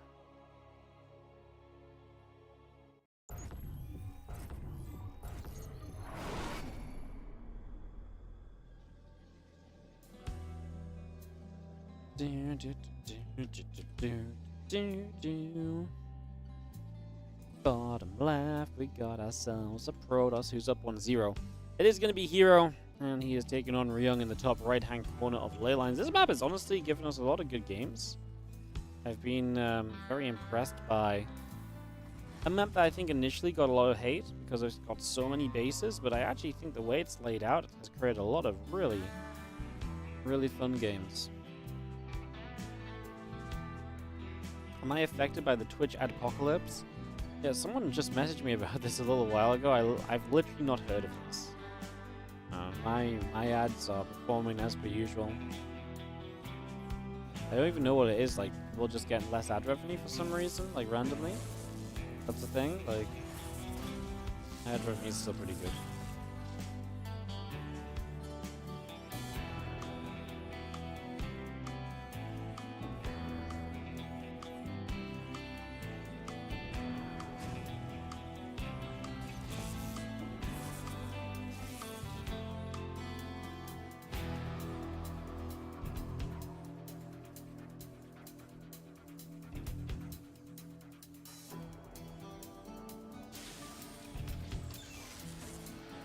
Well, SCV is going to go after the probe. Cybercore coming up.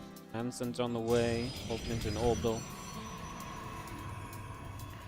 What's this building on the natural as the couple of SCVs will nibble at our probe. Probe taking some hits.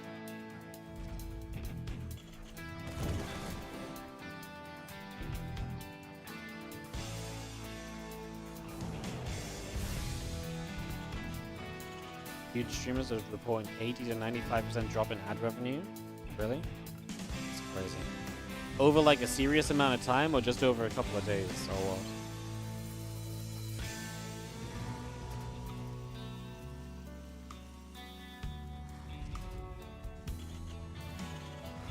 Over the past month? My ad revenue is perfectly fine. That's wild though.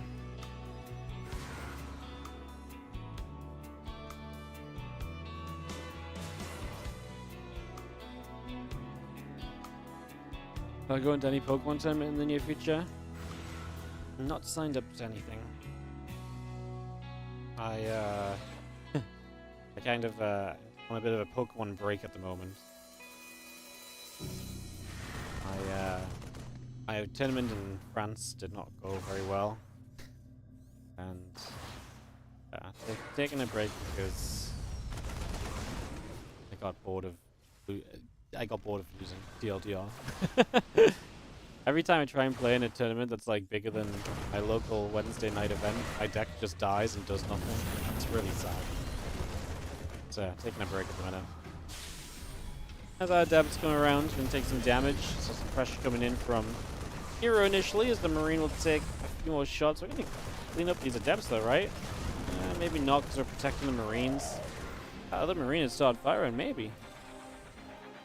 Maybe. One Adept, and oh, Probe's going down across the map as the Hellion gets into the main. And you got 3 workers.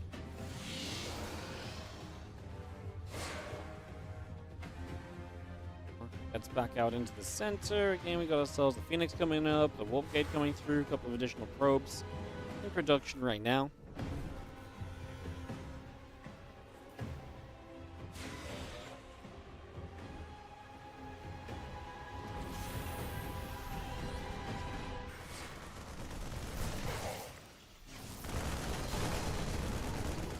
More shots going through. The Oracle still getting back up in the main base plate. A little bit of cleanup. Sees the Banshee as well. So Hero doing very well here. Lack of anti-air from Ryung, and he's in some trouble. 2 SCVs continue to go down.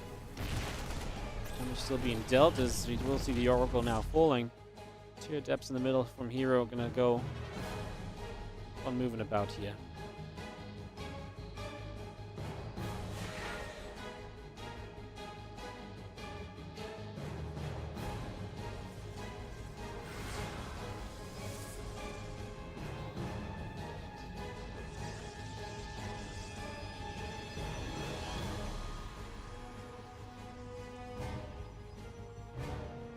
Adepts coming through, Deeper gonna come and bounce. Gonna be seeing the +1 stim pack on the way in. The extra Marine still building.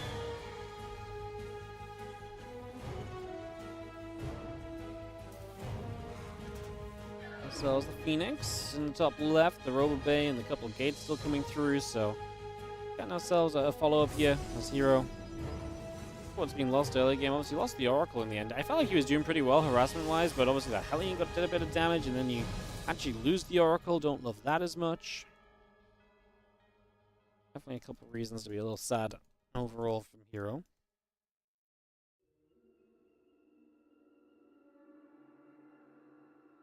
You have the Banshee out from Ryung as well. Where's the Banshee at? Still just in the natural. Just a defensive Banshee at the moment. Not going to go and get much done.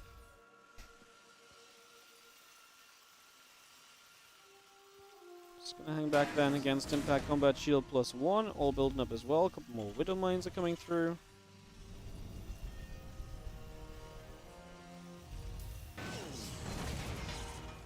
Colossus is still producing. We do have ourselves the, again, Nexus on the 3rd base. Phoenix are moving around the map. Adept as well. Marauder is still producing Widow Mines on the way as well. All that continues up at the moment. Destination flies on through. And Extended Thermal Lance going to begin to produce as well at the moment, as we do have the Bio Army starting to move out into the center.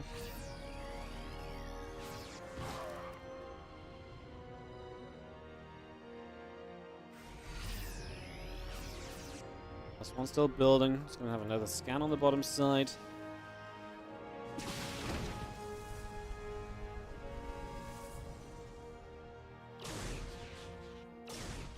Take some damage. Just gonna see the couple of Phoenix, gonna get the Banshee as well. Again, Marine Marauder continue to come about as the Widow Mines get back together. On the bottom, we do have our Medivac. So it's gonna be unloading the probe and the pylon. Go full.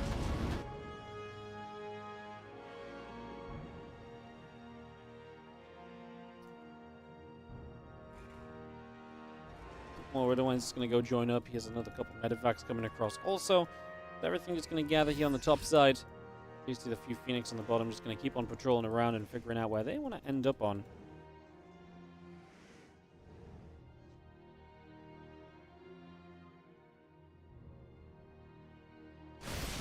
doing that typical kind of Terran split of the army at the moment, just trying to see if he can open up some passageways, potentially deal some damage.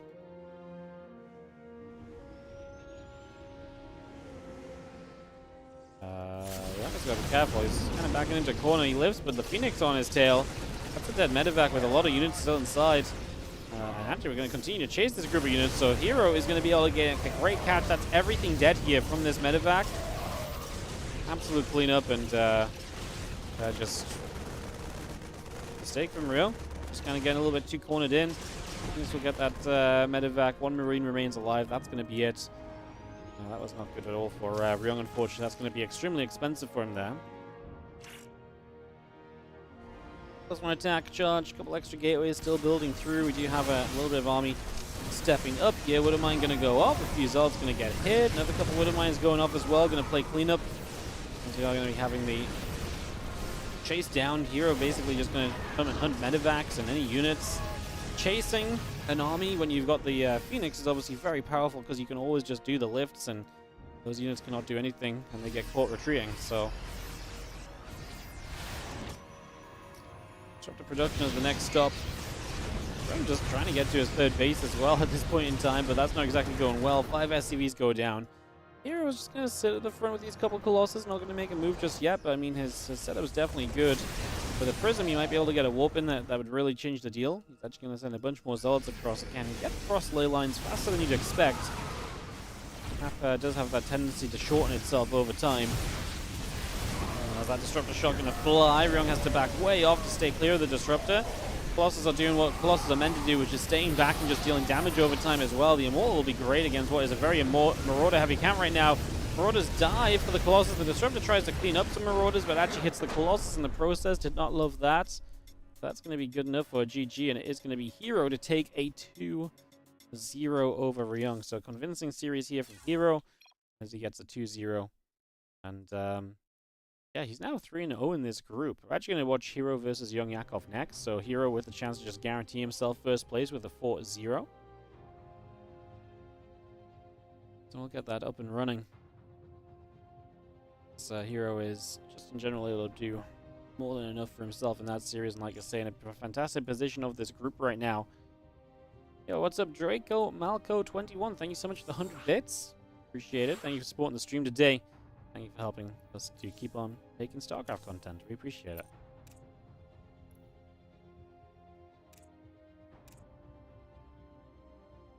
Pop some invites down. We'll give it a moment or two.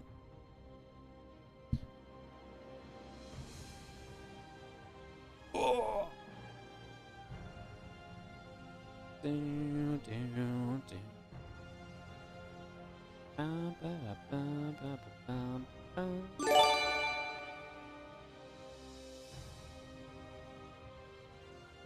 Hey, thank you so much, BV Jump, for the 33-month resub. Welcome back.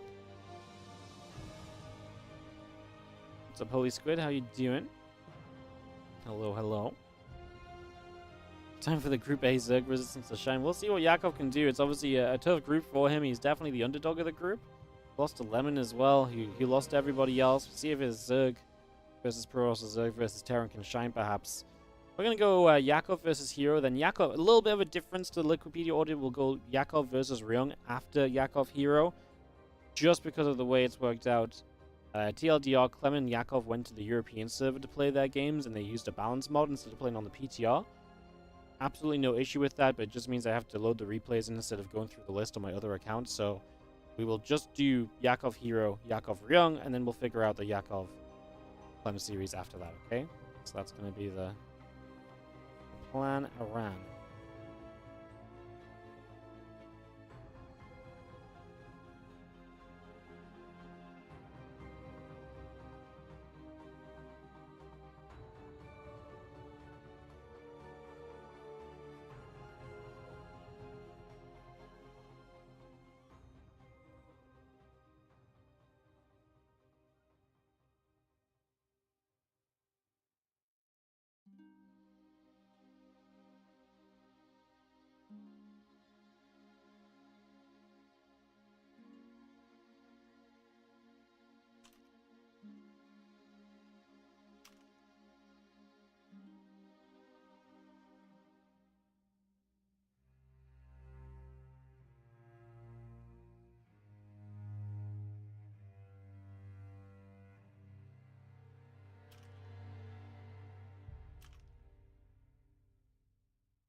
Alright, let's jump into Snowpiercer. Sorry guys, I'm just giving a moment for some ads to play out.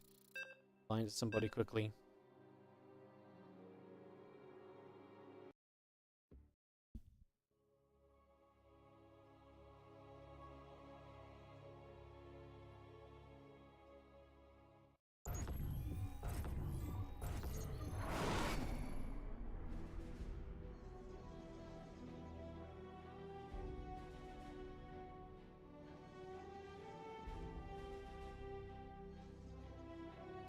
Alright, let's hop into it.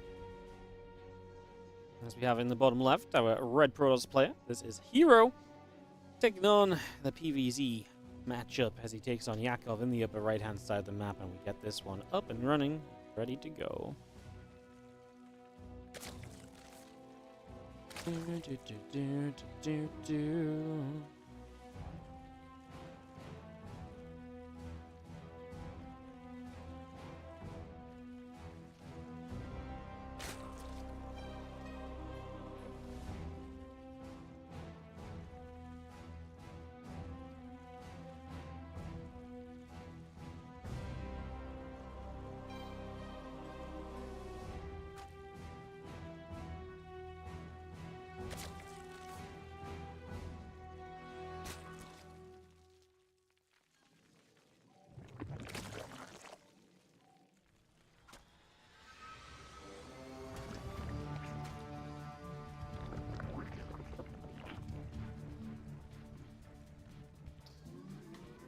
Alright, so, probe moving about.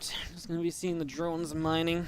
Hatch gas and pool coming up. Our Nexus on the way on the naturals. Just going to get that on the way. Overload coming about for the moment as well. As we move through, so Hatch gas and pool coming about. Nexus and the Cybercore getting going. We'll see if Yakov can put up some resistance here as we get this ready to roll. And that overload continues down to the bottom.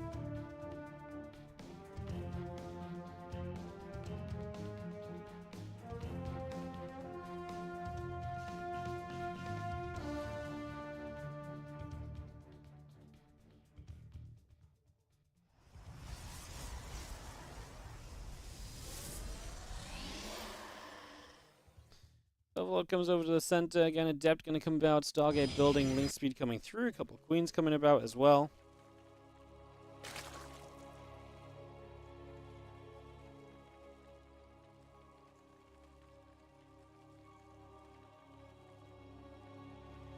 Let's see that Link speed continues to come in. Again, a couple of Queens coming up. Stargate building.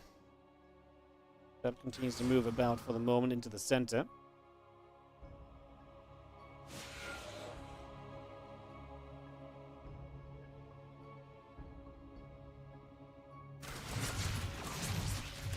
We're just going to fight. Adept will take some damage. Just going to see the Link speed coming up.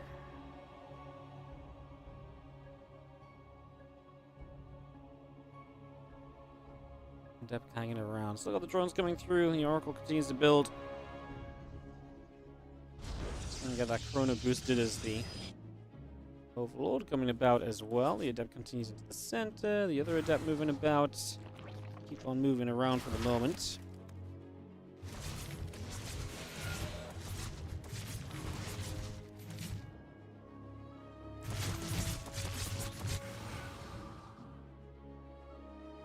So Adept pulls back. Just going to be seeing the Oracle getting back towards the upper right. That's going to get moving as well. It's just going to take that over to the upper side.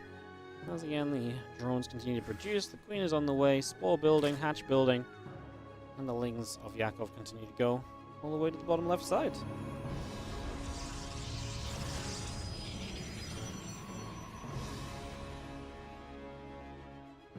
Queen, drones, Spore coming through. The Oracle still coming up as well.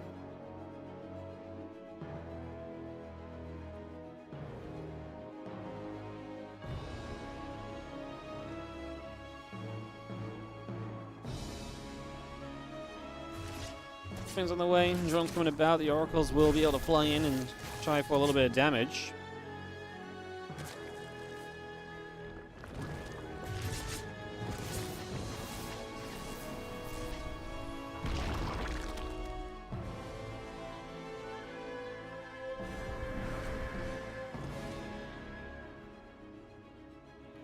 couple oracles still coming through. Just gonna be seeing the overlord still coming up. Drones lair on the way. The additional lings coming out. The creep tumors coming through as well. Oracles will continue to gather around as Twilight Council, Forge, and Nexus coming back into play.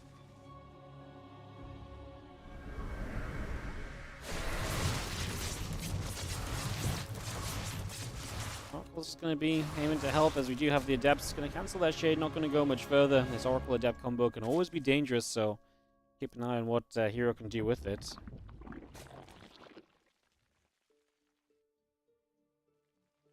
And Lab about to come through. The extra drones producing. The Queen's going to get there. Oracle's going to go 1-2 drones right off the bat. Just going to be seeing the extra gates. Blink and +1 coming through as well.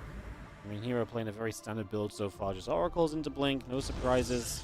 Nothing lost just yet. Triple Oracle. Continue to move around.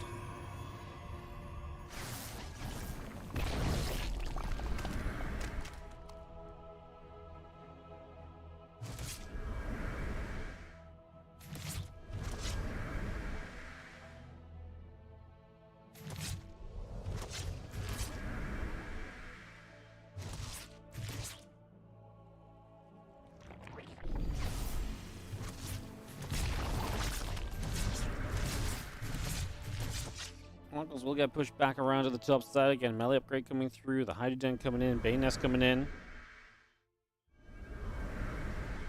Slings on the bottom moving across. The Stalkers and the Adepts move about there as well. Cannon taking some shots. The Lings continue to move over.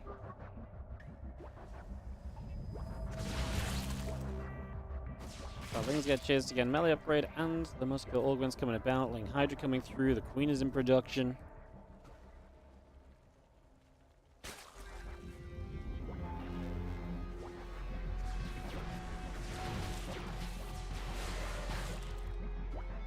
See the Adepts coming about. Stalkers and Adepts keep moving through. Just going to see a couple of Queens going down as Yakov tries to deal with the initial Stalker pressure here, but it's not looking too hopeful. And a couple of creep teamers going down. I'm worried about the fourth base. Hero's going to move his way towards it. The Lings are running across. Obviously, the Hydras are going to be slow to get there. They still don't have the Hydra speed. One more volley and that hatchery has to be cancelled. We're going to get a Stasis Ward on the low ground. The Lings will just activate that immediately.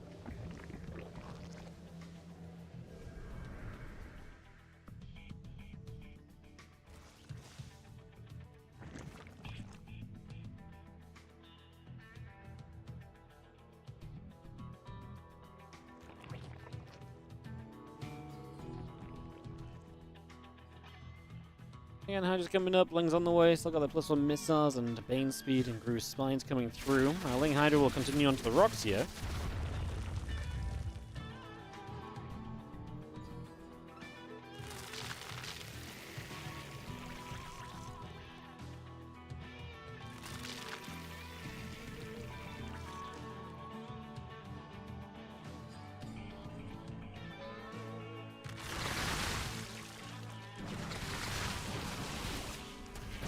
Hydra Bane can continue across. Stalker's going to come through. Stasis Ward. I'm just going to get a catch. The Storm's still coming up. +2 attack coming in. Another Stasis. Big Bane Hydra attack here then from Yakov as he tries to make something happen, pushing straight on forward. The Storm is about to finish. We're seeing the rest of the Banes coming out down to the bottom. Another couple of Storms coming through. Stalker's going to come across, just going to be seeing the Hydras and the Ling's going to get there. A lot of those Stalkers continue to take hits. Damage being done in a big way. The Ling's are going to wrap around, but not be enough. I mean, 17 probes go down, but Hero is still actually at a perfectly fine number.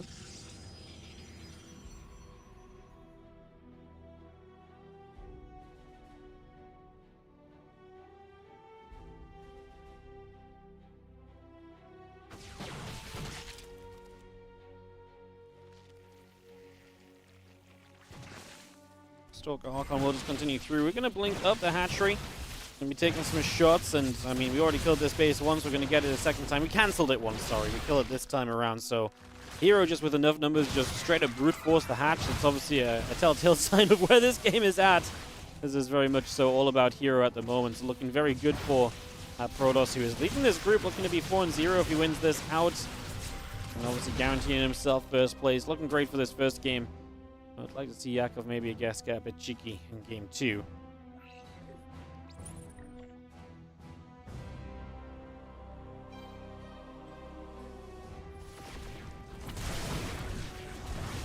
I just come up. I'm just going to be seeing the Archon going down. Stalkers on the top side will go after those Hydras as well. I just still taking damage. Yakov says GG. And that is going to be Hero taking our first game. So Hero gets off to a 1-0 lead. I mean, he's going to be the favorite in this match no matter what, right? But doesn't he get himself that 1-0 advantage? We'll head into our game 2 here in just a couple of secs. And keep our games a-rolling, guys. Like I say, keeping the games going. Got a couple series left still after this one. We're going to go to El Dorado right now. Get that started up.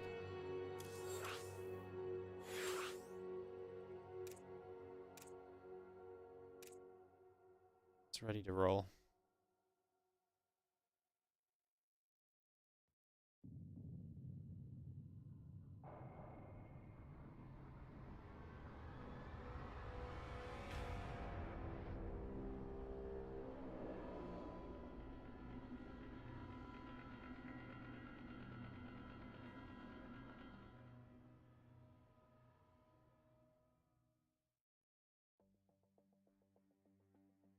I guess everyone's in the lobby. A very fast join from everybody. Good job. Let's get into game number 2. Keep this going.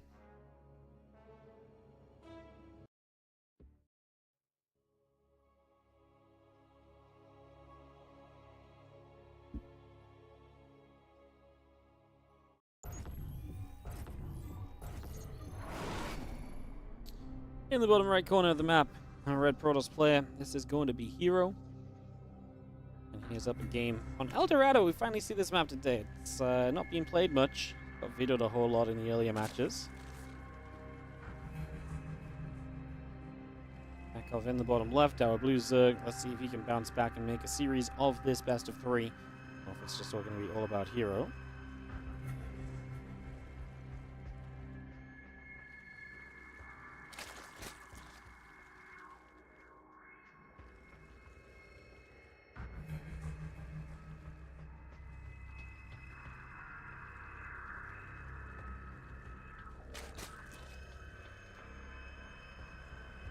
Okay, on the way out, hatchery building on the natural of Yakov, we are going to see the probe of Hero coming across to the left-hand side.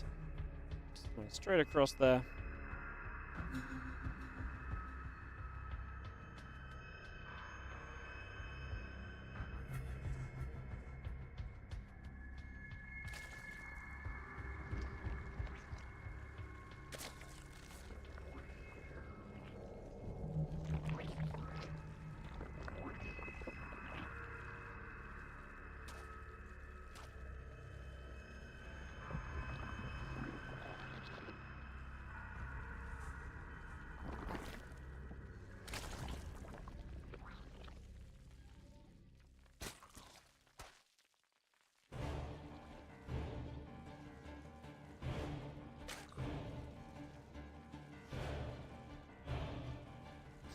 We have an probe coming around the back, so one pull coming up. Obviously, Hero happy to scout early. Just going to keep on nipping with this probe for the early stages.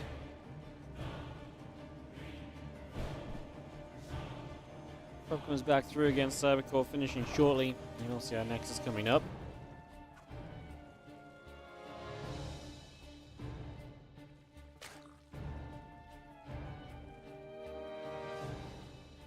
Have our probe scouting. Next is coming through the Adept building. Ling Speed, Queens, and Lings all on the way up as well.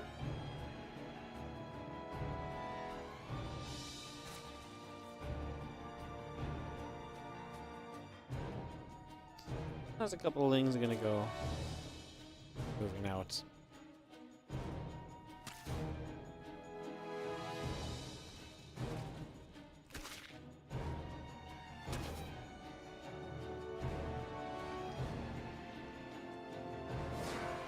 Moving, I was just going to see our link speed coming up. Drones on the way. Depth is going to come moving through as we just have our Walk Gate building up. The Stargate still coming online. Link speed and Queen building from Yakov. So just going to get that up and running. Depth continues to make a move. Just going to get that Queen continue to deal some damage. Link speed coming about. Drones in production.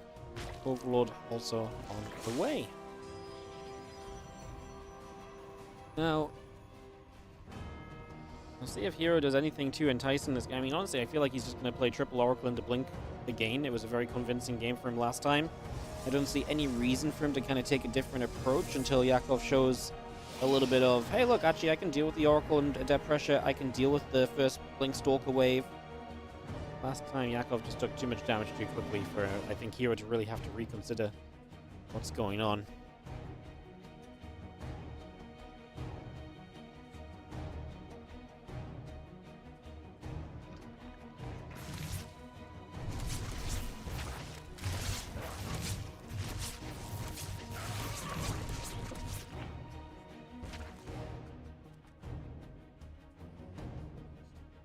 All guys chase about. Extra drones coming up. Queen on the way.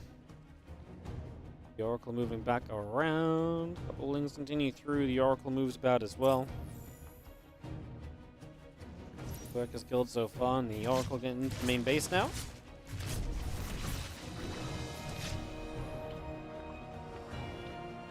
Oracle gets up the left side again. Drones and the Road Drone continue to come up. The Extractors are coming through. Twilight Council and Forge still building as well here from Hero. Nexus also producing.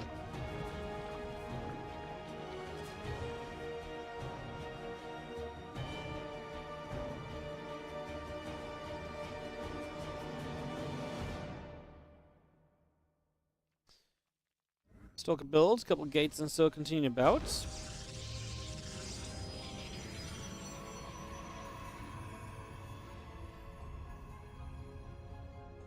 Just patrolling, a couple of oracles fly through. I'm just gonna head on in as we're gonna activate onto a couple of drones.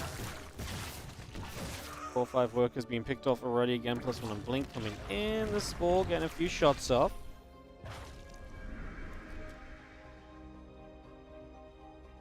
And more roaches, a couple of lings coming through again, plus 1 on Blink, still building as well.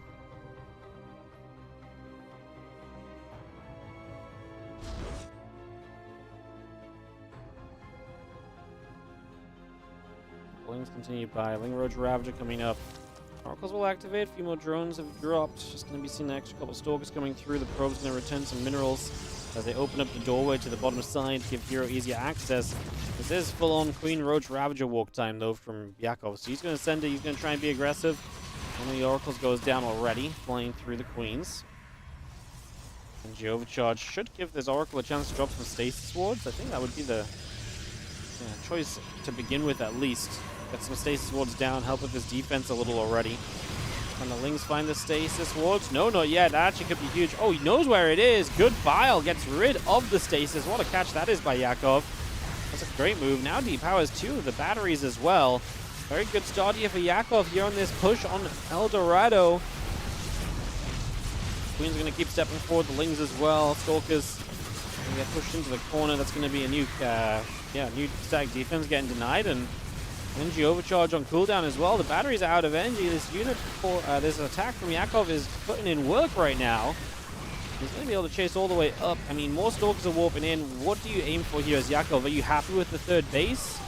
Do you want to keep attacking? Because actually attacking into these Stalkers is a bad decision, especially because the Lings weren't there to support. Now a bunch of Ravagers go down.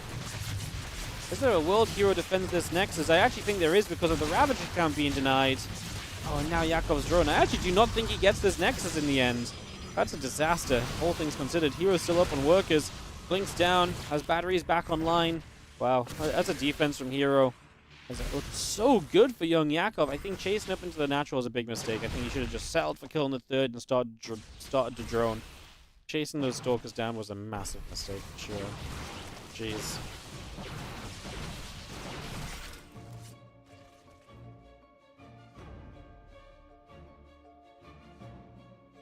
Stalkers get back down the bottom right. Roaches, lag, continue to come up.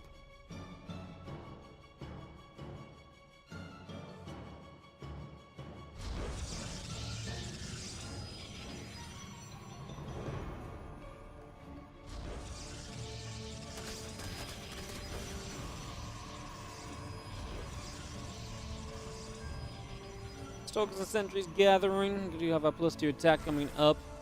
Gates coming by, the Observer coming through. A couple sentries and a Stalker coming in as well.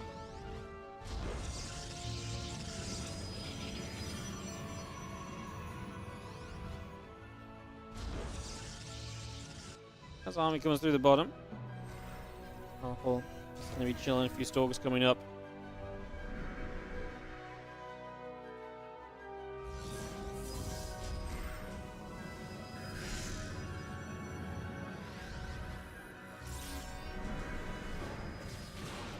Stalkers is going to set up. Ling is going to take some damage. We do have the push from Hero going to walk straight in the main base, and obviously Ravagers can break down force fields, but there will be quite a few force fields to buy time as Hero just hits the main.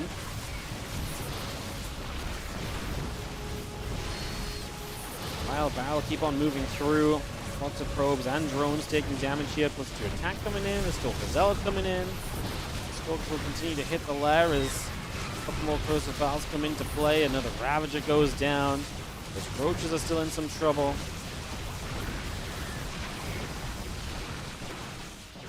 Just going to push those couple of roaches back there. I don't think that's going to be a dead immortal, so that one gets caught.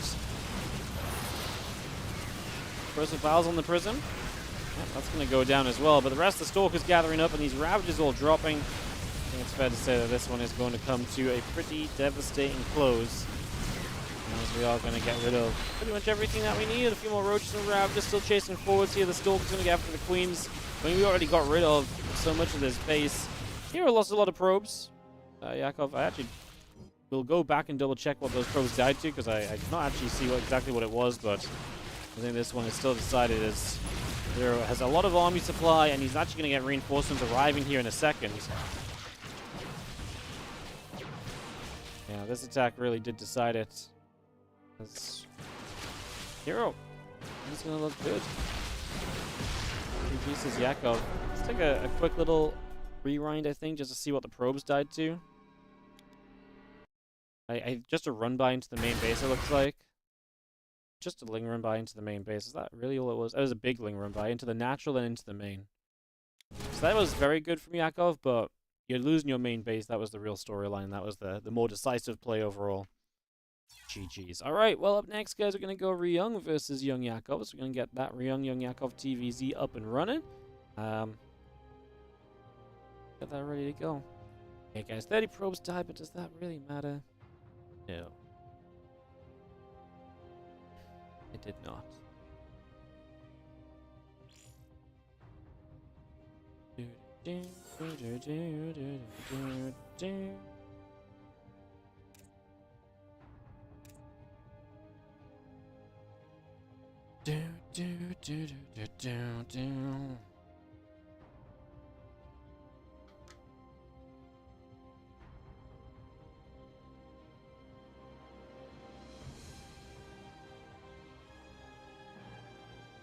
Take 30 seconds or so for the ads. We'll get this started, guys. So Hero goes 4-0, and will be guaranteed first place in this group, so Hero gets first. Ryung against Yakov here could guarantee Ryung second place.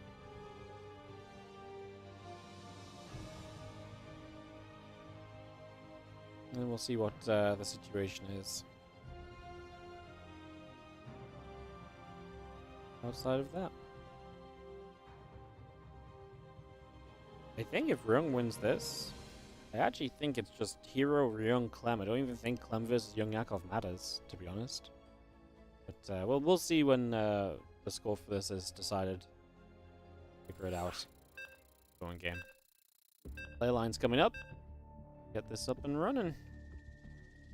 2 matches left.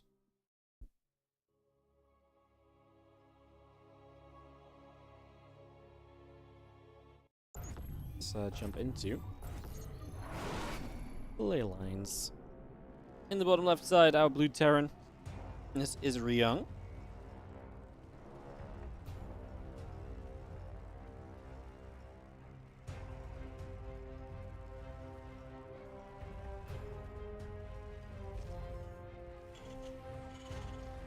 It was alright. Our red Zerg is Yakov.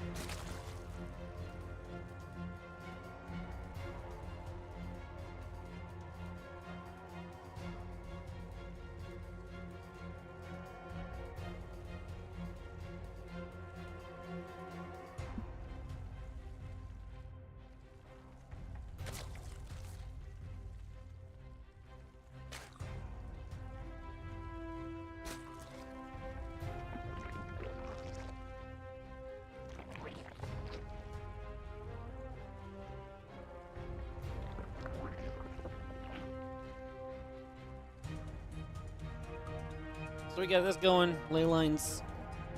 YoungYakov and Ryung TVZ.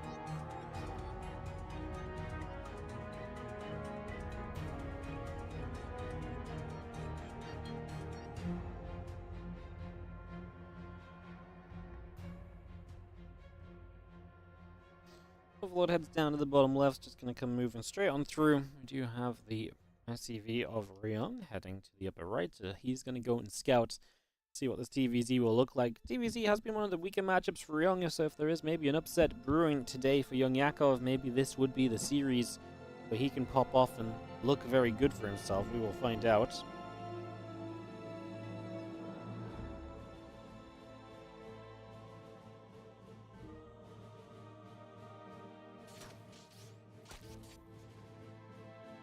SCV hits the drone, just going to push that away. Reaper going to show up.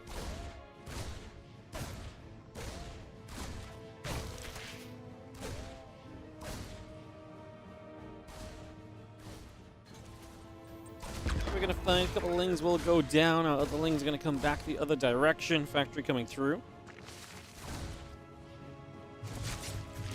Go back and forth. CCs. Factory building.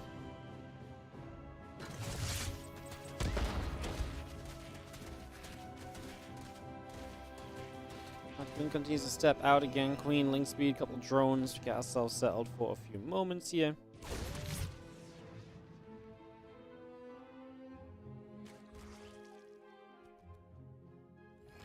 As Reaper pulls back.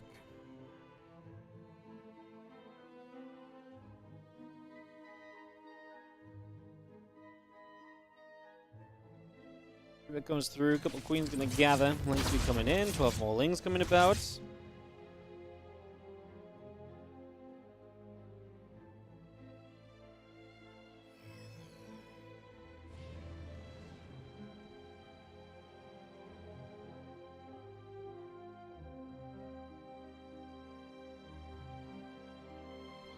Hellions, Banshee continue to come through. The Ling's going to continue to come across as well.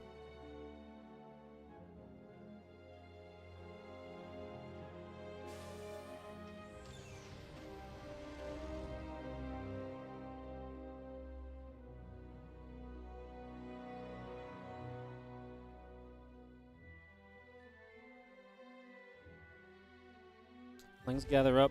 Light coming through. Banshee, Hellions coming in.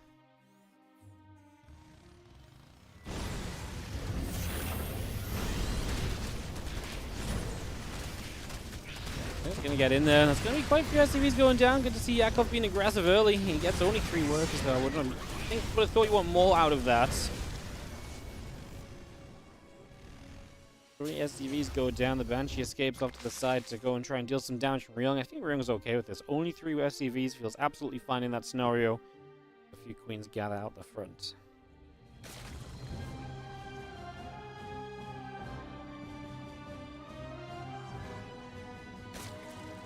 Queens gather, a few Lings moving about, Lair coming through.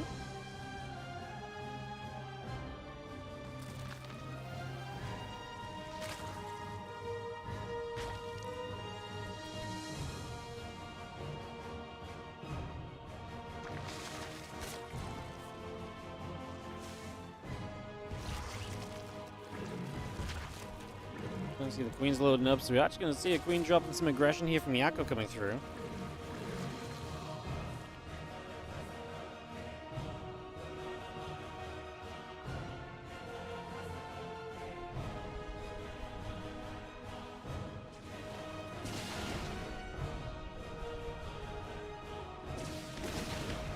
Let's drop a load trying to move across. As that moves one way, just going to be seeing the Lings continue to gather.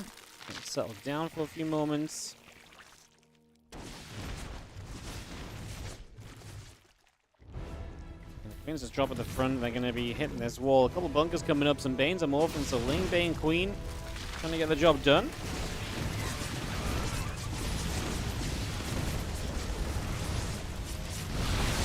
Burst through. We are going to see the depots going down. The Lings will continue to run forward. It's going to be seeing the Queens taking damage as well.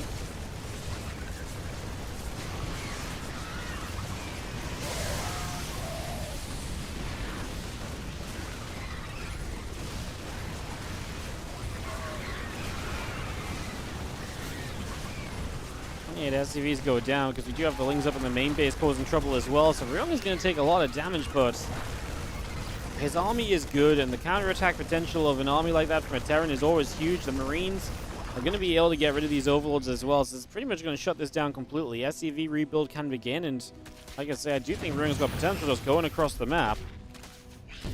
Lings get rid of a couple more SCVs.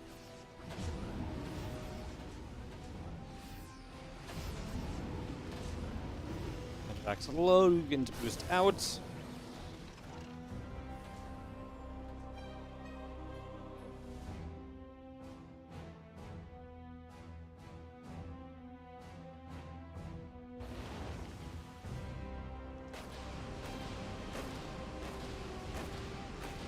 Once again, Marines is going to drop off medevac gathering. The combat shield is coming up as well as our changeling now will get grabbed. Like I say, time for Ryung to come countering.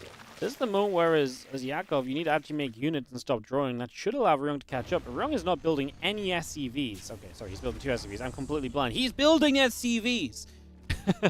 I mean, his initial drop won't do much, but I honestly think it's the big push that has potential. He leaves the tanks at home, though. I mean, let's see if Yakov has kind of dialed this up to perfection or not.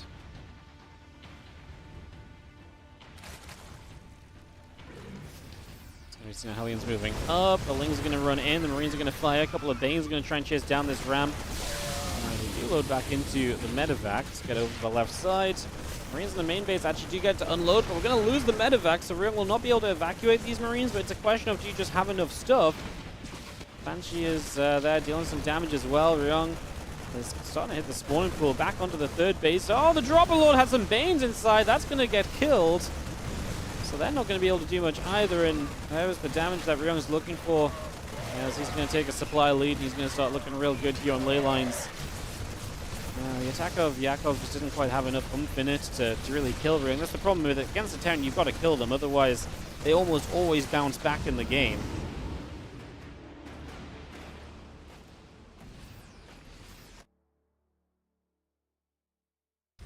Carapace coming up. The Lings continue to build. We have our Marines in the bio units in the main base just going to unload. The rest of the Lings coming down. Banshee going to fire a few shots. This is going to run straight through, and SCV is going to take damage. A couple mules going down as well. As we do see the tanks and the Marines are going to be there. The Lings getting blasted. Yakov says GG's. And Ryung takes the first game of this one. So Ryung off to a flying start. Another map win, and I think this is starting to become kind of done and dusted as we go to Whispers of Gold. This group definitely starting to become a little bit figured out. If Ryung wins this, it's definitely hero first, Ryung second, and I honestly think there's a potential that if Ryung wins this 2-0, that it's just always going to be Clem third place no matter what happens. I don't think anything can change that actually potentially if it's a 2-0. But we'll let the match play out first, see if it is a 2-0 and then figure it out. But TLDR, if it's 2-0, YoungYakov would be -6. Clem is -1. So even if Clem loses to Yakov, the worst map score can be Clem -3 and Yakov -4. Clem would clear Lemon and Yakov in a tiebreaker at 1 and 3. So if Ryung wins this 2-0, this group is done. It would if Ryung wins 2-0, this group is just completely done no matter what. So yeah, that's kind of a wild start for you guys. It might just be that simple.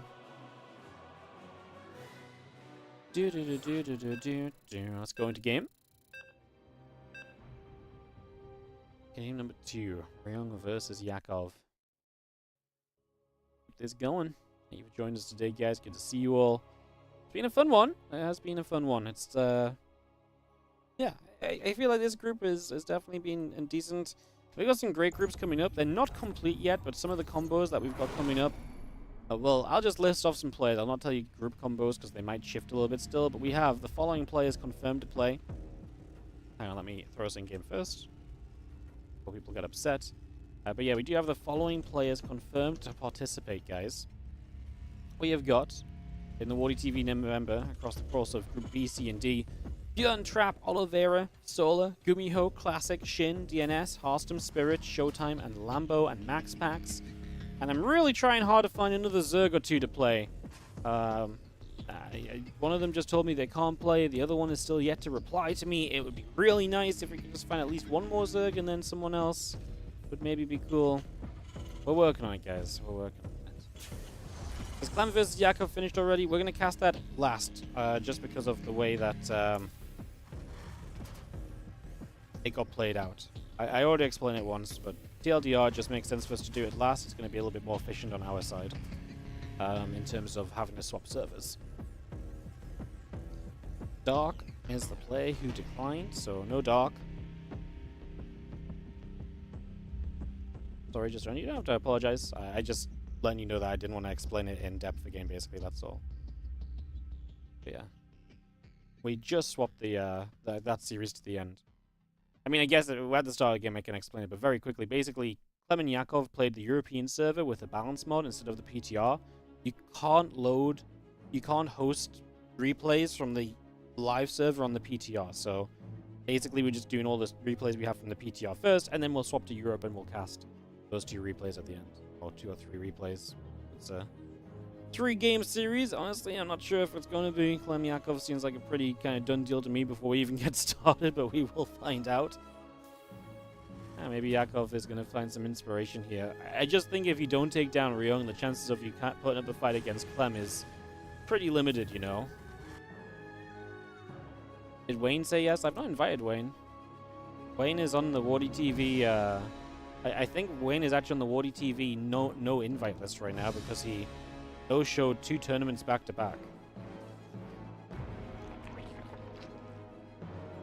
Rogue hasn't messaged me. Solar is already involved. Yeah, I'm hoping Rogue says yes. If Rogue says yes, I don't mind picking a non-Zerg for the final player, but I kind of would like to see Rogue say yes. If Rogue says no, then yeah, I don't know. He's just not replying to me at all, though, so I don't know what's up with Rogue. So yeah.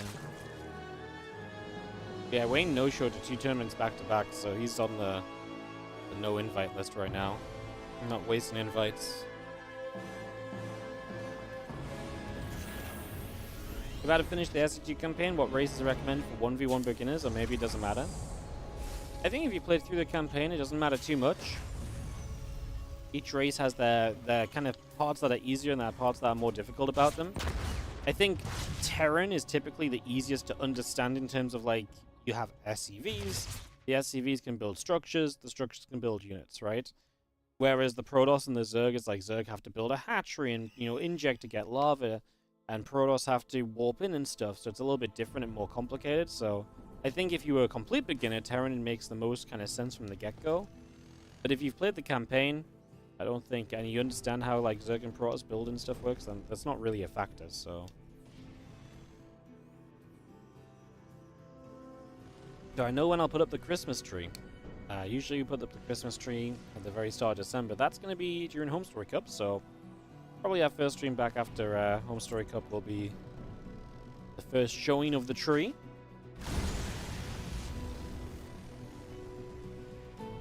As we're going to get there, Zergling goes down. Hellions and a Banshee coming up. Cloak is on the way.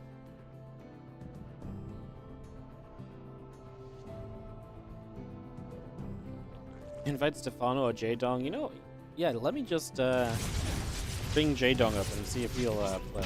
Yeah, sure.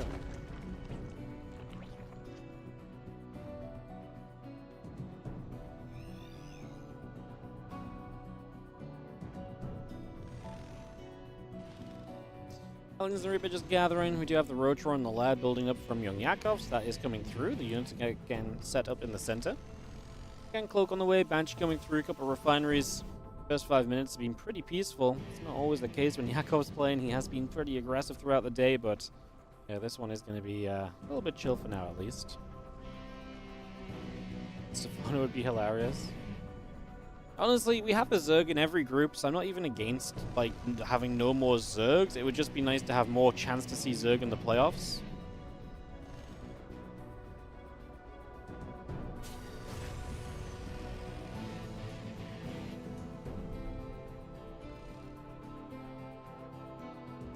Hellions gathering, a couple Evo chambers coming through.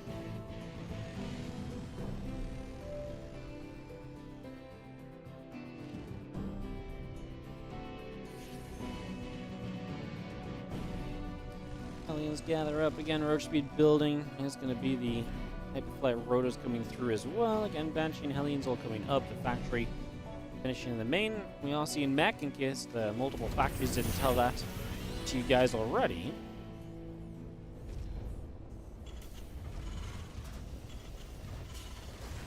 I think fairly sure Ibra would play. Yeah, I mean, I've loved watching Ibra in the qualifiers and stuff as well, but the problem is it's like, I have a Zerg in each group, so it's not like we don't have Zerg games on each day. At this point, inviting more Zergs is really to increase the chance that Zergs make playoffs. And at that point, it's like, there's a point at which, like, it's not worth inviting Zergs just for the fact that they're Zerg versus inviting other people that could actually just give us more good games, I think, you know? There's also Rex. I think Rex would play as well. Rex played in the qualifiers too. Rex might be the next Zerg invite, I think, actually.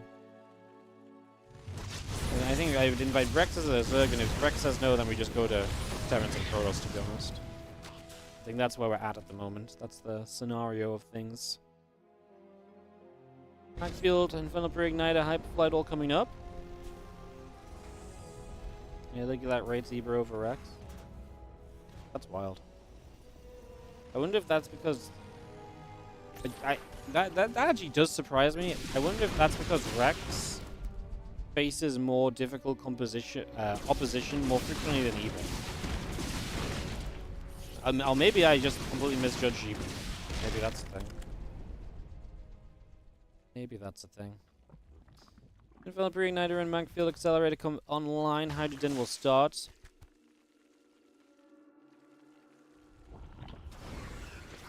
The Hellions going to get turned back into the center. And she's in the main base, obviously with Hyperflight rotors able to fly around and keep on harassing. The Hellions here are going to eat a couple of shots as well. The Roach Ravage continuing through, and those Hellions have to back away. Still got the tanks coming through, still got the Infernal Pre-Igniter coming up. Roach Ravage continues to get hunted as those Banshees come all the way across.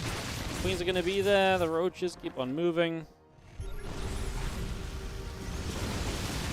See those creep teamers going down as the Hellions continue to get active. Picking up a lot of that creep so far.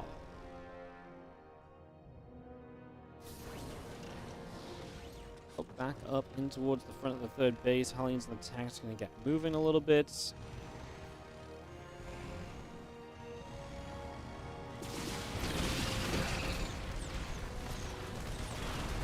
Is going to go down, so Yakov is going to end up getting supply blocked. And as we try and make our way through some rocks on the right-hand side, so just going to be picking our way through this. Again, the tanks and the Hellions continue to gather. Still got the Banshee and the Hellions and the tank continuing up as well. Another scan coming through. It's going to be seeing that Roach Ravager Link Force continue to move about. I mean, at this point, this is looking pretty rough for Yakov. Rong is leading in supply, and he's playing mech against roaches. I mean, it's not really ideal to say the least, as these Hellions keep on going through. A few more drones will be going down.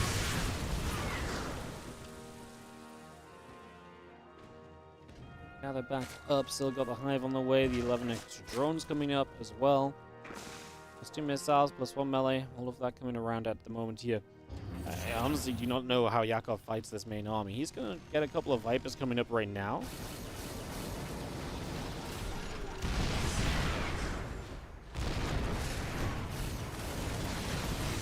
Well, that's in the front. Well, there's also in the link shots. Obviously, the tank's getting a good spread, so Vipers are not going to be the most immediate advances. Continue to push through. That Spore Crawler will go down. The Ling Roach Ravager continues to push in, and the Hellbats will continue to take a lot of shots. Hellbats continue to be there. We keep on pushing that out. A couple of drones going down as well. 6 drones killed at the moment as we actually continue to build Ravens too, which is kind of amusing. It's not really something you need later game specifically, but I guess we can spam some anti-armor missiles or some turrets. Ryung's just killing this 4th base. That's already going to put Yakov in a very difficult spot. The Banshee's going to play the denial on this base. It's a kill, not a cancel as well, so that is more money down the drain, unfortunately. Actually hits the interference matrix against the Vipers as well. That's funny, as we do drop some blinding clouds. That's going to give Yakov the chance to break through and push out of this. gonna have another blind cloud in a second. A lot of tanks getting siege, but they're gonna be kind of a few at a time. We don't really have support either for the tanks. There's nothing in front of them kind of, you know, allowing them to absorb damage before the while the tanks deal damage. And Ryung actually loses a lot. Yakov has a pretty good pushback there, and Ryung will get shoved away. Then overseer morphed overhead. Tanks, Hellions, the Raven, vehicle weapons and plating coming up. There is going to be the Hydra Dash being researched by Yakov too. I don't hate it. Hydra Dash getting to range of the tanks more quickly is never going to be a bad thing, right? You take those moments, you take those opportunities. I think we roll with those, to be honest.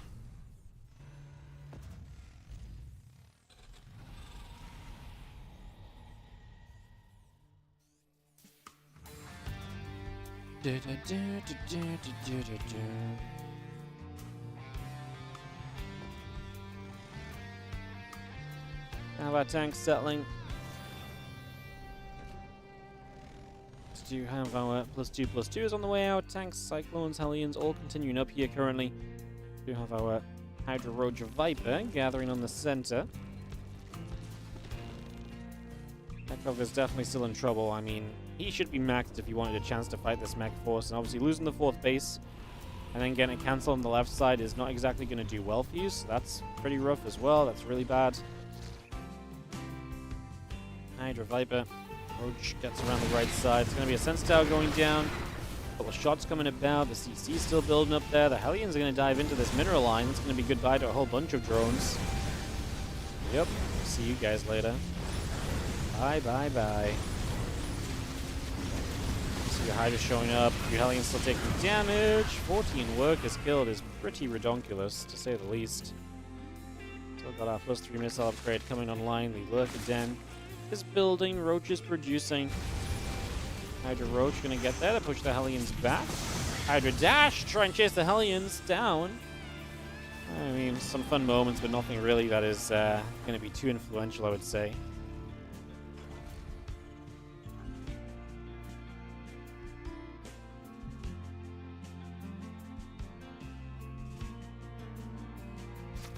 Let's get back around the bottom. I'm actually gonna come back through and get rid of those Hydras. Nice clean outs. We are going to have also this army of Yakov moving through the center. A Roach going to try and take the charge. The siege tanks are going to be there. Abduct on the siege tanks. They will go down. And another abduct and another abduct. Multiple tanks and the Raven all getting cleaned out. I got that one. Yeah, I mean, that's nice and all, but show me the 40 supply you're lacking, Yakov, right? That is the difference we have to make up still. As this is a small map too, so it's not difficult for this mech army to actually move across the map, and that's exactly what Ryung is going to begin doing right now as he sends himself forwards. A couple tanks will siege, Cyclones gather up. Hydra, Roach, Ravager on the bottom, a few Roaches to the left-hand side. Cyclones there to pick their way through that extractor. This is the same position we were in before as Ryung, and honestly I think he's in an even better spot now than he was earlier, as Yakov has to figure a way out of trouble. I'm not believing it, sadly.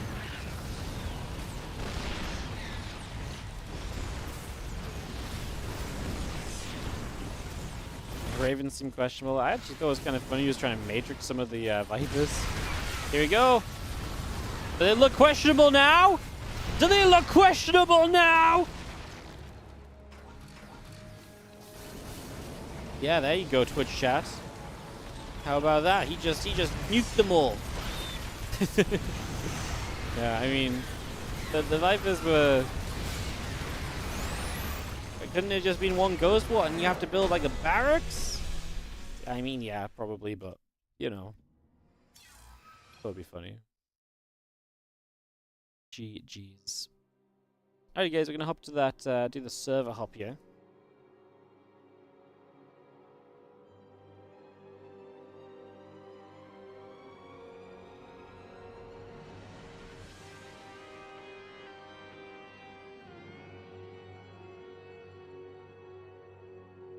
So, coming up, it's funny to watch. Yeah, it was a moment, wasn't it? No, I agree. Like, I mean, you may as well just get a Rax and a Ghost Academy and a couple Ghosts out. I think is generally just a good thing. Alright guys, we're just gonna hop on over to the European server as I mentioned before. That's just because of the fact that they played it with a balanced test mode. So we'll just hop on over there and we'll get into our final match of the day, which is going to be Clem taking on YoungYakov. See how this goes.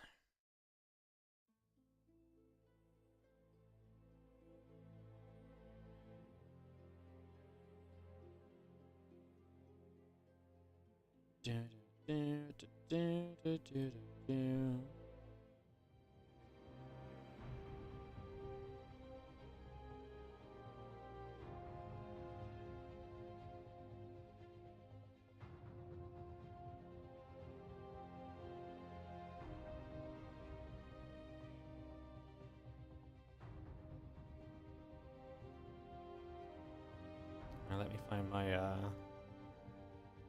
people to invite. So weird going onto the live servers and actually having like a full friends list because people are actually your friends on the live servers. Ay, ay, ay, who would have thought? Who would have thought? Do, do, do, do, do, do, do. Bum, bum, bum, bum, bum.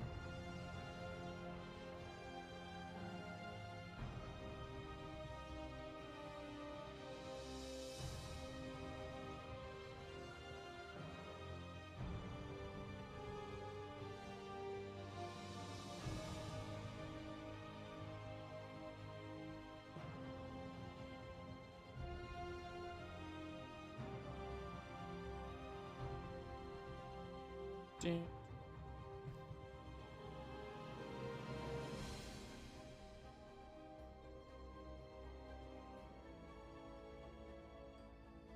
So I guess trying to invite people in.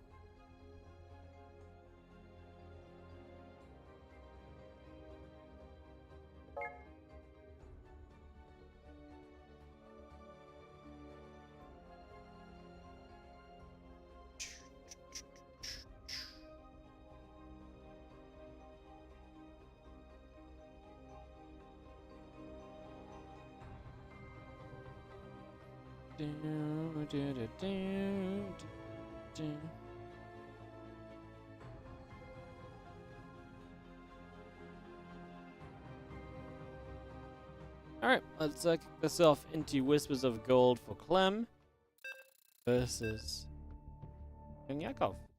So TVZ, so yeah, let's just recap by the way. Because YoungYakov is now, I'm pretty sure there's just no way he advances from the group. It's not updated yet on Wikipedia, but I'm pretty sure even without a result in this Clem match, Clem is just third place in the group. Like, that's just a guaranteed way that this will finish now. Kind of well, but we'll cast the final series no matter what, obviously. We have got in the bottom right our red Zerg player, YoungYakov. In the top left, our blue Terran is Clem.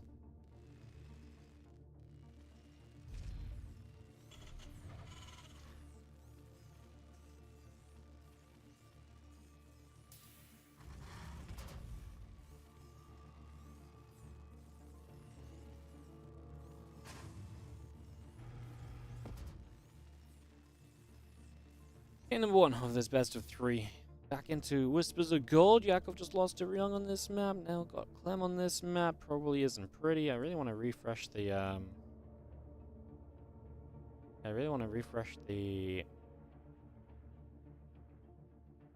Wikipedia. Yeah. That's so funny. So Clem is guaranteed third place even without this match playing because of the results and because of how the other results have gone basically. That's so funny. This really has probably been one of the worst match orders in terms of casting match orders that we've ended up with in these groups in a long time. It's very rare we get to like the last 3 matches of the group and it basically has no impact on the result of the group. That's kind of wild. It's kind of wild. Well, settle down here, get this on the go.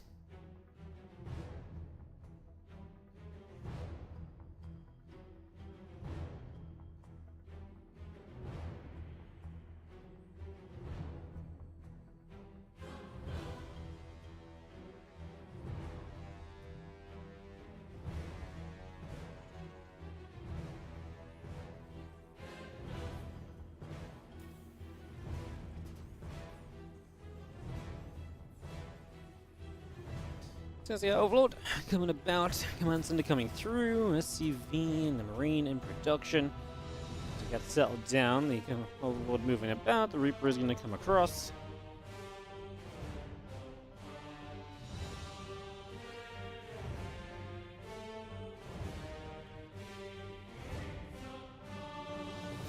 I feel like Dash needs some attack speed buff included. Okay. Counter argument. What if Dash doesn't have to be super amazing? What if it's just kind of fun being in? Whoa! Clem loses a Reaper. Holy goodness, that's bad. What if Dash is just okay, being a niche little unit ability that's not super influential all of the time, but is also just a little bit of fun? I honestly kind of like where Dash is at. Like, bit of fun. Sometimes it closes the gap ever so slightly. Sometimes it gets you out of a storm. Is it going to change the meta? Is it going to shake up how useful Hydras are? No. Do we need to do that? Probably not. I don't know. I don't hate it. I kind of feel like it's a fun upgrade. Is that Marine going to be there? Some Zerglings will take some damage. You got deeper raise once again, last second. It doesn't feel like a Hive upgrade. Oh, I can agree with that. Yeah. I think Lair upgrade would be fine. Hydras already have 3 upgrades as well, so it's just like, you know, if you have it just as a Lair upgrade, and it's just like, okay, you get range, and you get speed, and then you get dash. It's not like it comes available immediately anyway, right? So yeah, I agree. It should not really be a Hive upgrade. 100% on that regard. But I kind of, like, as an ability, I kind of think it's a bit of fun, and it doesn't really do any harm. But yeah, I agree. Being on Hive's a bit silly. Things are going to chase the Hellion around ever so slightly. Another Hellion coming about. Settle in here. A couple Hellions will keep on moving and grooving. And bim bam a boozling. Pull back up to the top side. Another couple of Hellions are there. Again, cloaking coming up on the starport. And that Banshee is on its way.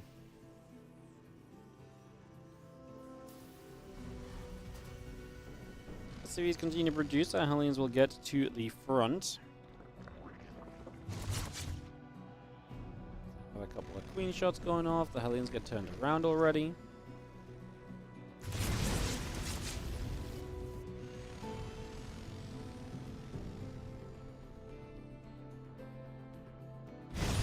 Get through, and actually going to find ourselves a creep tumor as well. Nice to be able to grab that as, again, more Hellions continue over. Just going to be seeing them all gathering up. The Overlord overhead as well.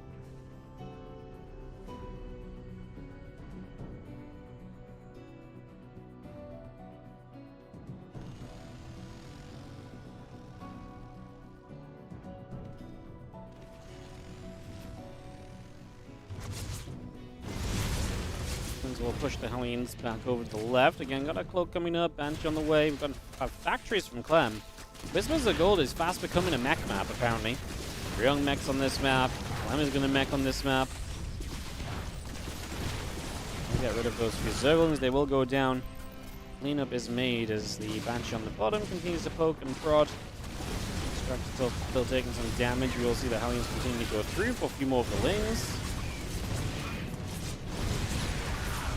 Continuing across, and again, a few more drones keeping on dropping. Just gonna have our factories coming through the roach speed building. This is pretty good damage from Clem, right? As the Banshee shows up as well. How many workers died here? 12 drones, 7 SCVs have died. Yeah, I didn't realize what the balance... I thought the balance mod had game hard included, so there'd be workers killed on the side of the screen, but apparently not. The last time I'm letting them play Europe, okay? The last time we're letting them play on Europe. They're just gonna have to play the PTR forevermore.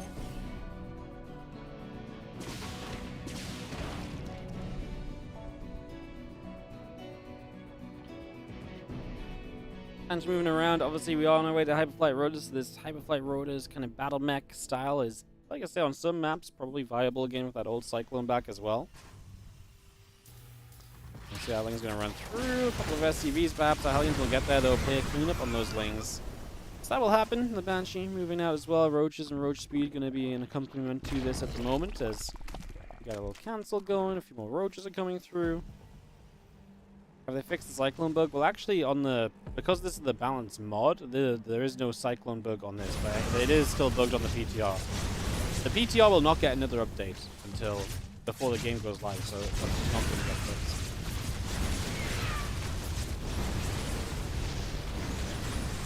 As these Hellions have a wild time, I mean, that's just 29 drones now dead in this game. We're going to make it 30, 31, 33 probably, as we actually apparently leave this Hellion alone. Okay, Hellions continue to do damage. Banshee's over here going to keep trading. And well, this game went wrong from YoungYakov already, so Clem going to be looking fantastic here in game 1. They made a balance model with Game Heart before. Yes, last time it did have the Game Heart included, which is why I wasn't really bothered when they asked to play on Europe, but okay, now I know. Now I know. The Roaches keep on chasing. Hellions going down. Banshees are going to get there. Roaches getting turned around as well. Hyperflight Rotor's about to complete. Banshee and Cyclones all building through. This army of Yakov continues to return away down to the bottom side currently.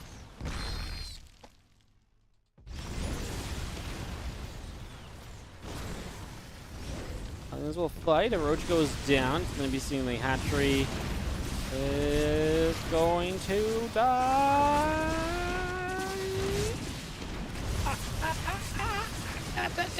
Gets it. There we go. Killed it in the end. Roach is chasing. The Cyclone step back. We do have our Thermal Pre-Igniter still coming up. There's 10 Overlords having to be made. Man, Yakov has to get out of the supply block he's in currently. That Overlord, by the way, our Overseer is speeding.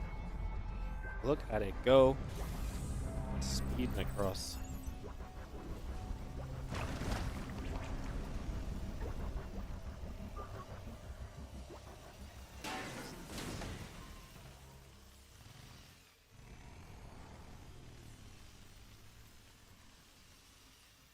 Overseer will come. Just going to be seeing the Cyclones and the Hellions continue back around the right side. So you see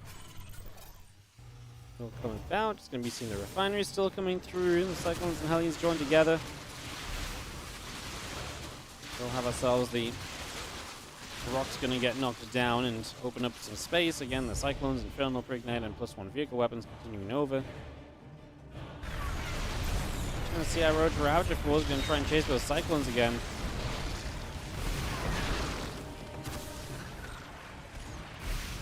I'm going to turn back into the center, chase down the Roach Ravager. I mean, his supply is obviously great. He did super amazing eco damage early.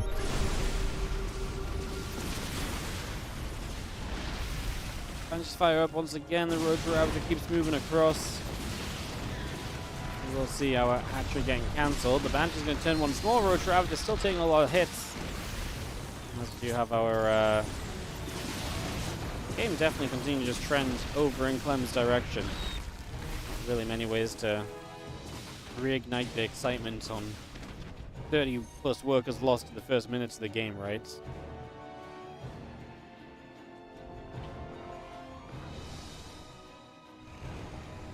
Cyclones continue to move through. The Roach Ravager settling on the 4th.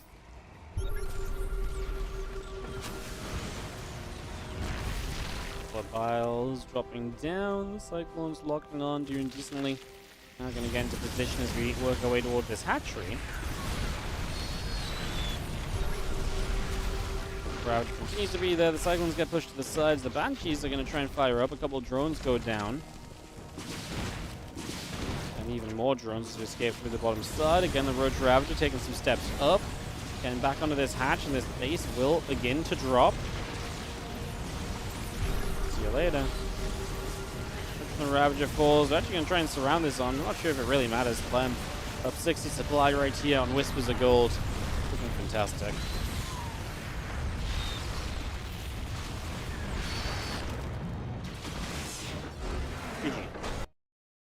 Clem takes game number 1 here against Yakov. Alright, we're going to jump into game 2 in a couple of moments, guys. We'll go to El Dorado.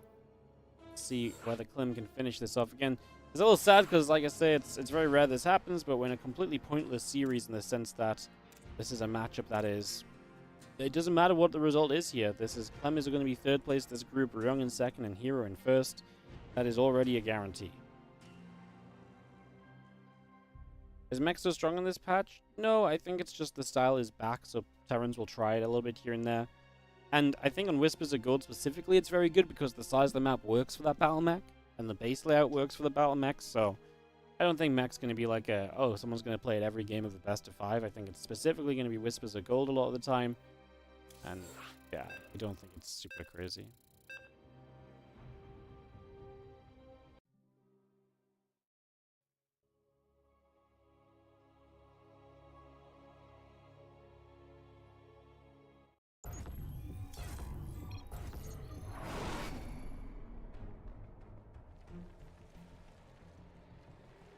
Hop into game number 2.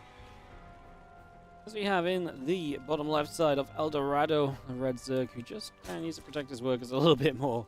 It is YoungYakov taking on Clem in the bottom right. Not been the best day for Clem, unfortunately.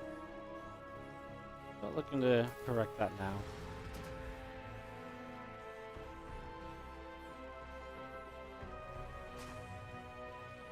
Let's see if he's popping a couple of drones on the way. He gets settled in for a little bit here.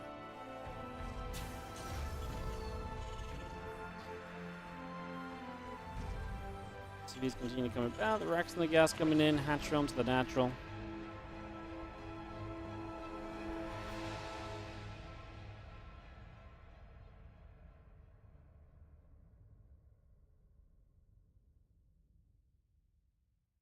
Swiss format is the best. Swiss format is horrific to do in a tournament format like this, though, unfortunately. Swiss format might be the best in terms of you eventually get the best games, and you eventually get the players that are just on the edge of advancing and so on, but it's an absolute tournament organizational nightmare. And it takes a very long time to play out Swiss in comparison to other formats, so it has its downsides, unfortunately.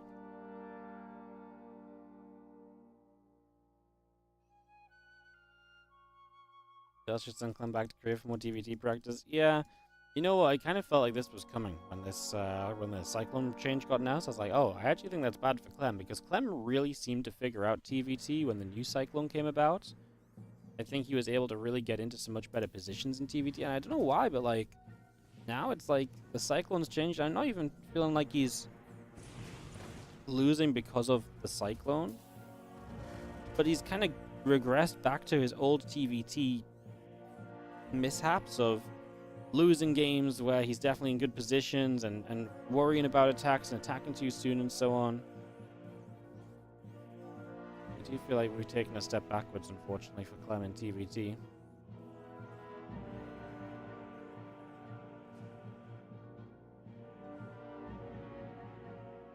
Link speed, Queens, on the way up. Factory is building, command center coming through.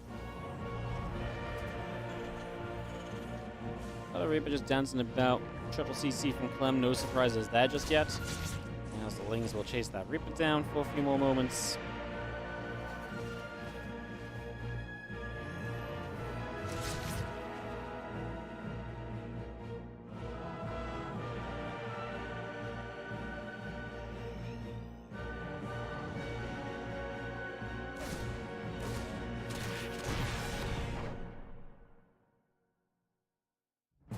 The second game where Clem loses his Reaper. That is so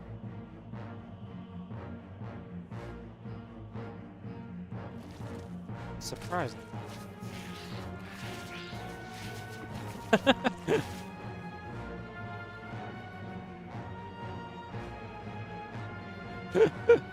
can't believe we've lost the Reaper 2 games in a row as Clem. That's wild. I think the Cyclone Reaper is good. Yeah, I mean, at the end of the day, I think the old Cyclone is probably better for the game, but at the same time, like, the old Cyclone wasn't exactly a fun unit.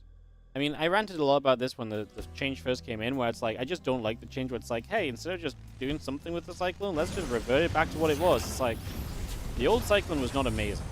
The old Cyclone is not something that's missed. The old Cyclone is only missed because the new Cyclone is a little bit too, like, aggro, right? Yeah, I hated that change, just because it felt like such a lazy change. But do something with the Cyclone and change it instead of, I don't know.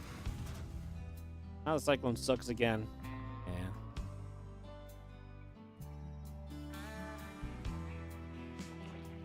Couple Hellions moving around, the Rotoron producing, we get set up here.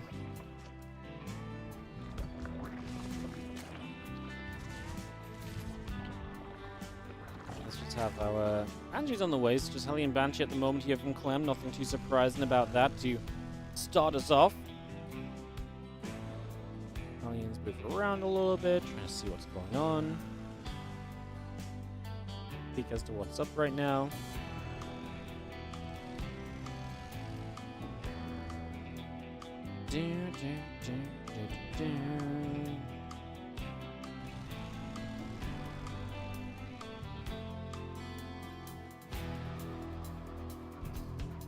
Aliens come back up to the top. Again, the factories are producing, so we are going to see Battle Mech again. So we're going to use it here on El Dorado.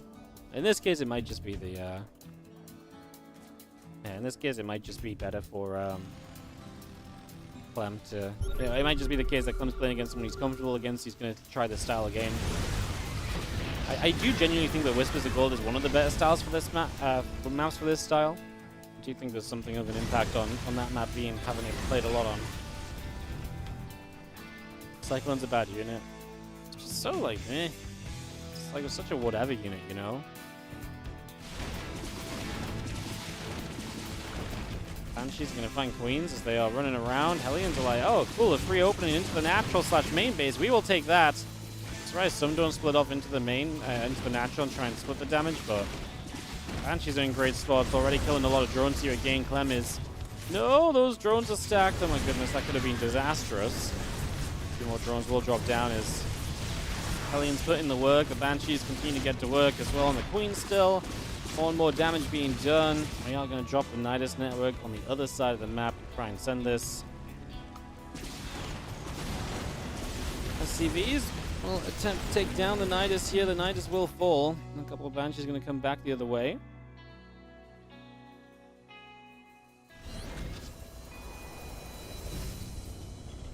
This was horrific for... I mean, we're trying to Nidus. If this Nidus does not go up, this might just be game already. You lost 16 workers. I mean, we're going to run at the front with some lings. The door was open, and even that's not exactly good enough for you. The Nidus will go down again. That was the third base mining. You can see now the Nidus is just out of the front. The Banshee should just step forward. If the Banshee can just step forward and get onto the roaches, they're going to start doing so much damage already. Yeah. Roach is taking damage. Ravage is going to pop through. We're going to pull back up this ramp. Two Queens popping out of the Nidus. As we do have SCVs pulling in to play wraparound on that Roach Ravager army. The Cyclones up on the high ground as well. Another couple Cyclones continue through. And we are just going to be seeing the Banshees continue to go to town. This is going to be Clem in a very comfortable spot. I mean, that's just a defense. I have nothing else to add, guys. It's been a bit of a disaster match for YoungYakov. Not the greatest of matches to end the day on. Sometimes it's like that.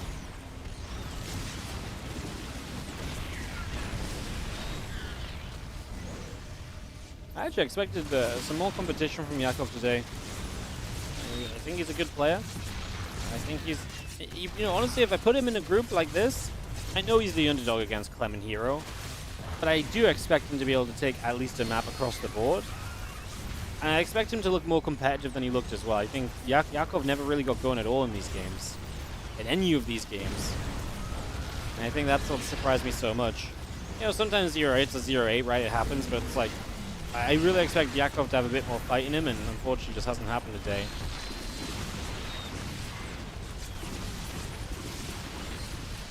Banshees continue to trade with the Queens. GG says Yakov. Clem takes the 2-0. And this one is going to come to a close with Clem victorious. That doesn't really change anything.